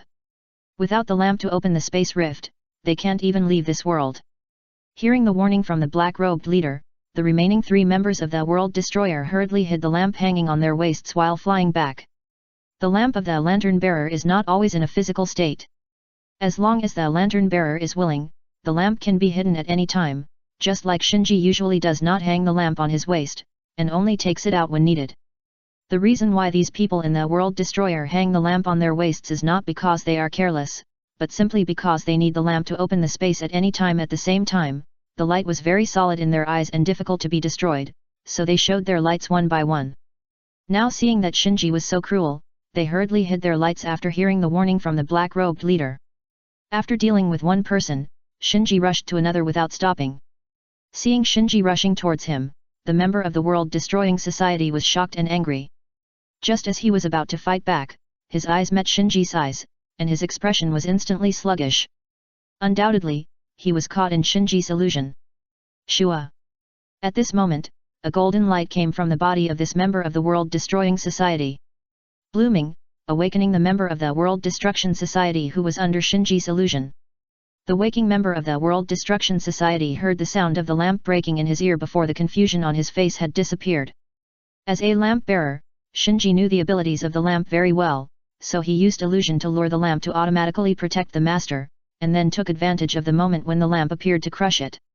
When he heard the shattering sound in his ear, the confusion on the face of the World Destruction Society member turned into fear, and before the fear had time to spread on his face, he fell into a daze again, losing his sense of the outside world's reactions. Shinji waved his hand and collected the embers floating in the air into his own lamp one by one. After absorbing the embers from 3 lamps in succession, the lamp on Shinji's waist showed some subtle changes. Not only did the lamp pot become a little bigger, but the light seemed to be much brighter than before. Glancing at his waist, Shinji's mouth slightly raised. The sudden change of the lamp was obviously beyond his expectations and was a pleasant surprise. Then, Shinji cast his eyes on the remaining 3 members of the World Destruction Society on the field, and the corners of his slightly raised mouth raised even higher. The black-robed leader roared, "Who the hell are you?" The 2 members of the World Destruction Society beside him had already lost their courage. They looked at each other, as if they were struggling to decide whether to flee. In their eyes, the man in front of them was too fierce, so fierce that they even had the illusion that they were facing a tyrant. You should know that the 3 people who were killed instantly by Shinji just now were all famous in the circle. If their reputations were reported, they would also be frightened. As a result, when facing Shinji, let alone fighting him, they couldn't even make a move. They were completely 3 wooden men. Shinji still didn't say anything nonsense and walked slowly towards the remaining 3 people. Seeing this, the black-robed leader shouted, "If you retreat now, we can write off this account. If you want to fight again, we will have to do it for real." After hearing what the leader said, the 2 members of the World Destroying Society no longer had any hope, and they quickly summoned the lights, preparing to open the space crack and run away. However, just as the dim light broke through the space barrier and was about to open the space crack, a hand stretched out from behind the 2 men and crushed their lights. The 2 men were stunned in place, and then they turned around and found that there was a Shinji behind them. I don't know when they were waiting to ambush behind them. They blinked, turned their heads and looked at Shinji who was walking towards them, and murmured, "Clone." Before they finished speaking, they were stabbed into the ground by black sticks and could not move. The black-robed leader of the World Destruction Society was shocked and flew back again, looking at Shinji's original body and the 2 shadow clones that Shinji had split out. The skill of clone is not uncommon in the universe. Such as phantom clone, cell clone, energy clone, magic clone, prosthetic clone, etc. Most of the lantern bearers are well informed, so they will not be shocked by the clone. What really shocked the black-robed leader was that Shinji's clone also had the ability to crush the lamp with one hand, which made him feel a little terrified. Shinji first dismissed the 2 shadow clones, then took away the embers in the lamps of the 2 World Destruction Society members, and finally locked his eyes on the black-robed leader of the World Destruction Society. Seeing Shinji's eyes on him, the black-robed leader had goosebumps all over his body. It was an instinctive tremor of the body, as if he was being stared at by a natural enemy. Under great pressure, the expression on the black-robed leader's face gradually became ferocious. "Since you don't want me to live, let's die together." The first update is here. Chapter 1341 Cowardly. The black-robed leader of the World Destruction Society roared loudly and crushed a dark purple crystal hanging around his neck. Instantly, a depressing atmosphere spread. Shinji frowned slightly and stopped. Seeing Shinji stop, the black-robed leader grinned and said, "Feel it, this is the power of my lord. It's too late for you to regret now, get ready to accept my lord's wrath." As if encouraged, the several members of the World Destruction Society imprisoned by Shinji with a black stick started to shout. Tisk. Shinji curled his lips. The reason why he didn't attack the black-robed leader of the World Destruction Society first was because he sensed an ominous aura from the other party. But this doesn't mean that Shinji is afraid of the other party. He just doesn't want to attract the guys behind the World Destruction Society in advance and let the other members of the World Destruction Society run away in the chaos. After all, everyone is a lantern bearer. As long as these people escape, Shinji really can't find them in the short term. And now the other 5 members of the World Destruction Society have all been captured, and even the lantern has been crushed by Shinji, so Shinji has nothing to worry about. However, from the breath leaked from the dark purple crystal crushed by the other party, Shinji clearly felt the power of the overlord and confirmed that the information of the ghost was true. There was really an overlord behind the World Destruction Society. For safety, Shinji raised his hand and used the all-elephant heavenly attraction to suck the 5 subdued members of the World Destruction Society to his side, and then threw them into the Shinwei space. After transferring all the prisoners of war, Shinji was ready to fight the overlord in the space barrier of this unknown world, and waved to the black-robed leader of the World Destruction Society, "Let it come in quickly, I'm in a hurry." You. The expression of the black-robed leader changed constantly. He didn't know whether Shinji was really so confident or bluffing. But soon he was sure that Shinji must be bluffing. No one could face the overlord directly, and no one dared to disobey the overlord. This was a crushing of the life dimension, and had nothing to do with strength or anything else. Boom boom. Soon, there was a roar in the sky above, and then the sky became dark, as if it had suddenly entered the night from daytime. Along with the lightning and thunder, a huge vortex appeared in the sky, and the vortex seemed to go straight to the deep universe outside the space barrier. "Welcome my lord to come." The black-robed leader of the World Destruction Society knelt on the ground with his 5 bodies prostrated, and kept worshipping the vortex in the sky that went straight to the deep universe. He was excited, and the shock, fear, and other emotions that Shinji had brought him before had been swept away at this moment. Only madness and piety remained on his face. This lantern-bearer who guards a world, at this moment, worships the overlord who feeds on the world like a believer worshipping a god. Shinji ignored the black-robed leader of the World Destruction Society who was lying on the ground like a maggot, but leaped into the air and flew towards the huge vortex in the sky. As he soared into the air, his chakra surged, and 9 seeking the way jades condensed instantly and quickly gathered in his palm, transforming into a dazzling golden sword. When Shinji, who had turned into a golden rainbow, arrived at the mouth of the vortex, a huge grey-black figure was trying to crawl into the vortex from the universe. Without hesitation, Shinji stabbed with his sword. Boom boom boom. As Shinji's golden wheel reincarnation explosion stabbed the huge grey-black figure crawling into the mouth of the vortex, the entire vortex, and even the entire sky, erupted in a series of roars, as if the collision of 2 huge forces caused some kind of chain reaction, causing the entire space to shake. On the ground, looking up at Shinji who was confronting the overlord in the sky, the black-robed leader of the World Destruction Society was stunned. "This is impossible, this is absolutely impossible," he murmured, and the horror in his eyes continued to grow. He couldn't believe that someone really dared to face the overlord. No. This was no longer a direct confrontation with the overlord, but a real fight with the overlord. Roar. In the sky, the grey-black figure that crawled into the vortex let out a roar. This roar that could scare all living things to death only made Shinji feel a little uncomfortable. Obviously, the space barrier of this strange world helped him resist most of the power of the overlord. So Shinji did not retreat, but held the sword across the entrance of the vortex, staring coldly at the grey-black figure who tried to break in. "Don't you know how to collect dogs? If you collect one, I will kill one. Let's see who collects faster or I kill faster." The grey-black figure in the vortex stopped roaring and seemed to look at Shinji. Shinji was not afraid at all. Too many lice don't itch. Anyway, he has already provoked the 3 overlords of fear, reproduction, and plague, so he is not afraid of offending one more. And after the test just now, he found that the overlord behind the World Destruction Society seemed to be slightly weaker than the reproduction overlord. If it was one-on-one in the universe, Shinji would definitely be ruthlessly crushed by the other party. But if he hid in a world with relatively intact space barriers, Shinji was really not afraid of the other party rushing in. At worst, he could fight until the sky was dark and he could escape after the chakra was exhausted. Anyway, he was the lantern bearer. As long as the space barrier was still there, the overlord really couldn't keep him.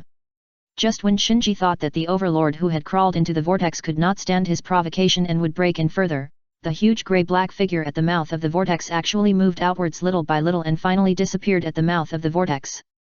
"Are you scared?" Shinji's expression froze. But considering that this overlord would recruit the lantern bearer as a dog, his wrist was quite flexible and he was considered an outlier among the overlords, so it was not incomprehensible that the other party did not choose to fight with Shinji in the space barrier that was not conducive to himself. As the overlord retreated, the huge vortex that penetrated the space barrier quickly disappeared, and the dark clouds that covered almost the entire sky gradually dissipated. The sky was clear again. On the ground, The black-robed leader of the World Destruction Society had a dull look on his face, as if possessed by a demon, and he kept muttering, "Impossible! Impossible! Shua!" Wrapped in golden rainbow light, Shinji fell to the ground. Seeing Shinji return to the ground, the black-robed leader reacted and quickly activated his lamp to escape. Shinji waved his hand, and Tianyanhu imprisoned the surrounding space. The black-robed leader who was about to escape saw that the space crack opened by his lamp was forcibly closed again, and his soul was immediately scared. Shinji came to the front of the black-robed leader in an instant, stretched out his right hand, and grabbed the black-robed leader's neck. The black-robed leader was terrified. "Don't kill me," Shinji said lightly, "I always keep my word. I said I would kill all its dogs, and I can't miss any of them." The second update is here. It's the last few hours, and students who still have monthly tickets don't forget to vote. After tonight, this month's monthly tickets will be refreshed. Chapter 1342 It's Your Own Fault. The black-robed leader of the World Destruction Society was terrified. He trembled and retreated, begging for mercy, "Please let me go. I can work for you." "No, our entire World Destruction Society can serve you and work for you." "Oh." Shinji smiled and asked casually, "Then how many members are there in your World Destruction Society?" Seeing that Shinji's tone seemed to be loosened, the black-robed leader was overjoyed. "In addition to those you have seen, our World Destruction Society has 2 more members.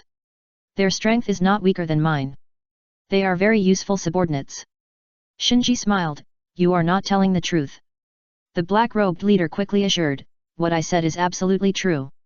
If you don't believe me, I can swear to you with a curse. The curse in the other party's mouth should belong to a certain power system that specifically targets oaths, but Shinji doesn't need these at all. He can easily judge whether the other party is telling the truth just by the other party's heartbeat, pupil contraction, and even facial micro-expressions." Obviously, the black-robed leader of the World Destruction Society was not honest. So Shinji reached out with one hand and grabbed the black-robed leader's head. "No need to be so troublesome." "No." While the black-robed leader exclaimed, he desperately burst out the power of the light and tried to open the space crack to escape.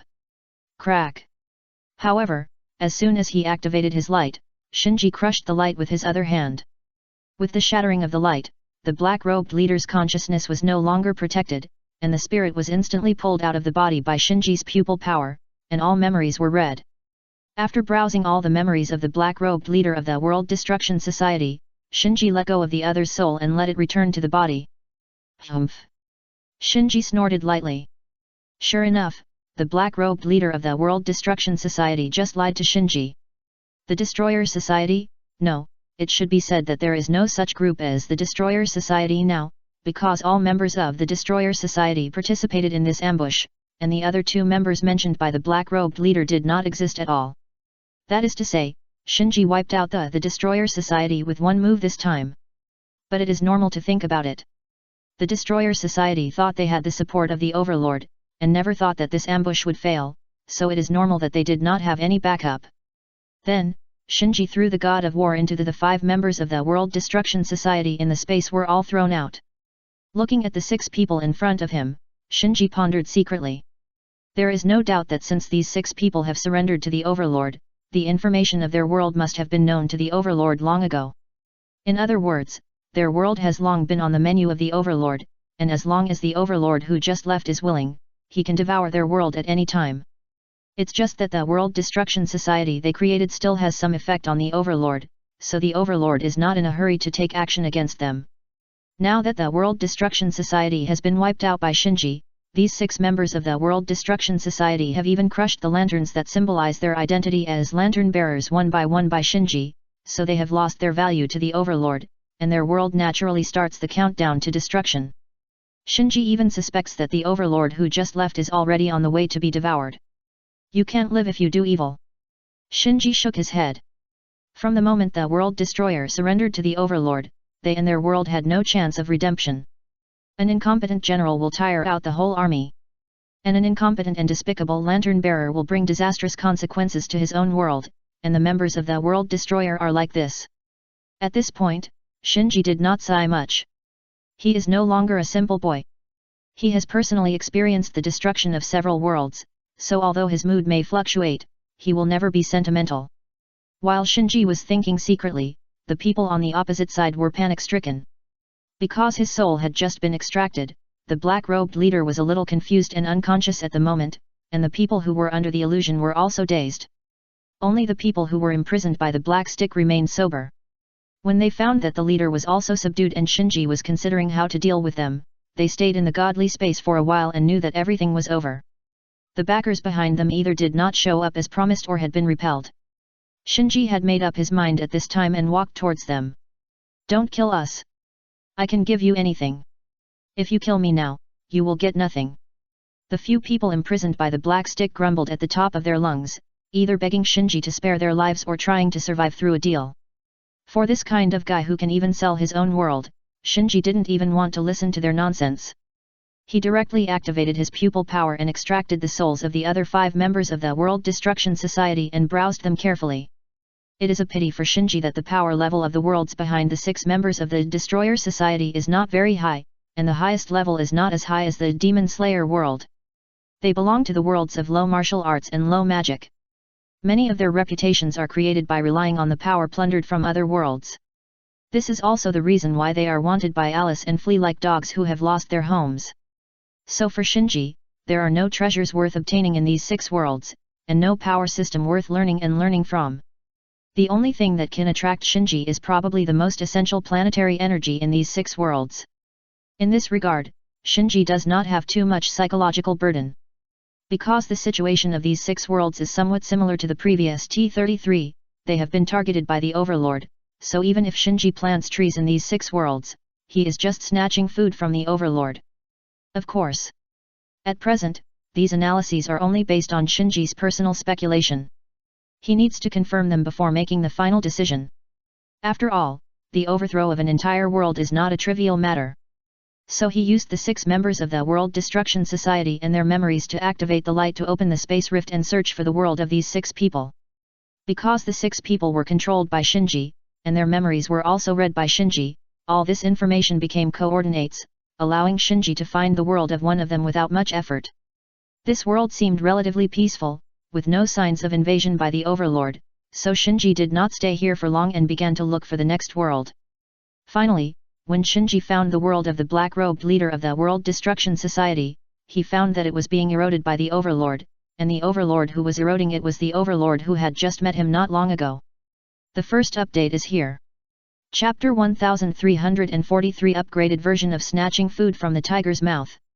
Sure enough, Shinji, who got it right, was not proud, but a little depressed. When Shinji thought of the black-robed leader of the World Destruction Society who worshipped the Overlord as devoutly as he worshipped a god, and the Overlord not only abandoned him, but also turned around and swallowed up his world, he felt extremely ironic. The black-robed leader, who was brought by Shinji as a coordinate, was stunned when he saw this scene, and murmured, "Why is this happening? What do you think the Overlord is?" Shinji seemed to be talking to the black-robed leader, and seemed to be talking to himself, silently reminding himself not to underestimate the Overlord's greed. "I regret it." The black-robed leader's face was full of tears. At this moment, this insidious and cunning person was truly revealed. "Hey!" At this moment, Shinji let out a light sigh. He suddenly felt that the speed at which the Overlord was eroding this world was somewhat unusual. Under normal circumstances, when the Overlord had just started to erode, there shouldn't be any strange phenomena in the world protected by the space barrier.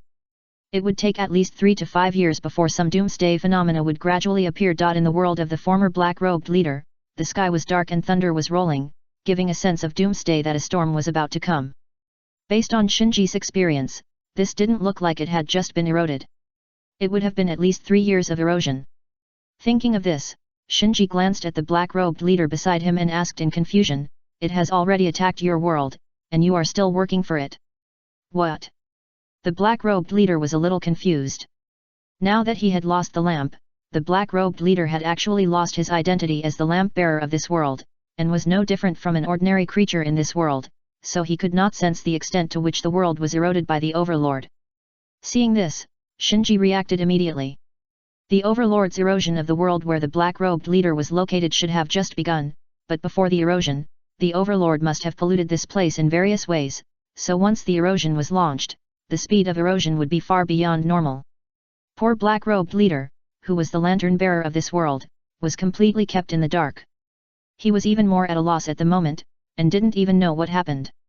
Shinji didn't want to care about this stupid and bad guy anymore, so he slapped him and sent him flying, crashing to death on the ground.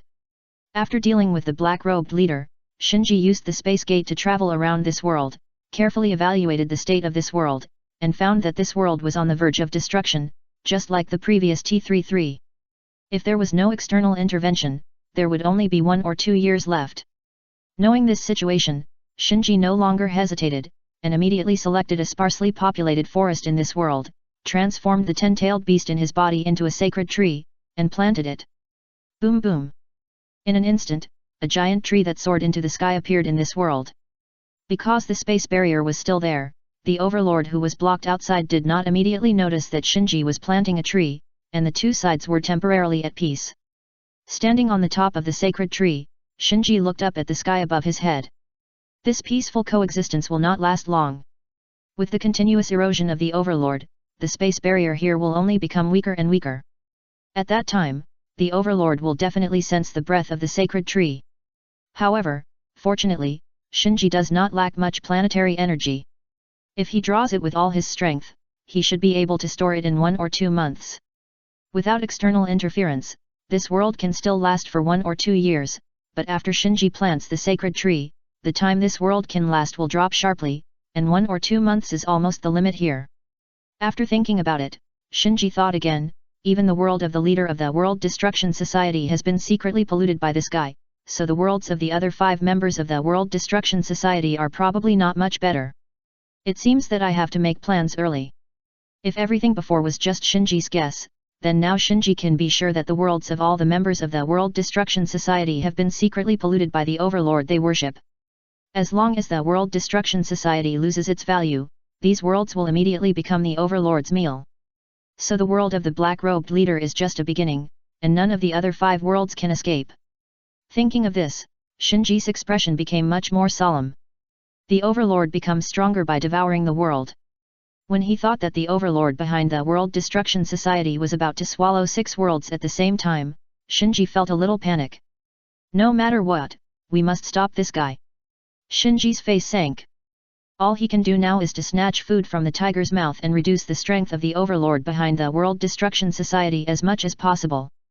Although it is not the first time to do this time is obviously different, because he is afraid that he will have to snatch food from the tiger's mouth 6 times repeatedly, so he must plan it well, otherwise, not only will he not be able to snatch food from the tiger's mouth, he may even be trapped in the tiger's mouth. Soon, he numbered the 6 worlds of the World Destruction Society members from 1 to 6. The world of the black-robed leader was set as World 1, and the worlds of the other 5 people were worlds 2 to 6. At present, the first thing the overlord is targeting is world number 1. Considering the influence of Shinji's planting of the divine tree, world number 1 can only last for 3 to 5 months at most, or even shorter, so Shinji has to lay out the other 5 worlds from now on. I have 2 10-tails in my hand, and I can plant divine trees in 2 worlds at the same time, but... Shinji shook his head. Although he has 2 10-tails, one is currently sealed by Obito. Before sacrificing Obito to the divine tree, he can't take the little 10-tails out of Obito's body. In addition, the little 10-tails in Obito's body is still a juvenile, and its absorption efficiency is definitely not as good as Shinji's own divine tree. Shinji secretly said, "It seems that we can only take 1 step at a time." 2 months later, when the divine tree planted in world number 1 is full of planetary energy, Shinji can sacrifice Obito to the divine tree in exchange for a chakra fruit. After that, the 2 10-tails in Shinji's hand were released at the same time. Then, he could plant sacred trees in 2 different worlds at once, improving his efficiency in snatching food from the tiger's mouth. In this way, the sacrifice is not enough again. Shinji was a little distressed. He finally made a sacrifice, but now it seems that it is not enough. However, he put all this behind his mind. The most important thing at the moment is to curb the expansion of the overlord's strength. Then he looked up at the sky. He robbed the breeding overlord once on T33, and the breeding overlord hated him. This time he had to rob the overlord behind the World Destruction Society 6 times. He didn't know if the overlord would hate him after the robbery. To what extent? The second update is here. There is a double monthly ticket event during the October holiday. Please give me some monthly tickets. Chapter 1344 Demonstrating Magic. Ninja World. Shinji, who hurriedly returned from World Number 1, landed directly on his flying fortress. Although he already has a research institute, this movable flying fortress is still his important secret base. Karin, Hikari, Shin, Niji, Kimimaro, Ryaga, Chino and others practice on the flying fortress every day. Going directly to Shin's cabin, Shinji saw Shin, who was practicing the magic ring. A few months have passed, and Shin's practice can be said to be fruitful. This is not only the result of her hard work, but also her advantage as a shrine maiden. Now she can integrate 8 kinds of magic circles into one.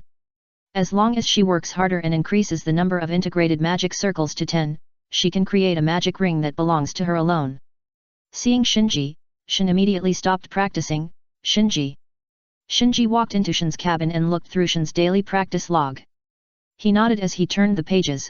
Not bad, not bad. Of course. Shin immediately became proud. But she did have the capital to be proud, because according to the records in the various biographies of people that Shinji brought back from the Six Rings world, the youngest supreme mage in the Six Rings world also successfully created the magic ring when he was nearly 40 years old. And Shin is only 13 or 14 years old now. Of course, the magicians in the Six Rings world need at least 10 or 20 years of accumulation just to practice from low-level mages to high-level mages. Shin was born with unparalleled Miko chakra. When she merged with the monsters and became a complete Miko, her strength instantly surpassed the supreme mage, so she could practice the magic ring so quickly. In addition, if it weren't for Karin and Hikari, Shin would definitely be lazy during this period. But now it's different. She, Karin, Hikari, and Suzuki are all secretly competing to see who can enter the 6 paths level first. So she, who is usually a little lazy, dare not relax for a moment during this period, for fear of losing to others. Shinji put down Shin's training diary and told her that she needed to go to the Six Ring world to help fight against the Overlord. When she heard that she was going to fight against the Overlord, Shin immediately became energetic and rolled up her sleeves. Finally, it's my turn to appear on the stage. Shinji reminded, this time we have to fight against the Plague Overlord, and the Breeding Overlord may also intervene. The risk is very high. Shin said, I'm not afraid. Shinji was a little helpless. In short, after going to the Six Ring world, don't act recklessly, and follow my arrangements. Got it. Shin approached Shinji, pulled his sleeve and asked, Shinji, when are we leaving? Shinji thought for a while and said, pack up, we will leave immediately. Great. Shin hurriedly packed her luggage. Shinji stepped aside and watched Shin busying around in the room. The reason why he was so anxious to take Shin to the Six Ring world was mainly because according to the standards of the Six Ring world, Shin was not yet a true supreme mage, so he wanted to take Shin there in advance so that the supreme mage could guide Shin and speed up Shin's progress in creating the magic ring. And the construction of the mage tower also required Shin, the mage, to be present in person, otherwise, it would be impossible to start the construction. Seeing Shin carrying a lot of things in large and small bags, Shinji chuckled and immediately activated the power of the light to open the space rift. After absorbing all the embers in the lights of the 6 members of the World Destruction Society, Shinji's light ability has improved a lot, and the speed of opening the space rift alone is much faster than before. And as the number of embers in the light increased dramatically, Shinji found that he could also use these extra embers to slow down the speed of the Fear Overlord's erosion of the ninja world. He had no way to accurately evaluate the specific effect for the time being, but if nothing unexpected happened, there should be no problem with so many embers delaying for 1 or 2 years. Not long after, Shinji brought Shin to the Six Rings world. Among the remaining 5 supreme mages in the Six Rings world, Shinji was most familiar with the supreme mages of Dusk Star in the Wisdom Tower, so he led Shin directly to the Wisdom Tower. The one who received Shinji was naturally arcane. He first exchanged a few words with Shinji, then his eyes fell on Shin behind Shinji, and asked curiously, Captain, who is this? Shin was also curiously looking at the Wisdom Tower.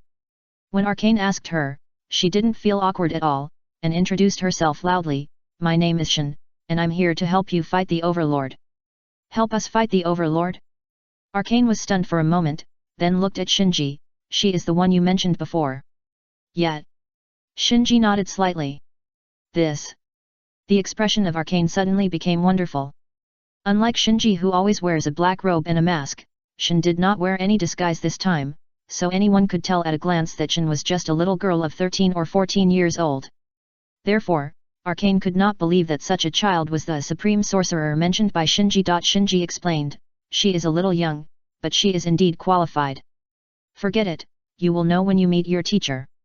Out of trust in Shinji, Arcane did not raise any more questions, turned around and took Shinji and Shin to the top of the Wisdom Tower. When they arrived at the top of the Wisdom Tower, they saw the Supreme Mage of Twilight Star who was still maintaining the magic ring. Seeing the magic ring of the Twilight Star Mage, Shin could not help but marvel. 1, 2, 3. 17 magic circles, so powerful. Arcane's face changed slightly. You must know that once the magic circle is integrated into the magic ring, it cannot be distinguished by appearance alone, so Shin can count the number of magic circles integrated into the magic ring of the Supreme Mage of Twilight Star by visual observation, which alone is very surprising. The Supreme Mage of Dusk Star nodded to Shinji first, then looked at Shin and said with a smile, "I sense the breath of magic in you, can you cast magic for me to see?" "No problem." Shin replied casually, and then raised her hand, and magic circles appeared above her head one after another. Soon, 8 layers of magic circles appeared above her head. The Supreme Mage of Dusk Star nodded gently. At Shin's age, being able to maintain 8 magic circles at a time is already an unprecedented super genius in the Six Rings world. Arcane opened his mouth wide, his eyes full of surprise. Although Shin did not reach the level of the Supreme Mage mentioned by Shinji, this magical attainment is second only to the 5 Supreme Mages in the Six Rings world. The first update is here. Chapter 1345 The Goddess Arrives. The colorful magic circles covered the top floor of the Wisdom Tower. Just when the Supreme Mage of the Dusk Star and Arcane thought that Xiuan was about to end the performance, Xiuan's face turned serious and she instantly entered the Mistress Chakra mode. Swish!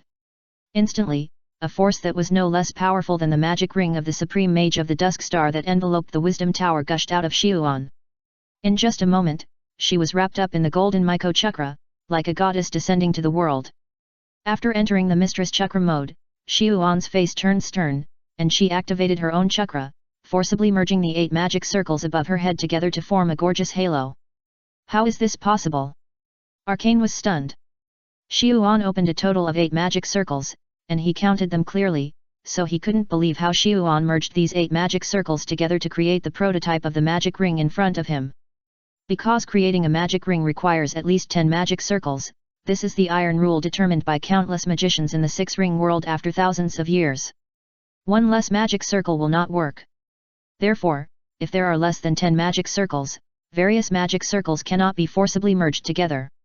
But Ziwan only opened 8 magic circles, but somehow, she forced these 8 magic circles together and created a prototype of a magic ring, which is simply incredible. Not only the Arcane, but even the Supreme Mage of Twilight Star was shocked. However, what surprised the Supreme Mage of Twilight Star was not that Ziwan forcibly merged the 8 magic circles together to create a prototype of a magic ring, but the Witch Chakra mode that Ziwan opened at this moment. The Supreme Mage's perception ability is unquestionable, so the Supreme Mage of Twilight Star is very sure that even with the increase of the Wisdom Tower, his strength can only barely be equal to that of the 13 or 14-year-old girl in front of him. If we consider the prototype of the magic ring on the little girl's head, she, who is blessed by the Wisdom Tower, is not even a match for the little girl in front of her. At this moment, whether it is the Supreme Mage of the Dusk Star or the Arcane, they finally understand why Shinji said so confidently that he could find a Supreme Mage for the Six Ring world, because even without considering the magic attainments, Shin is already a super powerful person at the level of the Supreme Mage. Shin raised his head and asked the Supreme Mage of the Dusk Star and the Arcane, "How is my magic level?" Arcane quickly said, "I apologize to you for the doubts I raised just now." Hee. Shin smiled triumphantly. Shinji said to the Supreme Mage of Dusk Star, "If Shin cannot cooperate with the magic rings of the 5 Supreme Mages, Shin will not be able to help, so I ask you to tutor Shin and let her master the real magic ring as soon as possible." The Supreme Mage of Dusk Star said, "This is what I should do. Mr. Akito, on behalf of the Six Rings world, I thank you for your selfless help. If you need it in the future, our Six Rings world will do our best to help you." Shinji shook his head, "Don't be so polite, we fight against the Overlord to save ourselves. Shin is in my hands." After that, Shinji looked at Shin and told him, "We don't have much time, don't play around, master the magic ring as soon as possible. Shin lifted the Miko Chakra mode, then dispersed the prototype of the magic ring on her head, and nodded heavily, "Don't worry, I won't let you down." Shinji smiled and patted Shin's shoulder, turned around and prepared to leave. Shin suddenly called Shinji again and shouted, "Tell them to work harder, otherwise I will definitely win this time." "Okay." Shinji chuckled. Obviously, on the way to the Six Paths, Shin didn't want to lose to Karin and Hikari, nor did she want to win unfairly, so she asked Shinji to pass on the message.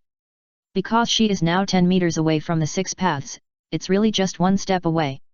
The starting point of the Miko is too high. Not to mention ordinary ninjas, even ninjas from Uchiha and Uzumaki clans can't compare with it. You should know that even when Shin was young, she already had the same prophetic ability as the great toad sage of Miyaboku Mountain. Today's Shin has not only grown up, but also completely integrated the dark side of the Miko and regained all the power of the Miko. So as long as she creates her own magic ring and moves her strength up a little, she can successfully enter the Six Paths level. Leaving Shin with the Supreme Mage of Dusk Star, Shinji and Arcane came to the meeting room.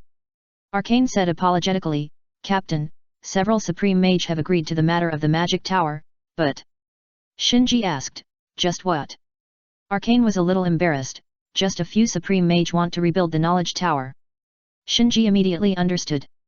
It is obvious that the so-called reconstruction of the Knowledge Tower is actually the Supreme Mages wanting to obtain the ownership of the newly built Magic Tower. In other words, the Supreme Mages do not want the Supreme Mages from outside to occupy the Magic Tower for a long time. As a lantern bearer, Shinji can understand this. After all, Shin comes from the ninja world, and her existence is a source of pollution to the Six-Ring world. The greater her influence here, the greater the impact on the Six-Ring world and the ninja world. So Shinji never thought of taking advantage of the Six-Ring world and occupying this newly built Magic Tower. Shinji expressed his opinion, "I have no objection. After solving the trouble here, Ziwan will not stay here for long." Arcane breathed a sigh of relief and immediately bowed to Shinji, "Captain, thank you for your understanding." Shinji said, "Okay, let's consider this battle first." Arcane nodded, "Please rest assured, the Supreme Wizards are already preparing all the materials for rebuilding the Knowledge Tower. We just need to wait for Your Excellency Ziwan to create the magic ring. We can rebuild the Knowledge Tower according to the properties of Your Excellency Ziwan's magic ring. The existence of the Magic Tower is much older than that of the Supreme Wizards today, so even the Magic Towers of the Supreme Wizards may not be 100% suitable for them. The rebuilt Knowledge Tower must be built completely with Ziwan's magic ring.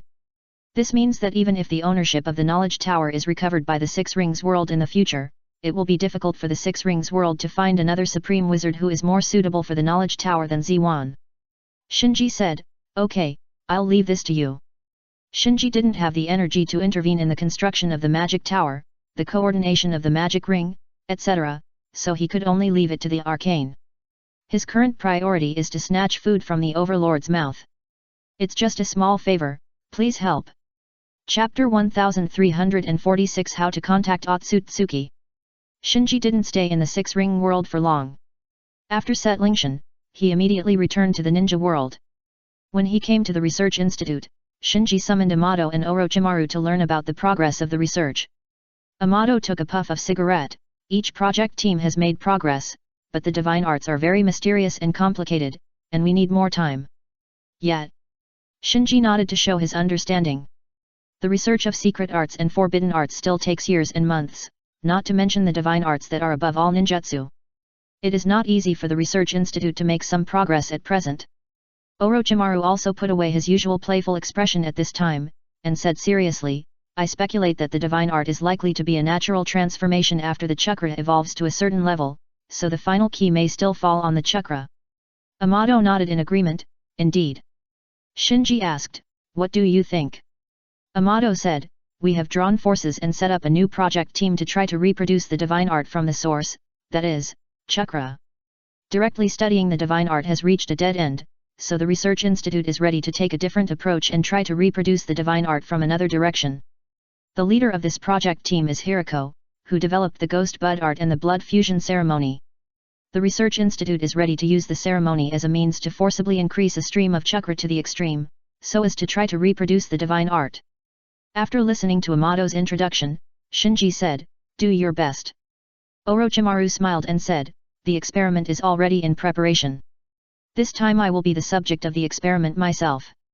Knowing that the subject of this experiment is Orochimaru, Shinji was slightly stunned. There is no need to take such a risk. Orochimaru explained, the bodies of other subjects can't bear this level of ritual at all. Only I can try it. Moreover, to verify the relationship between divine arts and chakra, there must be a ninja who knows enough about chakra, so in this matter, I am undoubtedly the best candidate. Shinji said, I know, then you go and prepare. Orochimaru bowed and then withdrew. After Orochimaru left, Shinji looked at Amato, what do you think about this? Amato shrugged, I have no reason to stop him. Shinji was silent. Orochimaru's reason was impeccable. The subject of this experiment was not something that anyone could do.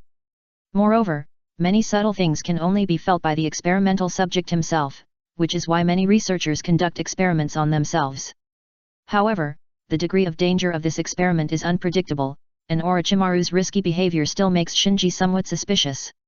After all, the relationship between Shinji and Orochimaru is purely a control relationship.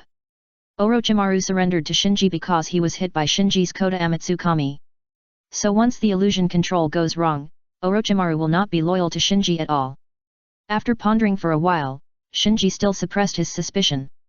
Now is not the time to suspect this and that. Instead of worrying about Orochimaru betraying himself, it is better to concentrate on improving his own strength. After a change of mind, Shinji asked Amato again, have you made any progress in the matter of contacting other Otsutsuki that I gave you before? Amato said, I was just about to report to you. Shinji's eyes lit up, oh, tell me about it.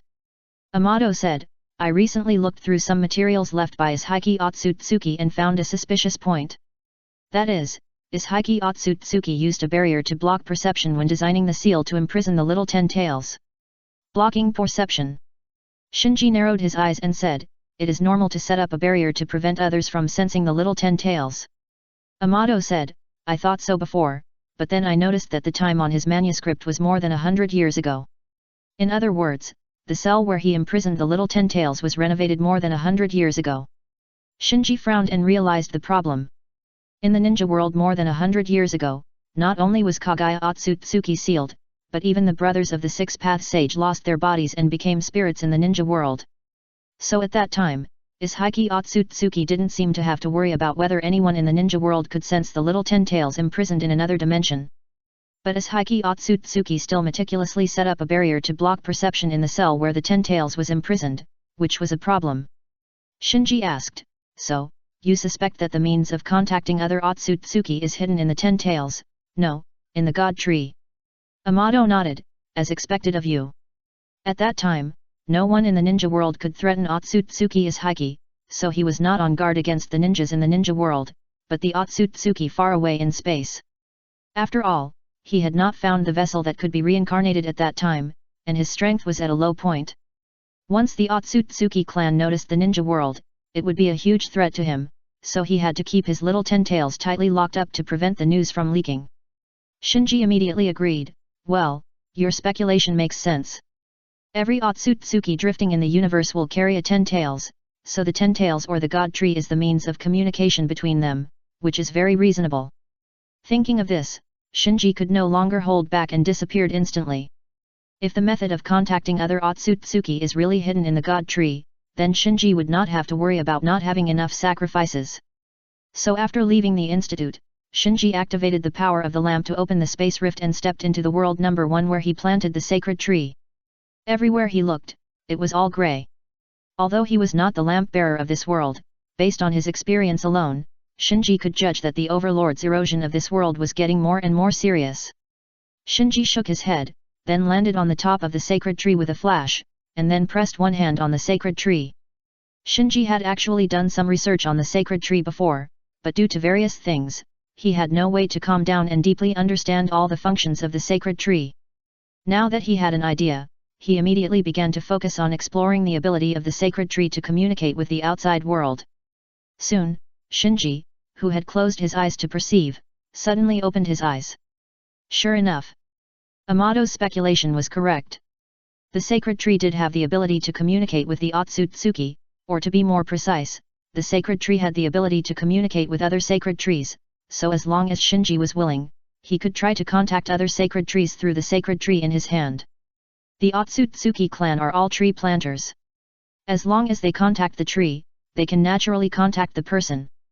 The first update is here. Chapter 1347, Bait. Standing on his own sacred tree, Shinji began to think. Since he has figured out how to contact the sacred tree with the sacred tree, it is not difficult to lure an Otsutsuki over. In fact, in the original time and space, Otsutsuki Urashiki, Otsutsuki Momoshiki, Otsutsuki Kinshiki, all came to the ninja world uninvited about 10 years later, which means that the planet they are currently on is not far from the ninja world.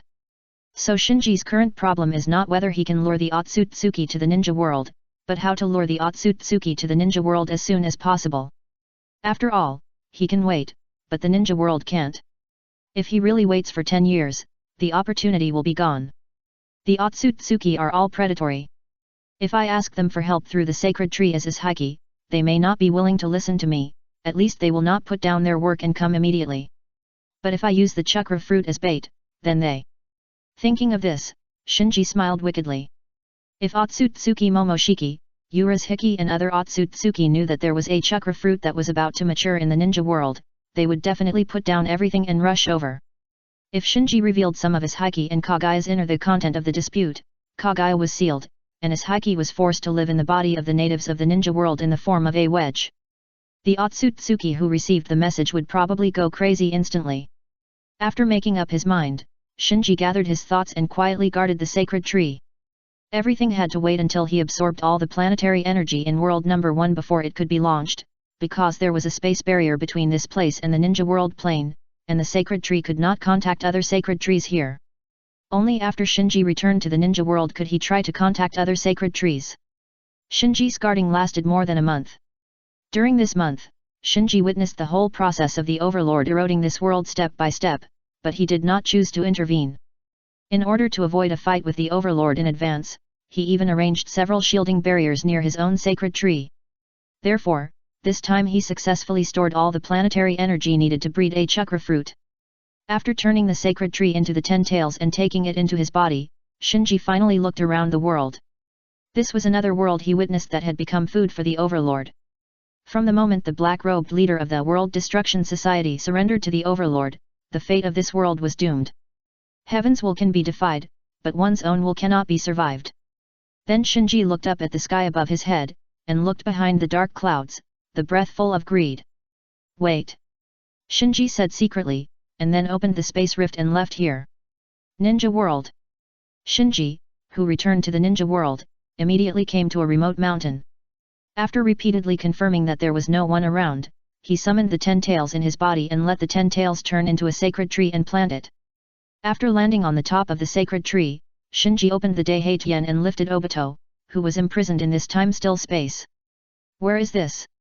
Because the space in the Daiheitian is still, Obito, who had just restored the flow of time, was a little confused.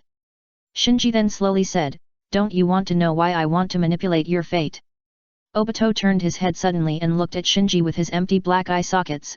"Tell me quickly, let me die clearly." Shinji nodded. All this comes from the chakra fruit. He did not hide the fact that the sacred tree can breed the chakra fruit, but the price is the energy of the planet, and the matter of an Otsutsuki as a sacrifice, and told Obito, who was about to become the sacrifice, in detail. After learning this, Obito looked incredible. Chakra fruit, I thought it was just a myth. There are indeed some stories about Kagaya and chakra fruit, but after thousands of years of evolution, these stories have long been separated from reality and have gone to the direction of mysterious myths, so people who don't know the inside story will never believe that there is such a divine thing as chakra fruit in the world. After a pause, Obito reacted, "So you let me get the Samsara Eye and become the 10 Tails Jinchuriki, just to let me tap into the power of my bloodline and become a new Otsutsuki, qualified to be a sacrifice to the sacred tree?" "Yes." Shinji nodded slightly. Obito seemed to have thought of something and said, "You lied to me. You already have Otsutsuki as Hiki in your hand, so you don't need me to be the sacrifice. You can't be sure whether I can open the Samsara Eye and seal the 10 tails." Shinji was in a good mood and said casually, "Issue Otsutsuki." "You." Obito, who wanted to refute Shinji, was speechless for a moment. Then he figured it out and exclaimed, "Have you swallowed a chakra fruit like Kagaya Otsutsuki?" "Yet." Shinji responded. "No wonder the gap between us is so big. It turns out that it's not that I'm weak, but that you're too strong. I knew it wasn't my fault. I was just unlucky and met you." Obito seemed relieved. Shinji said, "I've solved your doubts, so you can go on your way with peace of mind." Obito said, "Go ahead. This time I'm really convinced." Shinji stopped talking nonsense and pressed on Obito's abdomen, forcibly pulling out the little tentacle sealed by Obito. "Ah!" Obito immediately cried out in pain. Shinji quickly sealed the little tentacles temporarily and threw it into the Kamui space. Without the little tentacles, Obito's breath as the tentacles Jinkriki declined rapidly, and his life began to wither and die. But despite this, he, who had entered the Six Paths level, was still judged by the Divine Tree as a member of the Otsutsuki and could be a sacrifice. Fearing that something might happen later, Shinji immediately prepared to sacrifice Obito to the Divine Tree. At this time, Obito, whose life was in countdown, asked, "Shinji, you obviously have the power above everyone else, why are you still so obsessed with the pursuit of power?" Shinji paused and said, "If I say that I do this just to protect the ninja world, do you believe it?" Obito was stunned for a moment, then smiled and said, "I believe it. Thank you." After Shinji said this, he sacrificed Obito to the sacred tree. Instantly, the sacred tree that swallowed Obito began to make a series of heartbeats, and the flower buds on the top began to bloom slowly. Shinji, who had experienced the breeding of the chakra fruit once, was not too excited this time. Instead, he calmly took the opportunity of the chakra fruit to be bred and used the sacred tree to send a message to other sacred trees in the universe. The second update is here. Please recommend and vote for me. It's just a small favor, please help me. I'll take a day off. I'll take a day off. Something happened at home today, I'm very sorry. Chapter 1348 Message Across the Starry Sky. On a desolate planet, Otsutsuki Momoshiki sat leisurely on the top of a sacred tree with his legs crossed. The planet under his feet had long lost its vitality. It was all desert, not to mention human habitation, not even a trace of green could be seen, as if life had already been extinct. In fact, this is the normal situation. Not all planets have enough planetary energy to breed a chakra fruit. The energy of most planets combined is only enough to refine a chakra pill. Just like now, Otsutsuki Momoshiki is waiting for his sacred tree to refine a chakra pill for him to make up for the loss of his interstellar travel. Suddenly, his comfortable expression froze, and then he stood up suddenly with an expression of disbelief on his face. Noticing the strangeness of Otsutsuki Momoshiki, Otsutsuki Kinshiki, who was not far away, came to Momoshiki and asked, "Lord Momoshiki, what's wrong?" Otsutsuki Momoshiki grinned, "I received a message from Otsutsuki Ishiki." Otsutsuki Kinshiki was a little confused, "Ishiki? He and Kagaya haven't heard from each other for a long time, how come there is news all of a sudden?" "They had an internal conflict." Momoshiki answered, his eyes flashing, as if he was thinking about something. "Internal conflict?" Kinshiki frowned slightly. Momoshiki smiled and said, "They found a planet with sufficient energy to breed the chakra fruit, so they had an internal conflict in order to compete for the chakra fruit. Kagaya plotted against Ishiki and swallowed the chakra fruit privately." The more Kinshiki listened, the more solemn his expression became. Kagaya Otsutsuki plotted against Ishiki, which clearly violated the rules of the clan and should be severely punished. But now that Kagaya has swallowed a chakra fruit, her strength must have increased greatly. Not to mention him, even if Momoshiki took action, he might not be able to punish Kagaya. Momoshiki glanced at Kinshiki and smiled, "Don't worry, Kagaya fell under her bloodline and has been sealed. Now it is Ishiki who has escaped by chance by parasitizing on the natives of the planet and controls the planet." Kinshiki said, "Lord Momoshiki, be careful of fraud. Don't worry, this message was not sent by Ishiki." After a pause, Momoshiki raised the corner of his mouth, "Ishiki has not completed his reincarnation yet, he doesn't want to provoke us now." Kinshiki asked in confusion, "Then what's the matter with this message?" Momoshiki explained, "Ishiki is still in a parasitic state, with the tree is parasitic on the natives of the planet in the form of a wedge, so he should have lost complete control of the tree. This message was sent by the tree." Kinshiki still frowned, "How is this possible? Under normal circumstances, it really won't be like this." After a pause, Momoshiki smiled and said, but if it is in the process of nurturing the chakra fruit, it's hard to say. Kinshiki thought of something and said, what do you mean? Yes, I guess that the one who controlled the planet should be looking for the vessel for reincarnation while planting the tree. It's just that his luck is bad, the tree is about to die. The chakra fruit has been bred, but he has not found a suitable device, so the sacred tree detected that there was no suitable Otsutsuki on the planet, so it sent this message to the surroundings. Kinshiki reacted, so the message sent by the sacred tree is recorded by itself. Momoshiki nodded, yes, Ishiki can't be stupid enough to provoke us before he has completed his reincarnation. Kinshiki asked, what is your plan? Momoshiki waved his hand and sucked the sacred tree beside him into his body, grinning, let's go and receive the chakra fruit. Kinshiki was a little worried, will it be a trap? Whose trap? Ishiki? Or Kagaya?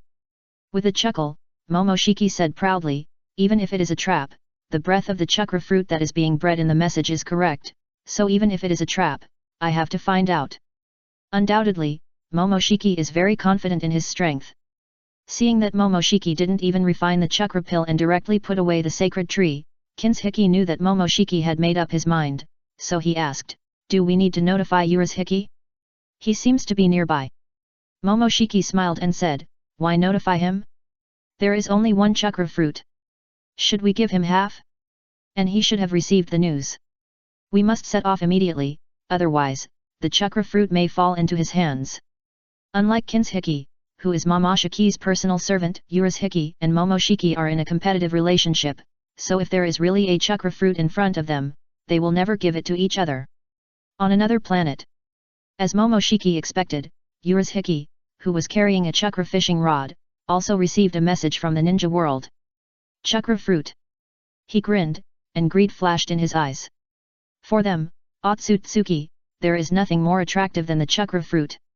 They crossing the starry sky, plundering one planet after another, the ultimate goal is not just for a chakra fruit. Unfortunately, most of the time, their busyness is only exchanged for an ordinary chakra pill. Momoshiki should have received this strong message. If he gets it first, my previous efforts will be in vain. With a smile, Urashiki also packed up his luggage and prepared to rush to the ninja world. Unlike Momoshiki, Urashiki has good luck, so he has swallowed a chakra fruit and promoted to bloodline net, which is why he is alone now. However, for Otsutsuki, whether it is giving birth to a child or some other means, it is not difficult to find a personal servant or a servant. In comparison, the real difficulty is to let the sacred tree absorb enough planetary energy to breed the chakra fruit, so even Urashiki, who has swallowed a chakra fruit, cannot refuse the huge temptation of the second chakra fruit. Ninja World. After transmitting the information through the sacred tree, Shinji looked at the sky above his head. The message he sent using the sacred tree was not false. The internal conflict between Kagaya Otsutsuki and Ishiki Otsutsuki, and the subsequent sealing of Kagaya by his sons, the Six-Path Sage brothers, were all real events in the ninja world. In detail, he just hit his own part. After a while, Shinji retracted his gaze and moved his eyes to the bud at the top of the sacred tree. Listening to the sound like a heartbeat, he could clearly feel that a new chakra fruit was about to be born. The first update is here. Chapter 1349 The Second Chakra Fruit. Feeling the chakra fruit that was about to mature in the bud at the top of the sacred tree, Shinji's eyes flickered slightly. With such a new chakra fruit in front of him, how to deal with it became the problem that Shinji needed to solve right now. Should he take it himself as before, or give it to others, such as Karin and Hikari, so that one of them can pass the threshold of the six paths by swallowing this chakra fruit and impact the higher level of bloodline net? After a moment, Shinji slowly withdrew his gaze from the flower bud. How to deal with this chakra fruit? In fact, it still revolves around the key point of fighting against the overlord. If Shinji takes it himself, the effect is better, then Shinji should continue to take it. But if it is more advantageous to create another bloodline net in terms of the situation, then Shinji should use this chakra fruit to create another bloodline net. Shinji weighed the pros and cons silently, and it was difficult to make a decision for a while. Based on his current experience in fighting against the overlord, it is definitely better for the individual strength to be stronger, because the closer the strength is to the overlord, the greater the threat to the overlord. On the contrary, a large number of recruited or manufactured troops will have a great probability of becoming a burden and a flaw when facing the overlord. For example, in the previous battle of the Six Rings world, the Supreme Storm Mage, who lost the protection of the Mage Tower, could not even protect himself in front of the reproduction overlord. If the Supreme Mage is like this, let alone others, as long as they see the overlord or hear the overlord's voice, they will be polluted and instantly deformed, becoming monsters. But the current situation is slightly different. Shinji is not sure whether his strength can be greatly improved after taking the second chakra fruit as it was after taking the first chakra fruit. If the improvement is very limited, it will be difficult to choose whether to improve himself or create another helper at the level of bloodline net. Yes, although Karin and Hikari have not yet reached the 6 paths level, Shinji knows the power of the chakra fruit. As long as Karin or Hikari takes this chakra fruit, there is not much suspense about their promotion to the bloodline net. The blood succession net is different from ordinary helpers. As long as it is within the space barrier, the blood succession net can fight against the overlord. Of course, Karin and Hikari are not lantern bearers, and their ability to fight against the pollution of the overlord is far inferior to Shinji, so even if they have achieved the blood succession net, their combat power will still be much weaker than Shinji when fighting against the overlord.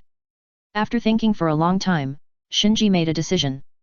If I don't swallow the second chakra fruit, I will never know how much the second chakra fruit can improve, so this attempt is inevitable. And at this stage, there are very few ways for me to improve my strength. If I give up this chakra fruit, my strength improvement will stagnate for a long time. Shinji must keep improving his strength, only in this way can he have the confidence to fight against the overlord. Because the overlord's strength is also constantly improving, every time a world is swallowed, the overlord's power will be comprehensively enhanced, so Shinji cannot allow himself to stand still. After making up his mind, Shinji gathered his scattered thoughts and stayed on the sacred tree with one mind, waiting for the final development of the chakra fruit. 3 days later, the swollen bud seemed to no longer be able to contain the chakra fruit inside. It suddenly bloomed when the morning sun shone on the earth.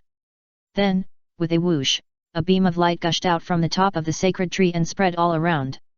At this moment, whether it was Otsutsuki Tonari on the moon or Karin and Hikari who were training in the Flying Fortress, or Aida and Damon in the Research Institute, they all felt the chakra fruit. But in a flash, the breath of the chakra fruit dissipated, because Shinji had already picked it and put it in his pocket. Since the chakra fruit had been successfully bred, Shinji took the sacred tree into his body, then activated the power of the light to open the space rift and disappeared from the original place. The reason why he was in a hurry to leave was that he wanted to confirm the situation in World Number 1 to see if there was still a chance to continue planting trees and snatch food from the tiger's mouth. When he came to World Number 1, the situation here was already very bad. The power of the overlord had completely invaded the space barrier, and the whole world was already riddled with holes and devastated. Shinji thought, since it's already like this. The current World Number 1 is the same as the previous T33, and it is only 1 or 2 weeks away from being swallowed by the overlord.